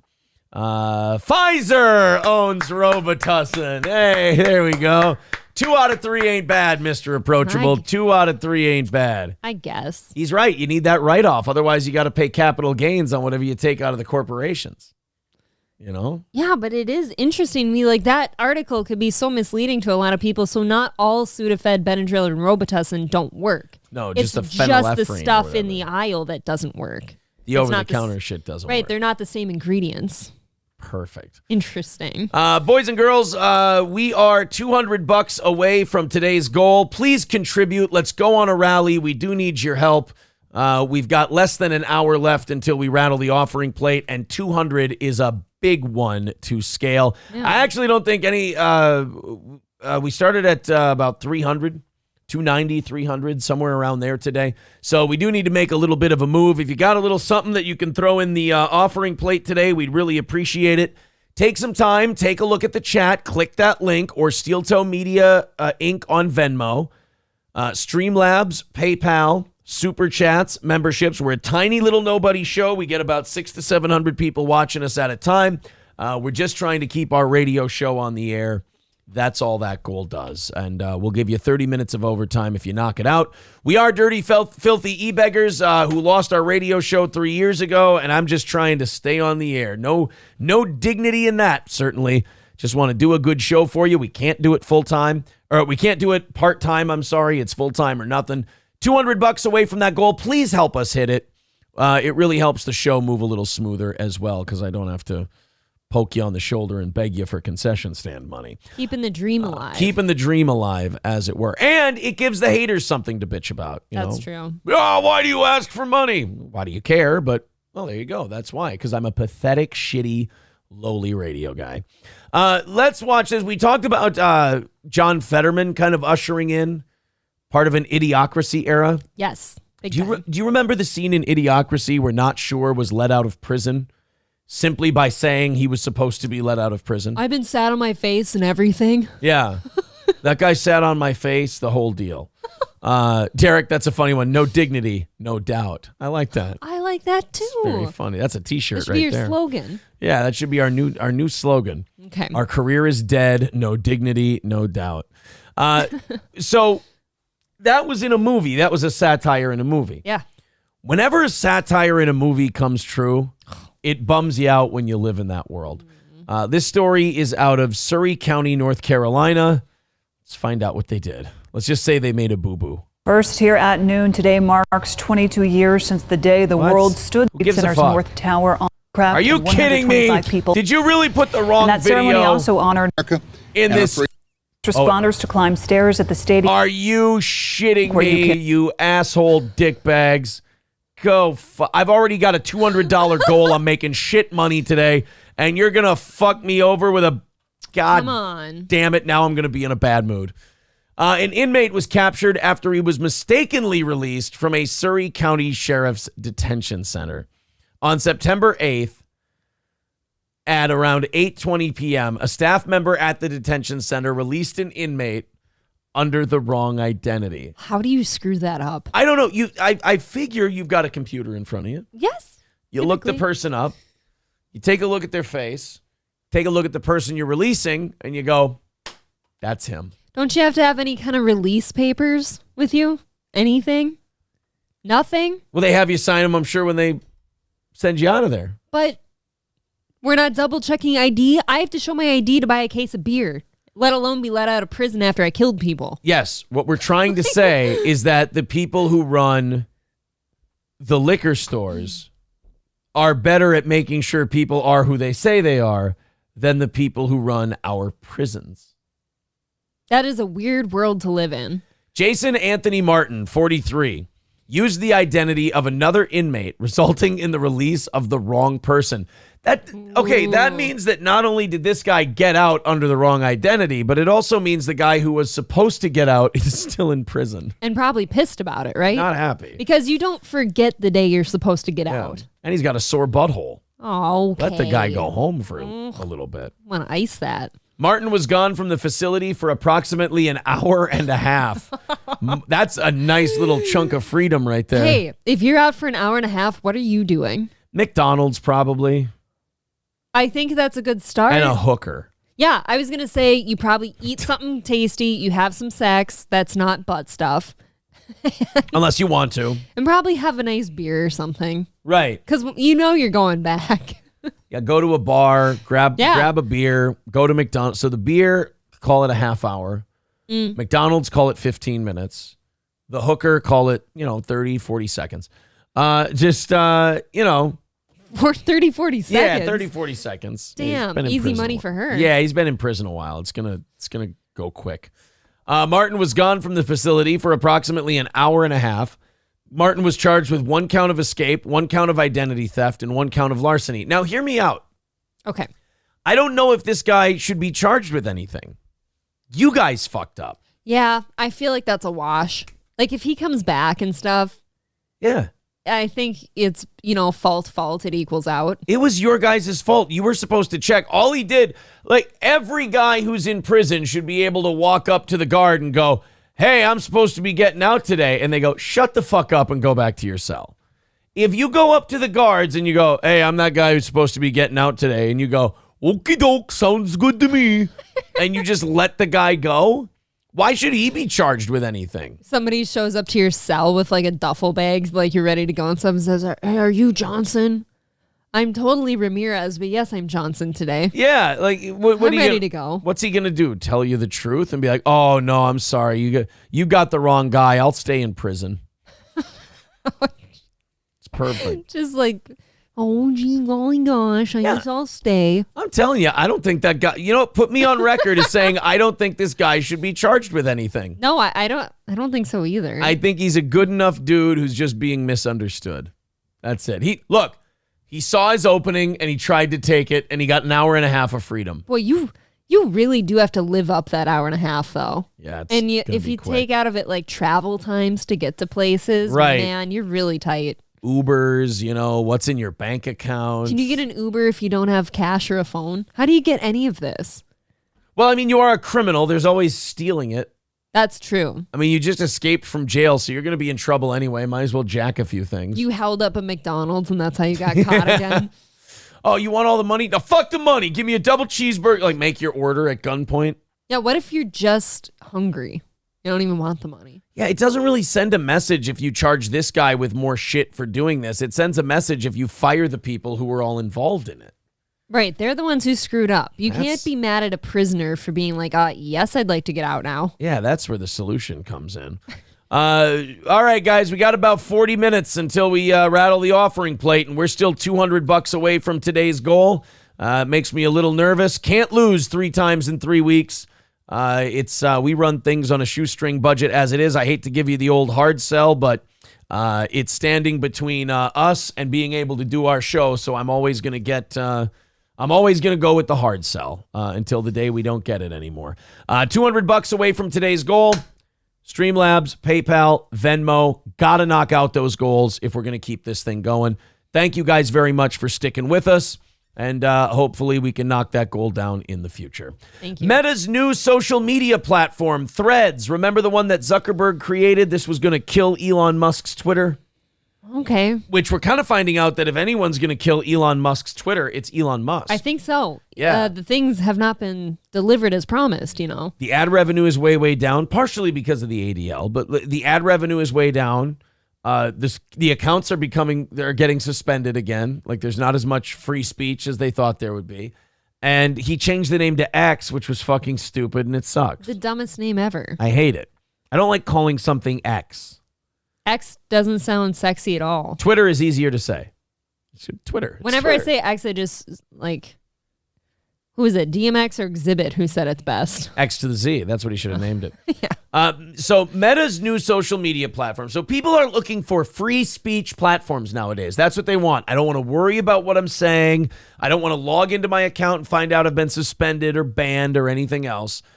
So Threads is taking that consumer demand and is now blocking COVID-related search items in order to combat disinformation, according to Washington Post. So basically, Threads is just becoming Facebook with a different design. Sure. It's a different color. It's yellow this time. Yeah. Can we stop with the disinformation shit and the misinformation? Right. It's just, I always believe that everybody should be able to say the thing they want to say, and it's up to us to decide what we think about that. Yeah, or do your research. It's really, we just did a story about how the medicine you said would decongest us doesn't decongest us. And now we can't ask questions about these other medicines that you're putting out there. Wow, what a piece of shit. Should be open for discussion. Threads, a social media site launched by Mark Zuckerberg's company in July to compete with X, formerly known as Twitter, has already landed in hot water. Oh, no, not hot water. No. I hope they're not under fire. Or under Gino. You don't want to be under fire when you're in hot water. For censoring search items that could populate sensitive results. Yeah, God forbid you have people on a social media platform discussing things with each other and saying things that are, what is it? You don't want sensitive results. I don't think you should even... Don't dabble in any social media if you can't handle others' opinions. Right. Right? That's what it really is anyways. We're not doctors. It goes back to what we were talking about yesterday with the trigger warnings and the safe spaces in colleges. They did that study on them that found out, oh no, these kids are actually twice as broken as they were before. Right. When you add all these safety measures and safe places and stuff, we just create a soft person who can't handle anything. Right. You're just making, when you coddle everybody, then they expect to be coddled. They're going to quake like a chihuahua out in public. But then again, you could argue that Mark Zuckerberg and wealthy, powerful people they prefer it that way. They want you to go to them and say, hey, you're supposed to coddle me, or hey, you're supposed to inform me. And then that way you can just give them the information that you feel they need to have, and they don't go off looking on their own. They don't go off searching COVID because we blocked it. So there is that part of it. That it's all, a lot of people see stuff like this and they go, this is stupid on Threads part. It's like, it's not stupid. It's by design. This is what they want. Right. When you're out there shaking, you expect these people to hold you. Right. Keep you safe. The Post reported that the platform is intentionally blocking search results for several items, but declined to provide a list. The outlet noted that Threads populates a blank screen when users search for COVID, coronavirus, vaccines, and vaccination. Additional blocked search terms included sex and porn. Okay, so literally everybody's out now. Okay, so no fun. No fun. Yeah, you can't have any. What if I want to watch COVID porn? Yeah, what if I want to watch people get vaccinated? Yeah, what if I want to see COVID? What if I want to see vaccine sex? Are both of those?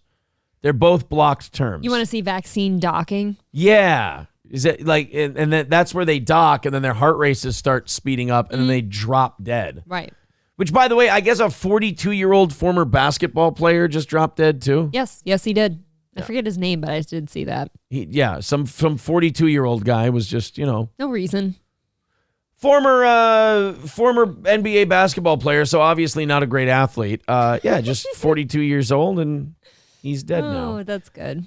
Gray Duckling with $100. Thank you very much. A mercy contribution from our buddy Gray Duckling. Guys, there you go. 100 away. Knock out the rest. Gray Duckling was very, very generous to cut that goal in half for us. Thank you, buddy. Hobo Chili with $2 over on Rumble says, April, where did you take the jersey? From some Make-A-Wish kid with cancer? You saw it just lying on his bed after he passed and said, oh, this fits me, extra medium with the smell of death. It's from Hobo Chili Recipe. Is this a bad jersey? He gave you $2 so he could tell you that. He wanted you to know. It's the inaugural season one. He says it looks like you took it up. Well, I mean, look, you've been accused now. Did you take that off of a kid with cancer? I don't think so. Well, what do you mean you don't think so? Either you took it off a kid with cancer or you didn't. And even if I did, that kid's not around anymore, okay? I wear it better. It's a tribute, really. I don't even know what size this is. Yeah. I mean, if you think about it, It's a large. Oh, there you go. Kids large? If it's on me, it has to be a kid's large. Yeah, that's a kid's. You've got to. But you this just is a wait a legit minute. stitched jersey. You just tried to own hobo chili recipe when he said, "Did you take that off a cancer kid?" And you revealed to him that that is a children's large. Because if that's a large, it should pretty much fit me. I wear between large and extra large. But I thought kids didn't have the nice stitched jerseys and stuff. It's the inaugural season 2010. I didn't have any kids back in 2010. I was a kid, kind of. So you may have stolen that off of a Make-A-Wish kid. Hobo might be right. Or he also says it's ill-fitting. He doesn't think it fits you right. How can I help? How would it fit better? I will have this tailored if you just give me the instructions as to how it would fit better. This is the funny part. The difference between how Aaron deals with detraction and April deals with it. April looks at it and goes, how can I help? How can I fix it? Aaron goes, I'm going to taunt you to keep doing what you're doing until I break you and drive you nuts. Maybe these kids would pay up if they liked what they were looking at. I have logic here. Who was that guy? Some guy on it was just some guy. I didn't try to make him happy today. I just said, haha, look what I'm making you do. Make another account, retard. And then he did.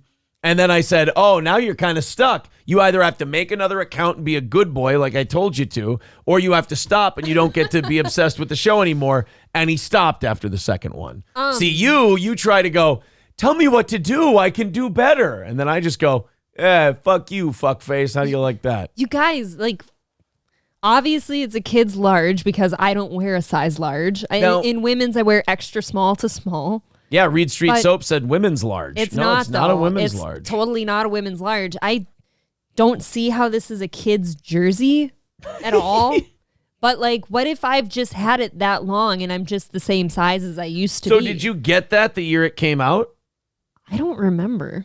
I've just kind of had it. If you got that the year it came out, what if somebody put a cancer kid's jersey in my closet? I don't know. Yeah, if you got it the year it came out, then yes, that you got that when you were a kid. Well, I was a sophomore in high school in 2010. It's not like I was tiny. Aaron with $5 over on Venmo. Thank you very much, buddy. He says now you won't go bankrupt, hopefully. Hey, we can still go bankrupt. Thanks. Don't you worry. We're a day-to-day shirt sleeve operation here at Steel Toe. Thank you to producer Robert for becoming a member also. And thank you to everyone who's become a member of our locals. We got a new locals out there. I'm going to put my second amateur fight on the locals today. We're also going to put some listener exclusive content up on locals throughout the, throughout the life of our locals account. If you're on Rumble, just go right down below the video, join our locals, or go to steeltoemorningshow.com steeltoemorningshow.locals.com and join up today. It is $5 a month. It's also an interactive 24-hour chat for the audience, so you guys can talk to each other, talk to me, whatever. But also, your first month is free. We want everyone to get the first month for free because we're learning about locals as we go in September. So we want you guys to be able to get that for free if you use the promo code SteelToeJoe. So use Steel Toe Joe on our locals and you get your first month free. Wow, Hobo Chili Recipe basically started an entire bit. I'm deciding that he's only salty about apparently my ill-fitting jersey because the Twins play his precious Rays today for the third time, and we're 1-1. It's 1-1. We did beat them. At 12-10, we will see who's the better team here. The Twins' magic number to clinch the division is now 17. The magic number is at 17. So the magic number is the combination of Twins wins and Cleveland losses, and when that number gets to 0, we're the division champions. I thought in the shittiest division in baseball. I think I look nice in this jersey, and I'm going to stand firm on that. Cleveland is still technically very alive, or is still technically alive, but is very quickly running out of runway. After Tuesday, the Twins' magic number is down to 10. I thought so. I thought that other number seemed high. Down to 10 with 16 games left on their schedule. This is important because Minnesota needs to definitively punch its postseason ticket rather than running the clock out on a bad team. It could do either one, though. I don't see the Twins making a lot of noise in the postseason. It's just not our way. We usually get our ass kicked. I don't think we've won a playoff game in like 4 years. I don't know. Not even a game. You know, we're 0-14. You know what's hard about like people who watch either hockey or baseball is there's like too many games to keep up with. You kind of get bored of it eventually. This time of year, it starts to get busy because you're going to see hockey and basketball start their preseason soon. Football's going again. Football's going. Baseball's entering their pennant races. This is an exciting time for that. Yeah, it's busy. Producer Robert with $2 says, great Bears jersey, April. There you go. Mine does not have the TC on it. This doesn't count. It doesn't work quite as well. No. Thank you, guys. I don't think it's anywhere. Oh, here it is. Over 600 people checking out the show today. Thank you very much. We've been between 6 and 650 all day. That's very, very cool. Hit like, hit subscribe, help the algorithm. We do very much appreciate your algorithm help. And we're only $95 away from today's goal with 30 minutes until we rattle the cans. Thank you, boys and girls. Thank you. Kevin Costner's divorce proceedings are still going They did settle the child support thing on $65 $62 a month. Okay. So when it started, Kevin Costner was saying, I'll give this bitch $750,000 a year in child support. She was saying, I really like getting my hair done. Botox. I need plastic. She did. I mean, she said in the court proceedings that she needed plastic surgery. I'm sorry, Amy Staley, can you be more vapid?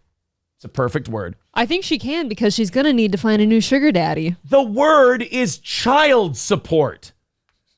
Child support. And you know what? I will give her this. She's more honest than most of these gold-digging bitches. She is being a child. Because in the child support, she said, well, I need $250,000 for child support. And I'm guessing that the judge's mind was made up right after he got the answer to this question, which was, what do you need $3 million a year in child support for? And she goes, well, I need plastic surgery and I've become she's a perfect candidate. She'll make a great single mom because everything in these proceedings so far has been me. I need to keep up my usual way of living, you see. Right. And that somehow falls under the realm of child support. Then don't you not divorce him? Because he didn't file for divorce, she did. Yeah, I mean, if you want that same... You stay with him. Yeah, if you want that same standard of living, then stay with the guy who's paying the bills. Mm-hmm. There you go. It's not... the child support she was asking for was for her. It wasn't for the children. She's the child. Well, if she loses the upkeep on her body, things start to sag a little. Kevin Costner's lawyer is blasting estranged wife Christine Baumgartner. Oh, well, Kevin's going to be really mad at you for that. Oh, they mean like verbally. No, he won't because he's not with her anymore. They're fucking on Chatterbait right now. Ew.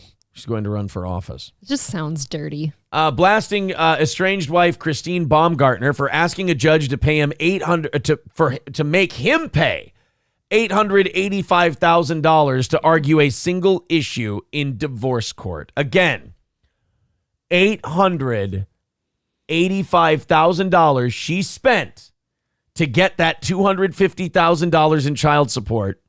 And the judge ended up $885,000 later. The judge said, no, it's exactly what you guys agreed upon in the prenup. It's $62 a month. So you spent damn near $1 million. You lost.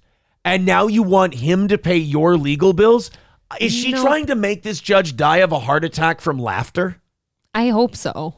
I hope she's trying to be funny. And now if you're the lawyer, you just keep, making these motions in court because it's just racking up the total for you. You do, because doesn't every single interaction cost something? Yeah, you don't give a shit about, where the money's coming from. You don't care if she pays it or Kevin Costner pays it. You just know that you just keep to get racking up those invoices. Keep the tab going. Keep the tab open, exactly.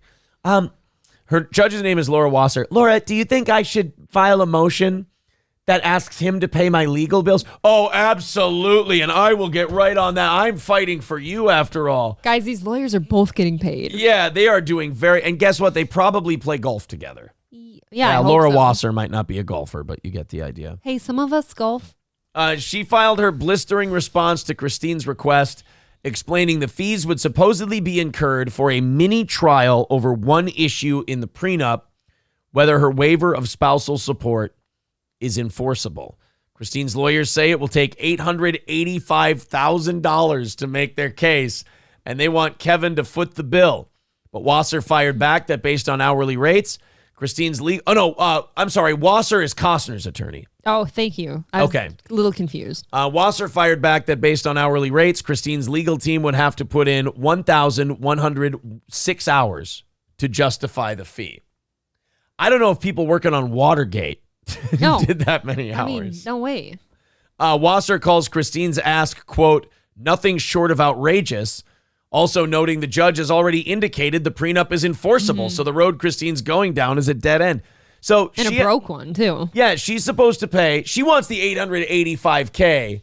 Her lawyers filed a bullshit invoice to get the judge to say yes, so then that way Christine could get whatever's left over of the $885. It's just a spite move, right? It is. It's a spite move to get some of his money. And I love that he's winning. I really do. Yeah, I don't like people like her. I'm big time rooting for Kevin Costner on this deal. I like what you said too about like the child support too. Like as if how much did she ask per month? It was a lot. How much was it? $250 a month. $250 a month. As if kids cost that much. Right. As if.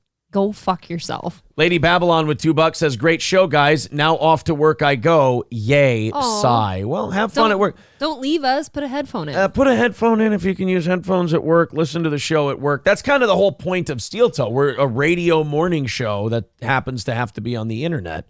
And we want to keep you entertained while your day is going. You know?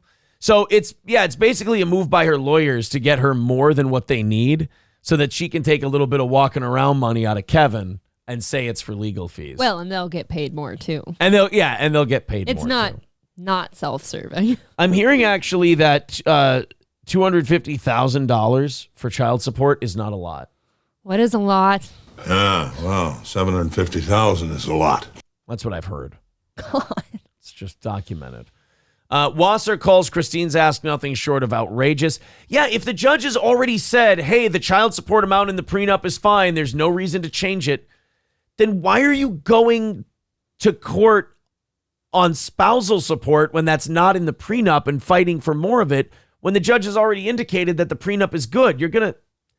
Again, it's a money laundering deal. Look, the only person that's ever going to pay child support or spousal support is typically the man. Why would any man allow spousal support in their prenup? Why do you want to keep paying? Like, let's say you don't have kids. Why are we paying spousal support to get her to to sign it? You figure out how much spousal support you can afford to pay and not miss it. That sounds like a crazy loss of money. Yeah. Well, to somebody you don't like. When you're in your 60s and you're marrying a 20-something, you got to sweeten the pot a little bit or they're not going to fucking marry you. See, I guess I don't work that way. I would not do that.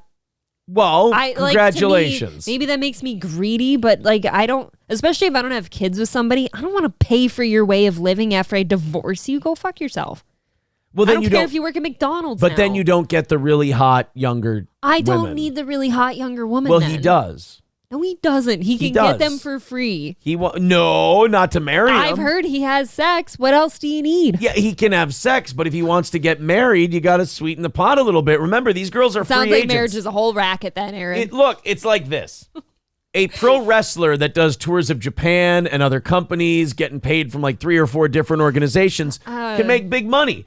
But if one company wants to lock him down, they got to offer him a pretty sweet deal to give up all those Japan and indie commitments. I'm just saying, as somebody who pays child support, what sounds more fucking frustrating than paying at least to help your children when they're not in your care? Paying to help somebody you hate now that they're not around you. Ryan the Garbage Man has a great point. That's insane. You know why she wanted that $250 in child support rather than why she's going to spousal support now and not child support?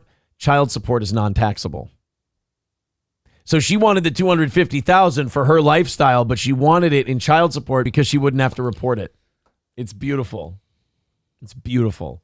Skeezy says, why do celebrities get married anyway? I've always wondered that. Look, I don't understand the ones. I understand celebrities marrying celebrities. You're the only two people who understand your lifestyle and what you're doing and everything else. Like Tom Hanks and what's her fuck? Rita Wilson. I think she's an actress. Boy, the chat has really gone back and forth on me. Somebody said, oh, look at April's naivete. April. That's how you say that. And then somebody's like, oh, April is getting smarter. Marriage is a racket. Like, really just all over the place. I think it really depends on your experience.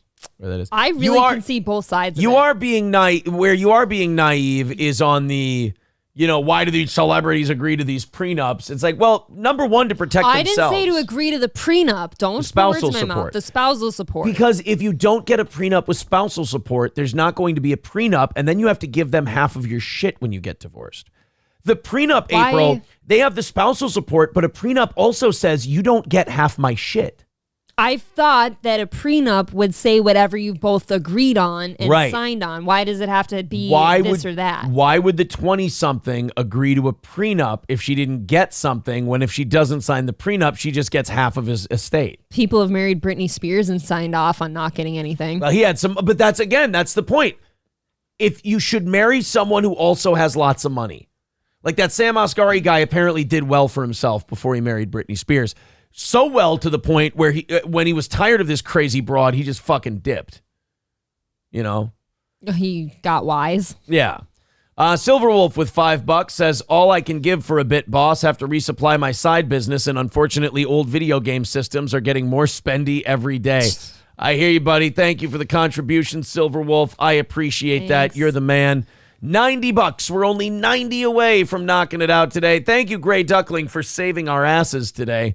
We're only $90 away from hitting the rest of it. $70 away because Mike's Tool and Nail with a $20 over on PayPal says, here's another $20 before I lose everything due to my depression and alcoholism. Well, I mean, no. Thank you. Thank you, question mark. But try to avoid the losing everything to alcohol and depression if you can. That would be nice. You run a tool and nail shop in this economy. With the way prices are and shit. I'm sure you're wanting to take a swig during the day every once in a while. There's a That's chance. for sure. $70 away from hitting today. MSO wearing a halo. I think he still thinks he's going to win today. But hey, we're only, what are we? We're only 70 away. I don't know if this one's going to be close. Let's see if we can fuck up MSO here today and take a win. He did get, what did he get yesterday morning? A draw? I don't remember. He did get a draw because we had to go into overtime to knock it out. So he did get a draw yesterday. That's fair enough. Geezer tells us bullets are cheaper than divorce.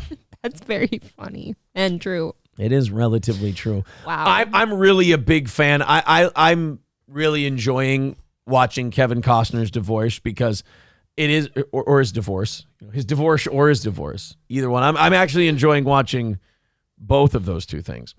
But I'm enjoying watching his divorce because he's winning. Yeah. And she's trying so hard. It does look kind of desperate, huh? He's making her look like the desperate money-grubbing whore that she is.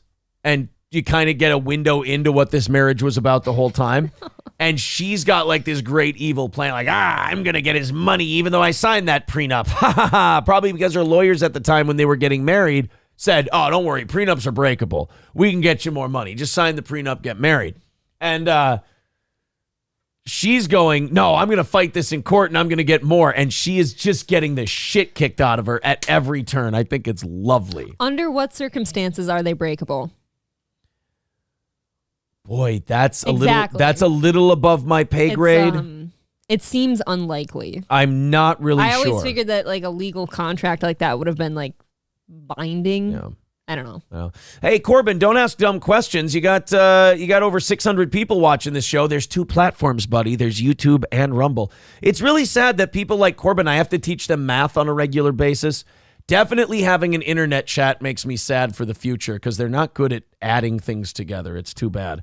Matthew Q with $5 says, thanks, Gray Duckling. Too poor to give more. Guys, $5 is great. Thank you. We make goals on $5 from a big everybody deal. a day. That fucking nails it. You guys got this thing going now. $65 away from hanging out today's goal to dry. 20 minutes away from rattling the plate, which may not be needed today. So Christine has not only lost most of the legal battles in the divorce, she's actually lost more than if she had just settled with Costner. For example, she originally wanted $248 a month in child support. Remember, Kevin Costner offered her $75 to just walk away and say, we're good. That's right. He did. He offered her $900,000 a year to just fuck off and stop with this court shit and do the divorce. She said no. She fought it.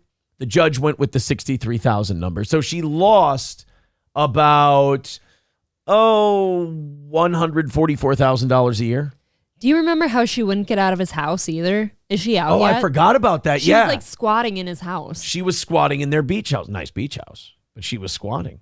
Wasser says Kevin's already paid Christine $300,000 in legal fees and also allegedly took $105,000 from Kevin's account to feed her legal team. This is a piece of shit.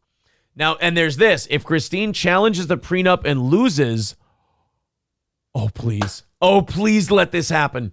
If Christine challenges the prenup and loses, she'll have to return more than $1 million Kevin gave her and also pay his lawyer fees. Yes. So I'm choking on my happiness. I'm really sorry.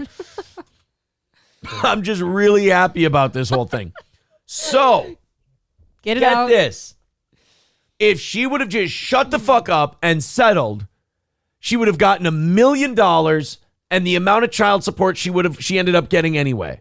She said no. She was so goddamn smart and such a strong, independent woman that she was going to fight this in court. So now she's going to lose the money, pay his legal fees, and pay the $500,000 that she's racked up. Oh, God, I hope she ends up broke in a gutter. I really do. This is great. Right? She tried, and now she can't get her plastic surgery because Kevin was supposed to pay for that. She ends up going to like the cheap places down in Mexico and shit and just fucks everything up. This is fucking awesome. This is great. This is going to be wonderful, this Kevin Costner thing. God bless you, Kev. Kevin Costner's got a lot of men living vicariously through him, I think. She's also completely destroying any resale value she had because no man's gonna want to marry her and see the garbage they go through. No, they're gonna TMZ or Google Christine Baumgartner, like, oh, I met this really hot chick, and I'm in my 40s, and maybe I'll settle down again. And they look it up and they go, oh wow, look at this giant sea of red flags I'm swimming into. I think when you get divorced, you gotta go through it a little more gracefully, so you got a little resale value. Right, you got to get in, get out, and then get back out on the market. Make it quick so people will be like, okay, if things do go south, it won't be so bad. Right. Thank you, Nicholas, for the $5 over on PayPal. Appreciate that, buddy. Thank you. And now all of a sudden, look at this. Only 60 away. Guys, we might not even do music today. Thanks, Gray Duckling, for jump-starting that whole thing. Yeah, I don't want to do music today. You don't want to do music? No, I'd like a break, and I think everyone deserves a break. All right. $60 away from the goal. If we get inside of 50, there's no music in 15 minutes. So there you go. Streamlabs, PayPal, Venmo, Super Chats, memberships, the whole deal. Thank you guys very, very much. Rumble Rants or joining our locals. Now remember, with the locals thing, get your first month for free. Go to steeltoemorningshow.locals.com and use the promo code SteelToeJoe when you become a supporter, and your first month is absolutely free. Very Perfect. Cool. Thank you to the 15 members we have so far on Locals and the 8 active supporters. We do appreciate that. Become an active supporter and get a lot of exclusive content. I'm going to put my fight up there today. You guys can score it yourself and judge it. Maybe we'll take some videos, sparring nights, and we can put some of those up there. We'll do some fun stuff. We'll do a lot of exclusive stuff on today on the locals that we put up there. And again, use Steel Toe Joe as your promo code because I'm still learning locals and I want to make sure it's good. So get your first month for free. Are you excited or nervous to have your fights up there?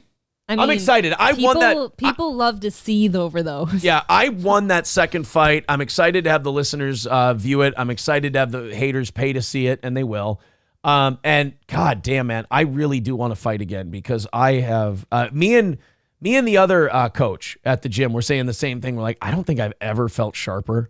Like I'm getting we were both saying like I don't even feel like it's me boxing when I'm boxing. Like I'm just that's a bit rich. I look at the two opponents I had before and I'm kicking myself because I'm like, I would have fucked me up if I would have fought me now. And those other two guys, I don't know if they would have gone I don't even know if it would have lasted the distance. Okay. Either one of them. The first guy definitely. Well, it's good that you feel that way. People don't believe this, but the first guy would be an easier win than the second guy. The second guy was more technically sound. The first fight, I just wasn't ready. I shouldn't have been in there yet. But the second guy, I fucking won that goddamn fight. So a third one, a rematch with either of them would be pretty easy work as far as I'm concerned. I think I would win those going away. There's a couple guys I would stay away from. There's I've seen a couple people where I'm like, yeah, how about not him? That's actually the first time I've heard you say that. That's a good boxer. Like a big swinger, a big power puncher, they can't hurt me now. Like defensively. A good boxer, though, here's what I have problems with when I'm sparring. Speed. Someone who's really fast, I fucking suck. When guys are quick and their hands are fast and they're, well, I'm a counterpuncher. I have trouble with other counterpunchers. They really frustrate the shit out of me. So everyone thinks it's power. They're like, oh, the guy looks so big and strong. Give me one of those guys all day long. Some wiry looking fuck who's bouncing around and moving his head and throws punches like he's flicking a light switch. They're pecking you in the head and you're just like, but I feel like a lot of those guys look like small and compact and like little muscle tanks too. No, they don't. Those guys don't have a lot of muscles. Those guys are really? lean. Those guys are lean and they're a problem. Interesting. Yeah. Look, when you have a lean guy and he's in there boxing, that guy's more of a red flag to me than a guy with a lot. I see a guy with a lot of muscles and I'm like, this guy's not going to be that great of a boxer. So you really are some guy who looks at other like big muscular dudes and you're like big for no reason. Big for no reason. Right. Boxing is full of guys who are big for no reason. Okay. It's the wiry, spindlier, leaner muscle ones. I still assume though that if those big muscly guys get a good chance at a good shot on your face, they're going to put you down. Muscle doesn't mean power. Speed, if you know how to land it correctly. No. Speed and technique means power. I just said if you know how to land it correctly. Deontay Wilder is a skinny little Negro man. Like he's a small guy. He's 6'7", 215 pounds. But he's got big, long arms with a big old fist, and he knows how to throw it properly to put you on your ass. Mike Tyson was always very muscular, wasn't he?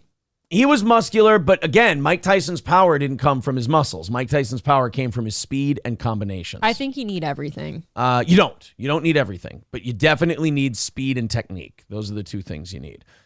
Scientists this was really cool. So, you know how we're paying like $4 a gallon for gasoline right now, and we're not drilling for our own, even though we have a shitload of oil under our feet all the time, everywhere. Just walking on and it. you could start drilling for oil, and not only would you bring down gas prices like crazy, but you would be employing people. People would have good paying jobs. It would be wonderful for the economy. Well, until we get a new president, that's just not going to happen. They're not going to let us drill. They're going to let us sit there and suffer with $4 a gallon gas.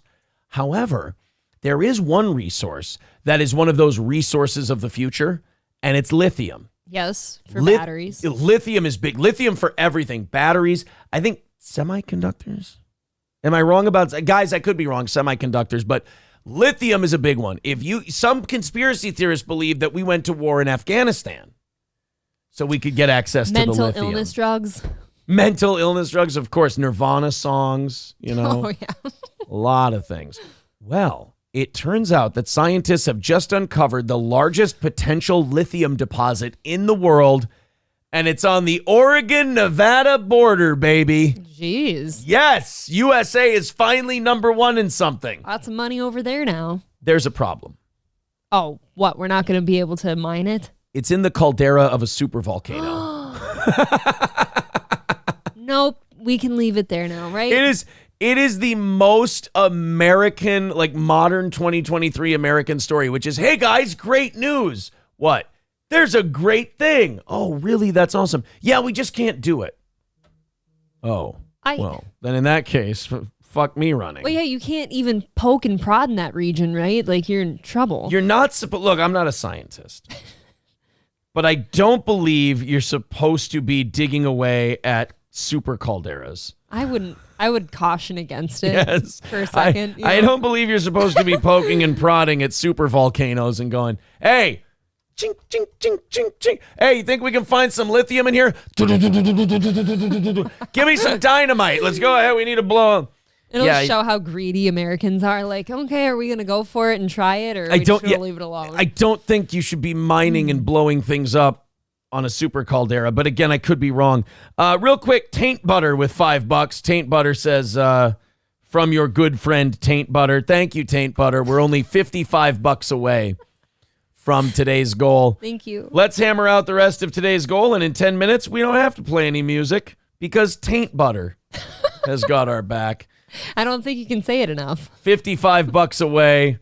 Let's hammer out the rest of it. There's all the links. Streamlabs, PayPal, Venmo, Super Chats, Rumble Rants, etc. Thank you, guys. So earlier this summer, we found out that the U.S. might soon begin leading a global surge in lithium production because they found a huge lithium deposit in Arkansas.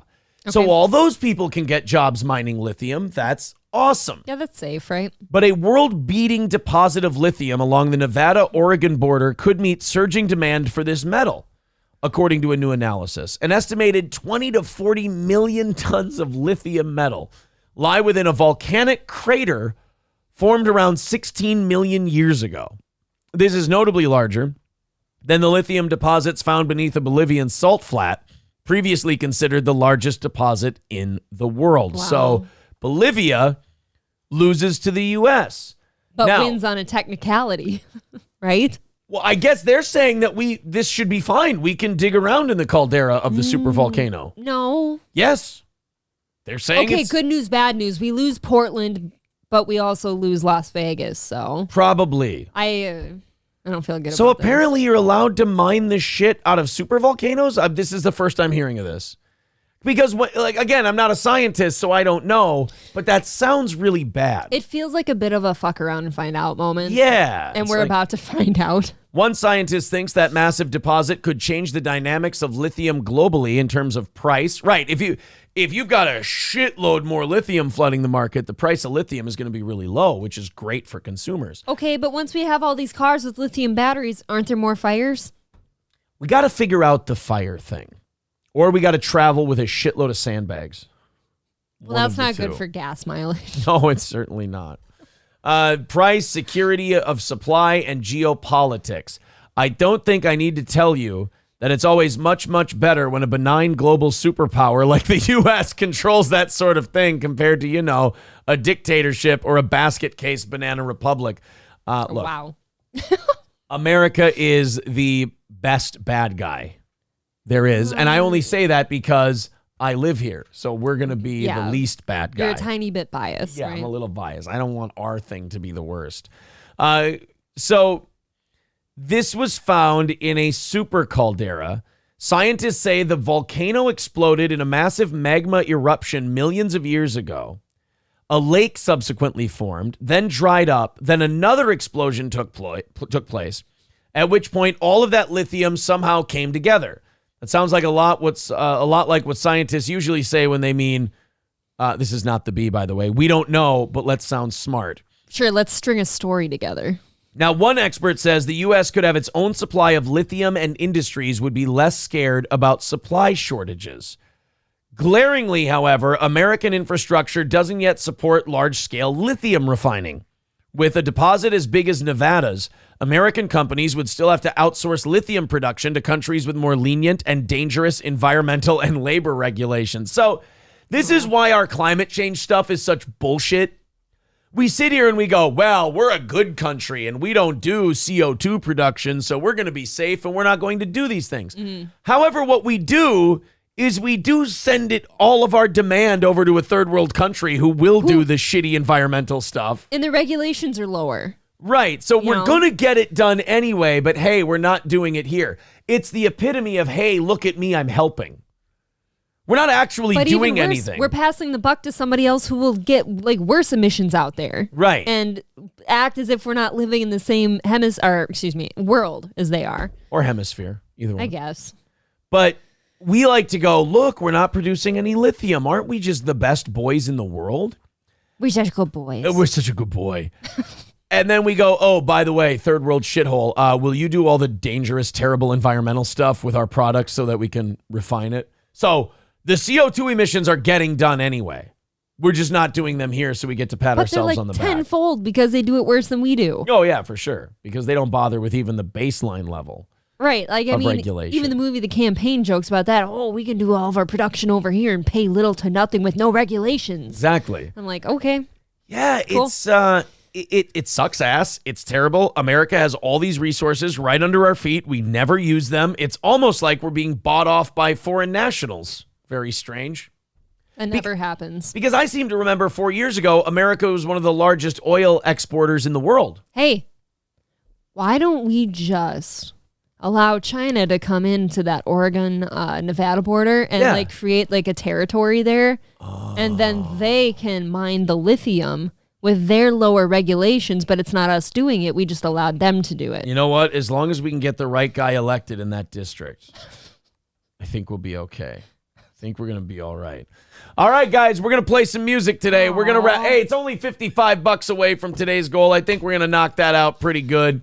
April had the day off yesterday. She rested up, so her offering plate arms are all good. $55 away from today's goal. Let's start a rally. Let's fire up the music. Let's get these black gospel ladies singing and hollering at you. Here we go. Off we go. $55 away. Fill up that offering plate for the Church of Steel Toe. $55 away from overtime. So technically, MSO still has a chance. No. He's got about 6 minutes. I don't think so. To get his victory. Let's see if we can deny MSO a win. $55 away. Streamlabs, PayPal, Venmo, Super Chats. Every dollar you throw in on any platform goes to this program. Now, if we go over today, Redbeard, a listener we lost over the weekend, has a GoFundMe for his surviving family, and we are currently up to about $60 that we're going to contribute to that. Half of any overage we have on the program this week is going to Redbeard's GoFundMe. So we're at $60 for that. We're $55 away from today's goal. If you guys want to contribute, there's all the links in the chat. Let's start the rally, and let's do this thing. If we knock the goal out, we add 30 minutes on to the end of the show. If we don't knock it out, we will shut things down here in about 5 minutes. So, off we go. Who's going to start the rally? Once the rally starts, it won't be that difficult to get it over with because, again, it's only $55 today. So just a few of you chipping in together. Be brave. Be the first one to chip in. April, give me the offering plate See today. How crazy Here we go. though? Look at that. Yeah, no, it's not okay. You're just hitting me now. I almost had them all. No, you keep Fill it. up a little energy. We got to have some energy, April. Shake that offering plate. Fill it up. $55 away. The funniest talk show there is. Should be far more popular. And here we are begging you for a couple of bucks. I wish we could race to knock this out. $10 from Michael says, praise Steel Toe. Hallelujah. Hallelujah indeed. $45 away from today's goal. Let's continue. Michael started the rally. Who's going to continue the rally? Get it going, boys. We are e-begging away, trying to knock this thing out. Couple of bucks here and there, and we're done. It's over. We do our overtime. We keep the stories coming. We keep the entertainment going. It's a shame that a show this good has to beg this hard, but we're here to win. $5 from Jolene. Thank you very much, and we're down to $40. I don't want to quit yet. Away from today's goal. We're not going to quit. $40 is nothing. We're going to knock that out in no time. Here you go. No, CK Benzona. It is not Aaron's Mexican bedpan. Shaking it around like it is. That is not. Oh, no, if I shook a bedpan around like this, whoa, there'd be poop and pee everywhere. There'd be poo-poo pee-pee all over the place. Man. All right, boys and girls, 40 away. 40 left to go. Let's make MSO take an L today. We've got 3.5 minutes. 3.5 minutes to go. Do you have teasers? Until we're out of time. We got a bunch of shit. I got some baseball stuff. I've got a shark attack. April will love that. I've got, we're going to check in with Kensington and the trank epidemic. We've got some video from Philadelphia. See, these are can't miss. And we're going to do that coach, that soccer coach that had to resign because he made out with one of his players on the field. It's just an exciting moment. Hey, they were just excited, that's all. Streamlabs, PayPal, Venmo, Super Chats, Rumble Rants. $40 away. Black ladies are singing. Offering plates are being shook. Let's get this thing going. Half hour of overtime. Steel toe not dying. There's no way to lose when you hit the goal, baby. 199 from Hobo Chili Recipe says, I think this show Daywave is the best. Fuck Daywave in its asshole. Oh, good. Daywave can power clean 300 pounds. Suck my dick. How much can he squat? I'm not sure. Aaron and Pasties would break the internet. Hey, look. Aaron knocking out his goal would make sure his show doesn't break. So let's take care of that, and then we can discuss Pasties. If there's no show, there's no chance of Pasties. 2 minutes. 2-minute warning for knocking this thing out. $40 away. Let's do it. We've got a really nothing rally going right now, and we had very little left to go. It's only $40 left in today's goal. Let's knock it out and keep it going. We've got 2 more morning shows left after this, and we can have a successful week of Steel Toe. Come on, boys and girls. Let's nail this. Come on now. Streamlabs, PayPal. There's too much to talk about. Super chats, memberships, lots of stories left, plenty of material. A minute and a half to go with $40. A couple, just a couple. We can get this thing moving. You're really making me sweat for this today. This makes me feel like I don't even have a show. I'm just sitting here being homeless at this point. I'm a homeless guy. We can't do homeless Aaron. At this point. 1 minute and 10 seconds to go. $40 away. April, you shake it. Give it a little juice. Give it a little something. We've got nothing going right now. It is fucking dead in here. Come on. I even took the locals' money and put that towards the goal. Holy shit. Finish it up for us. Oh, we might be looking at Steel Toe with a draw with MSO because we are inside of $50. But holy shit, we might be playing this music again in 25 minutes because nothing is coming in. We got Silver Wolf and Diane Poo with $5 each. Thank you. That puts us down to 30. Thank you. Diane Poo says $5 for pasties. Silver Wolf says, if a poor man like me can give, y'all can give. That's well, true. there is the possibility that the show maybe we suck. Isn't that good today. 45 seconds to go and $30 away from knocking out today's goal. Come on, kids. We got to do this thing. Finish that shit up so we can finish this up so we can do a show so we're not e-begging during the overtime. 30 away. Take care of it. Hey, I think we're going to have a draw with MSO today. I think so, too. Oh, boy. $5 coming in from Zen Rhino. That's going to put us at 25 away. All right, 10 seconds left to go. $25 away from today's goal. 5. This feels anticlimactic. 4, 3, 2, and 1. Wow, I did not expect. I did not expect to lose that one. I thought it was a good show today, too. $25 away. So we're going to do the overtime. We're going to do the OT on credit, but we got to knock out that 25. Doesn't look like much in the way for Redbeard today either, but he's up. We're up to 60 in the Redbeard. It's something. Skeezy with $10 says, don't forget about Google Play points. Yeah, I mean, if you want to dig into those Google Play points, that sounds good too. Thanks for the $10, Skeezy. $20 away from today's goal. And again, we've got a half hour to knock that out. CK Benzona says Aaron needs a squeegee and a squirt bottle, and he can be a border beggar. Yeah, I don't know. I feel like shows are good, but the numbers are down. And I want to be like Alex Stein. Alex Stein just admits, he goes, yeah, my numbers suck. They're not good.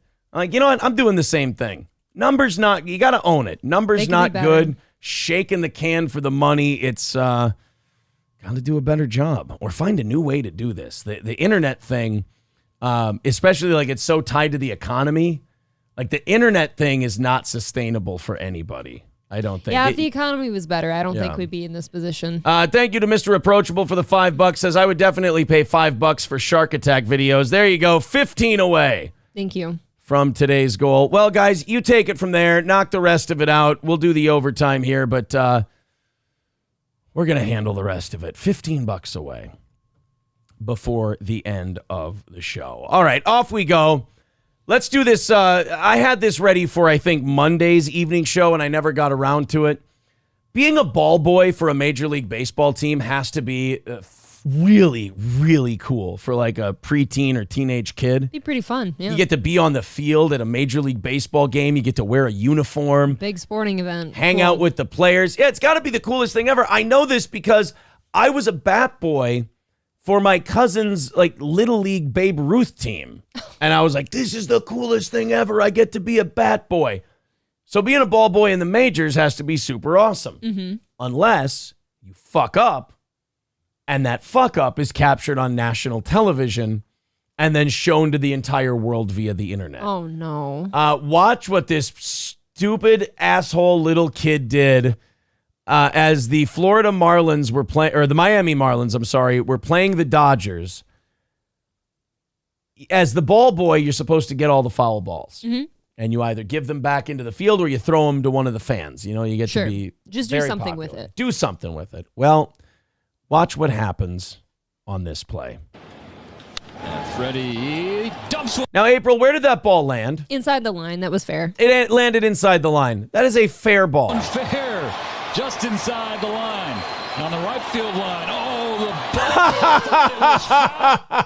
ball. No. And the fucking ball boy picked it up, ran out, gloved it, and chucked it into the stands for somebody. So does that guy get to, get a run in now? It's probably going to be a ground rule double, and if that runner was on first, well, let's see, what was the situation? There was a runner on first. They're going to make the runner at first stop at third, which he probably would have had to hold up at second. Okay. Because that was hit to right field, and the outfielder would have gotten it, maybe thrown him out at third. He'll get to go to third, and the guy at first will get to go to second. It'll be a ground rule double. Because the fucking ball boy. Like, I feel like that ball should have to be tossed back to the... And just restart the play? No, I'm saying keep the play going. Oh, they get to keep running until the ball comes back into the field. Absolutely. Okay. Can the fan throw out one of the runners, or do they have to get it back to as long as it gets there, man. Okay. Freddie. Oh, this is like, how do you have your head that far up your ass that you're not paying attention? Yeah, that was very in. And it's not like the ball was hit to him. He ran out and got the ball and threw it back. Here, just inside Look at this. the line. On the right field line. Oh, the ball boy thought it was foul. He picked it up and threw it into the stands. Look at him over there just... God. Look, the outfielder is like, are you the dumbest piece of shit who's ever lived? And by the way, that's not a kid. No, he's got a beard and a mustache. This better be like a disabled guy. I don't like that he just got called like a ball boy and all this, and he's got like full facial hair. That's Corey Adams, and a for beard. God's He's sake. got a beer gut and some titties. That's the Walrus. And like, if you're that ball boy, though, you didn't see everyone still playing the game. Like, you didn't see the guy running for first. You didn't see him running after the ball. Yeah, your head was legit up your ass that entire play. What were you thinking? Hey, look at him. He just goes back into his stance like, all right, ready for the next one. Right, this is retarded. God. That's an out. Oh, are they going to... Mookie Betts. He gets to go home? That's what I'm saying. He We'll should. make it official. Well, not only is Freddie get it. Oh, so then now it's 4-0. He never got struck out or whatever, thrown out. You asshole kid. Double, but also an RBI. So yeah, it's a ground rule double, and they're going to send that guy home. Because here's how it works in baseball. Like if the ball's thrown out of play by a fielder or whatever base you're on your way, if you're on your way to third, you get that base plus another one. Okay. So if you're standing on first, you get to go to second. But if you're running towards second already and then it's thrown out of play, you get to go to third. Okay. So you get an extra base. Makes sense. Well, now that guy just tied the doubles record for the Dodgers in a single season. See, that's funny. Yeah. So he's only got one more left. He's only got to hit one more double to break the record. All Thanks, kid. All because of some stupid non-kid. That guy's at least your age. Yeah, I was going to say, like, that is not even a ball boy. Or just some dude thinking about the Taco Bell he's going to eat after the game. That's a man. Richard Krastovsky said, with $5 says, economy sucks, boss. I hear you, buddy. I hear you. Geese Artel says, you can always stream while driving RVs like Corey. Look, we're not there yet, but maybe we'll be selling steel toe boots eventually. Thinner, like people say, the economy sucks for all of us. Thinner and thinner business-wise, just every single day. But hey, we've been here 3 years. We're still here. This audience has kept us going, so thank you very much. Aaron with $15 over on PayPal. Kevin with $10 over on PayPal. Thanks, guys. Thank you guys very much. 25 in. That puts us 10 over for the show. Thank you very much. That's 5 more for Redbeard. Thank you guys very much. So we hit it. We did hit it. Thank you. Thank you guys very much. Hopefully we get over those midweek blues. I know. Pretty soon. Maybe we didn't wear enough cleavage today. I definitely didn't show enough tits, and that's my fault. Under here, it's but my kid's jersey covers them. Your children's large. I love that Hobo sent a Rumble rant, and he was kidding, like, you got a kid's, what'd you take that off a Make-A-Wish kid? This is a great jersey. Yeah, and then she looks at the size, she goes, fuck you, Hobo Chili, it's not that. It's a large. It's a kid's large. Okay, so I did take it off of. Yeah, because it can't be a men's or women's large. It'd be drowning. I'd be drowning in it. Not only did you steal a jersey from a Make-A-Wish kid, it was a fat cancer kid. You wore a large. It was a boy's husky. Yeah. CK Benzono says, reminds me of that Cubbies fan ruining the playoffs. Yeah, have you ever seen Bartman? No. Oh, God, we're going to show you this. We'll relive Bartman in a second. Geese Artel says that was a Make-A-Wish kid. April stole his jersey. Oh, it was the bearded kid with the man titties. I stole his. John Michelle says kid's gonna be traumatized. That's a man. That's a ball man. Is a man. Is a man. Silverwolf says that's a ball man. Exactly. Yeah, you can't call him. The commentators are saying ball boy. That's not a boy. Silverwolf says, we've made it through the COVID times. We'll make it through this, lads. Just stick with Cap, and you'll be all right. That's right, buddy. Hobo Chili says, April hates dying children confirmed. It would seem that way. They're not as productive and obedient as living children, so. Trucker 18-Wheeler points out on Rumble, Aaron, you always show tits. Oh, well, thank you. I didn't want to be considered a prude. Have you ever worn like a V-cut shirt or something? You could wear a button-up shirt, but like unbutton it a little bit and really give them what they want. Should we give them a little disco? Do you want to dress up tomorrow? No. I can wear that the cheetah dress I haven't gotten to wear yet. No, I have to wear my Kirk Cousins jersey tomorrow. It's Vikings Day. That's true. It's Vikings Day. Come on. We're going to beat the Eagles. We're going to get back to 1-1. Oh, my God. We have the Eagles tomorrow. Yeah, we got to beat them, too. We're in trouble, dude. That's the shittiest part is we have to win. Something feels very ominous about not winning a single preseason and then starting the regular season with a loss. Yeah. I don't like it. It's not good. Skeezy with another 10 for Redbeard. Yeah, half of everything you guys go over will go to Redbeard. I got to add, there we go. I think Redbeard's at 10 more for today now. All right. Thank you, guys. Appreciate that. So let's go into the shark attack story. Do we have to? Yes. I don't have video. Oh, I do have. Wait a minute. Nope. I don't have video of this one. So you're Are you okay. lying to me? I don't. Like I swear to God. On Kevin Costner's divorce hearing, I do not have video of this one. That's pretty serious. A man was bitten in the face by a shark while surfing off New Smyrna Beach, according to Volusia Beach safety officials. Okay, no. Officials said the man was attacked around 7:50 a.m. Tuesday near the jetty in North NSB. Now, here's my issue. They say girls love scars, Like, if you got a scar. They are pretty sexy. Yeah, like, women love scars. Women love scars, asterisk, unless it's a giant bite mark in your face. You just have a dished face. Yeah, you just have holes where the shark's teeth went. You look like Voldemort because your nose is missing. Right, yeah. Girls like scars unless it fucks with the old money maker. You know what it is about the scars thing, too? Like, it's kind of the same thing as when somebody has a uniform on. It's, you look rugged, you look like you're tough, and that you've been through things, and you've gotten through it. You just look nice and rugged. Once a shark bites me in the face, I go limp and surrender and go, you'd better fucking finish the job, you asshole. Dude, if a shark bites me in the face, I'm praying it kills me on impact. Right. I don't want to live through it. Because you know why? I am weak around sharks. I'll have PTSD till the day I die. Imagine the shark bites you in the face and you live and you're sitting there in the water going, fuck you! No! Come on! I don't want to live to rethink that one. You know what I mean? Like sometimes I've gone through some shit in my life, bad things, and I can relive it in my head and still get through my day. That would cripple me. It's over. Right. Like, I will look like Gordy sitting and quaking at your feet for your attention. Mr. Approachable says, oh, fuck off. You have a shark attack story, but no video. I want my $5 back. You can take a month off from your membership. Or just contact me. I'll give it right back to you. Wait. The victim, a 38-year-old South Carolina man, was jumping off a wave when he was bitten above his right cheek, officials said. Oh. The man suffered non-life-threatening injuries. Now, wait a minute. No. I'm starting to think this was a tiny little pussy-ass shark. Dude, little guys, they're kind of fun, right? Right. Like, I'm thinking like a great white came by and went, and you lived. Like it only got the tip of its nose on you. But he bit you in the face and you lived. That's a badass story. But then if you come back and you said, oh, yeah, it turns out it was like a sand shark.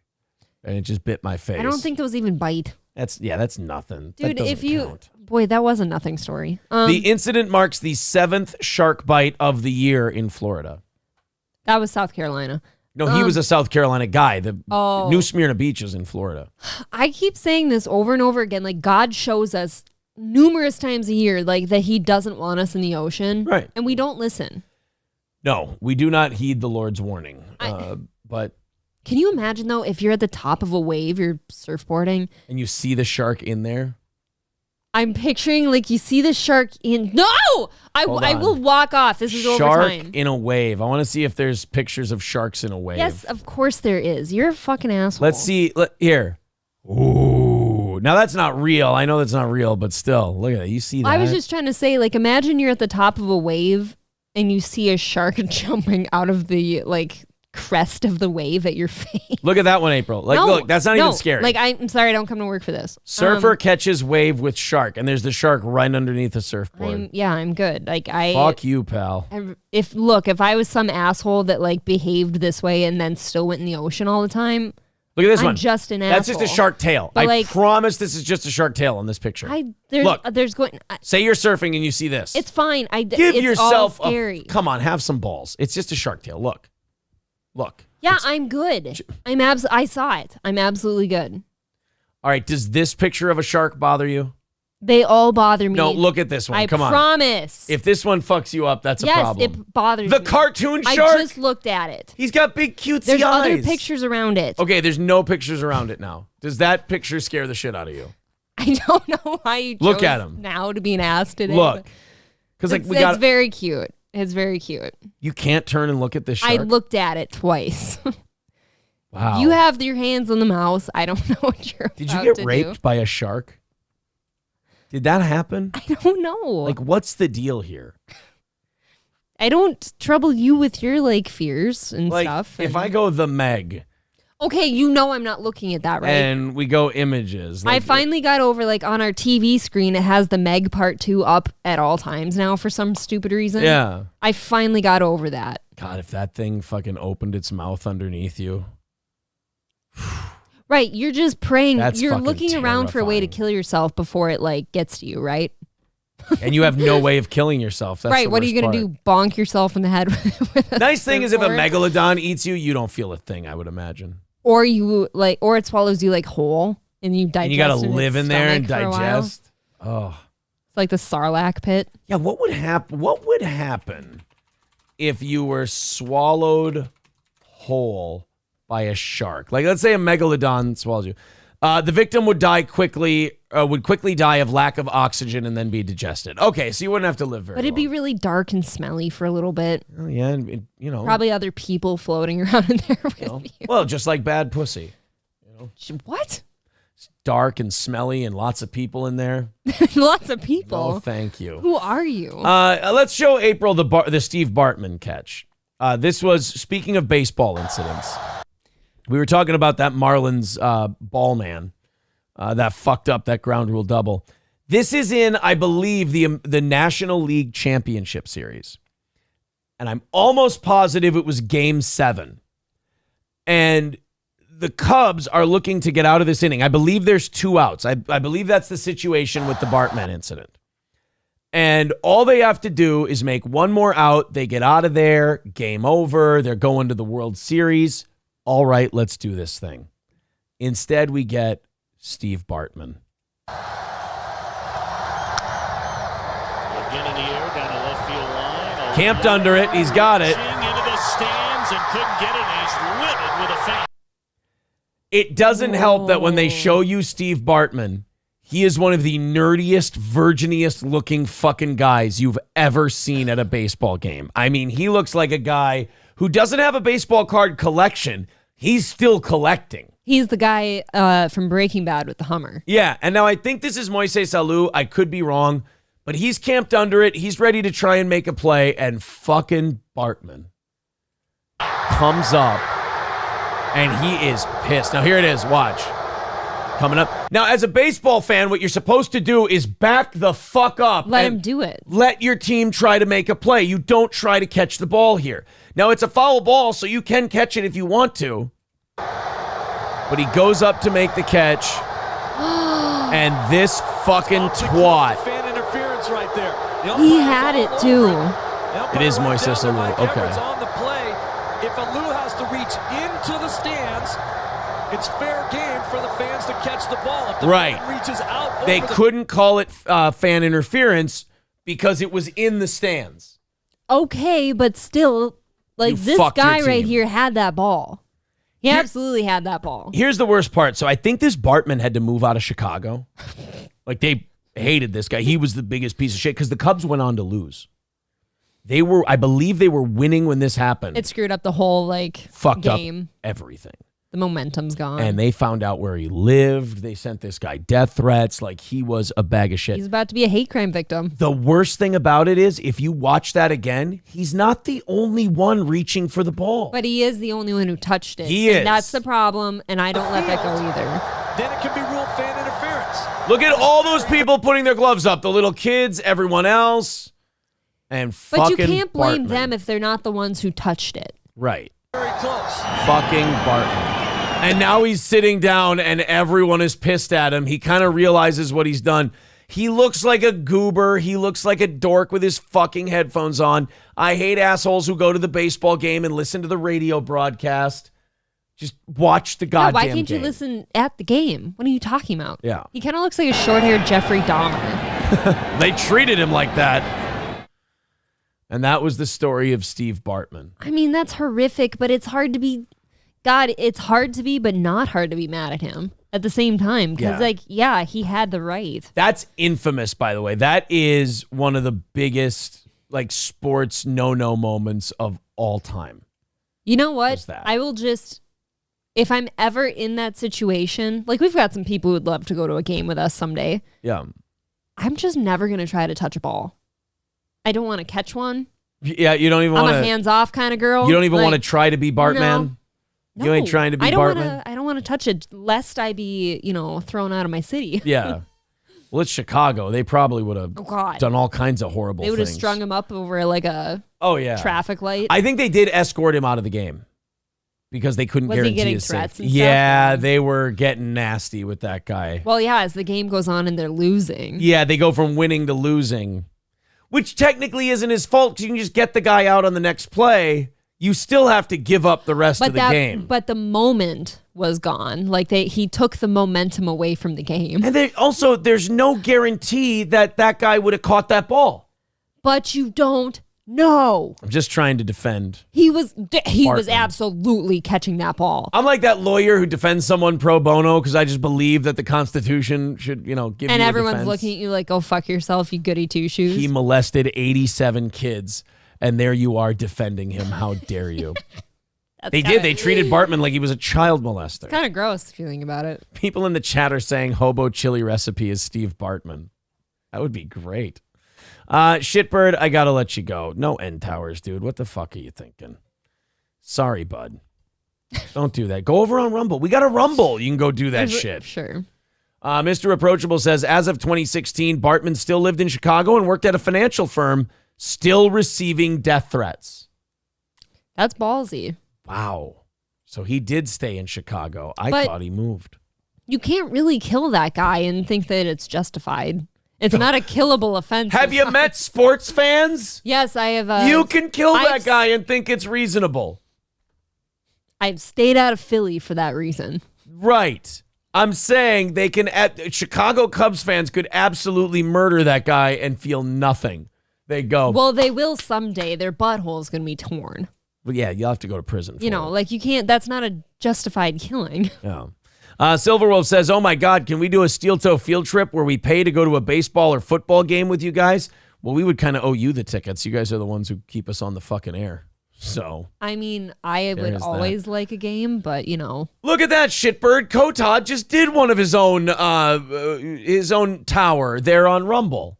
See? You don't have to do it on YouTube where they're trying to get rid of us. Fuck are you talking about?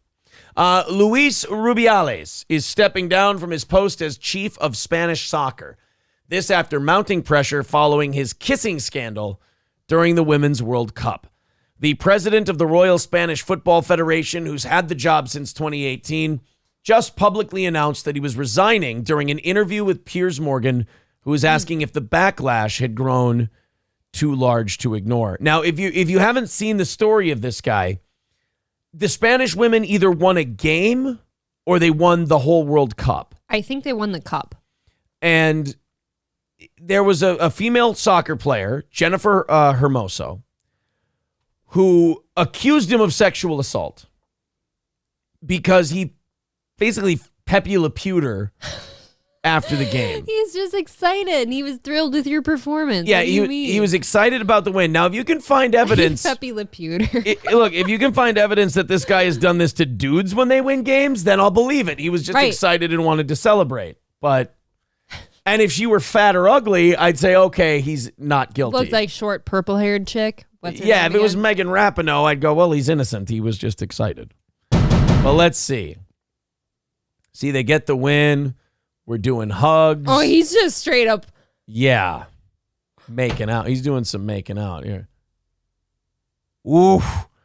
And that does not look like a suspecting soccer player. Well, she's also holding him, though, so it is kind of weird. Well, it was a hug. I know, but, you know. And he gave her like the Michael Corleone Fredo He kiss. did just straight up grab her head. She goes, I knew it was you, Fredo. You broke my heart. You broke my heart. So he's still, all right, so there he is. Now? I'm surprised he didn't give her an ass slap afterwards. Look at that. He sends her on her way. Okay, watch her face when she walks away, though. She's got like a chuckled look on her face. But you women do that when you're uncomfortable. Yeah, some guy just randomly like kisses us after a victory. And we're like, yeah, you're just like, I can't believe that just happened. okay, but he's not an unattractive dude. Can't you just tell him like, hey, I didn't want that kiss. Don't ever kiss me again. And you really are the definition of a problematic woman. No, can't you just tell him, hey, don't do that again and get on with it? No, why does he have to resign? You're embarrassed. Oh, why does he have to quit? Well, you definitely tell him that you didn't want that. She's accusing him of sexual assault. Like, she's going the full way. So you can't keep your job with that going on. And then there's video of it. See, I think that's a bit rich, too. You could have just really, like, accosted him verbally or something. You didn't have to, like... I don't know. He clearly just coached you or something to winning the World Cup. Well, no, he's the head of the organization. Oh. Yeah, so he's not like the coach. Okay, well, fuck him then. He's like the head of the organization. This is like if Robert Kraft jerked off Tom Brady when they handed him the Lombardi trophy. You know? Well, that's just a nice gift. Yeah. Instead of Robert Kraft getting the happy ending for once, it's Tom Brady. He likes to be jerked off when he goes and gets massages, Robert Kraft. But, you know, look, his family made mac and cheese. Doesn't Antonio Brown like that, too? No, Deshaun Watson likes to allegedly force women to do it when he gets a massage. You know, Robert Kraft is a gentleman. He pays the women and goes, whatever you can spare, and they whack him off. Whereas Deshaun Watson just kind of shoves it. Yeah, he shoves it at him and goes, jack my fucking cock off, you dirty whore. The money way seems proper because you can refuse the guy's money and serving him, right? There's a gentlemanly way to get jerked off by a masseuse. Technically, yes. I know it's illegal, but there's a nice way to do it and a not so nice way. Here's $40 while you're rubbing my torso. Do you think you could jack me off? And she'd be like, no, sir, we don't do that. Here you go. Thought I would check. Thank you very much for the clarification. Right. You know, that's a gentleman's way. My bad, not this place. Yeah, to try and get a happy ending. Would you happen to know any places that do that sort of thing? Could you point me in the right direction? Yeah. And then you go, and she goes, yeah, this place I used to work at. Tell him Janine sent you. And then you go, oh, Janine sent me. And then they start sucking you off. And you're like, fuck, you guys must have really liked Janine. She must have been See, I think Skeezy's kind of going my direction, like she's gold digging. I think a little bit. Sexual assault and the guy excitedly kissed you. If you accuse him of that and he pleads guilty, then you've got a lawsuit. But you know what I mean? Like, okay, he sexually assaulted me. Yeah. Amanda Hugginkiss says Deshaun just has busy hands. Well, hey, his Cleveland Browns are 1-0, so you know what erases accusations of sexual assault? Wins. Winning football games. I mean, I wish I were kidding, but it's true. It's definitely true. Look at Ben Roethlisberger. Oh, tits. That's he was funny. accused of R-wording a woman in a stairway. You forget about that, yeah. You don't just get accused of that and it never happened. And then he won a Super Bowl and they're like, wow, it's Big Ben rules. Big Ben's the man. Real Big Ben, I've heard. Yeah, real big, forceful Ben. Veiny. Veiny Ben. But I mean, if Deshaun Watson ends up winning the Browns, he just has to get him a wild card and a playoff win. And they'll be like, oh, yeah, get him masseuses. Jack him off. Fucking good. This guy rules. Robert Kraft wins 7 Super Bowls. He can get jacked off. It's perfect. What is Antonio Brown doing now? Where's he at? I think he's just I know he's nowhere, but what's he doing? Yeah, he's just going insane. Probably. Okay. He'll be a CTE guy, I promise. I think he is one. Yeah, Mo Green says Kraft married into money. I thought he was mac and cheese. Yeah, somebody did say that there's like a family fortune. I thought he was mac and cheese. How did Robert wife's family fortune Kraft get rich? Kraft, who sold newspapers outside the old Braves Stadium in Boston, I'm sure it wasn't that way, made an early fortune in paper and packaging. Today, his sports portfolio also includes the New England Revolution MLS Club. He started a professional video gaming team in Boston, part of the Overwatch Esports League in 2017. Wait, so he's not Kraft? He's not even the mac and cheese guy. I thought he was the mac. This whole time, I thought Robert Kraft was the mac and cheese dude. Aaron's upset now. You mean he has nothing to do with mac and cheese? You've called him mac and cheese to me in private. You've said it on the air multiple times. Oh, wait. Yeah. Kraft Foods, which joined Heinz, which are owned by investment companies, have nothing to do with Robert Kraft. Can we click on that picture? I kind of want to see it. Son of a bitch. The old looking thing. My whole life is a lie. I've believed Robert Kraft is a mac and cheese fella. That's a cool picture. And he's totally not. Shit. Yeah, Mandela's International owns Kraft. That's who owns them.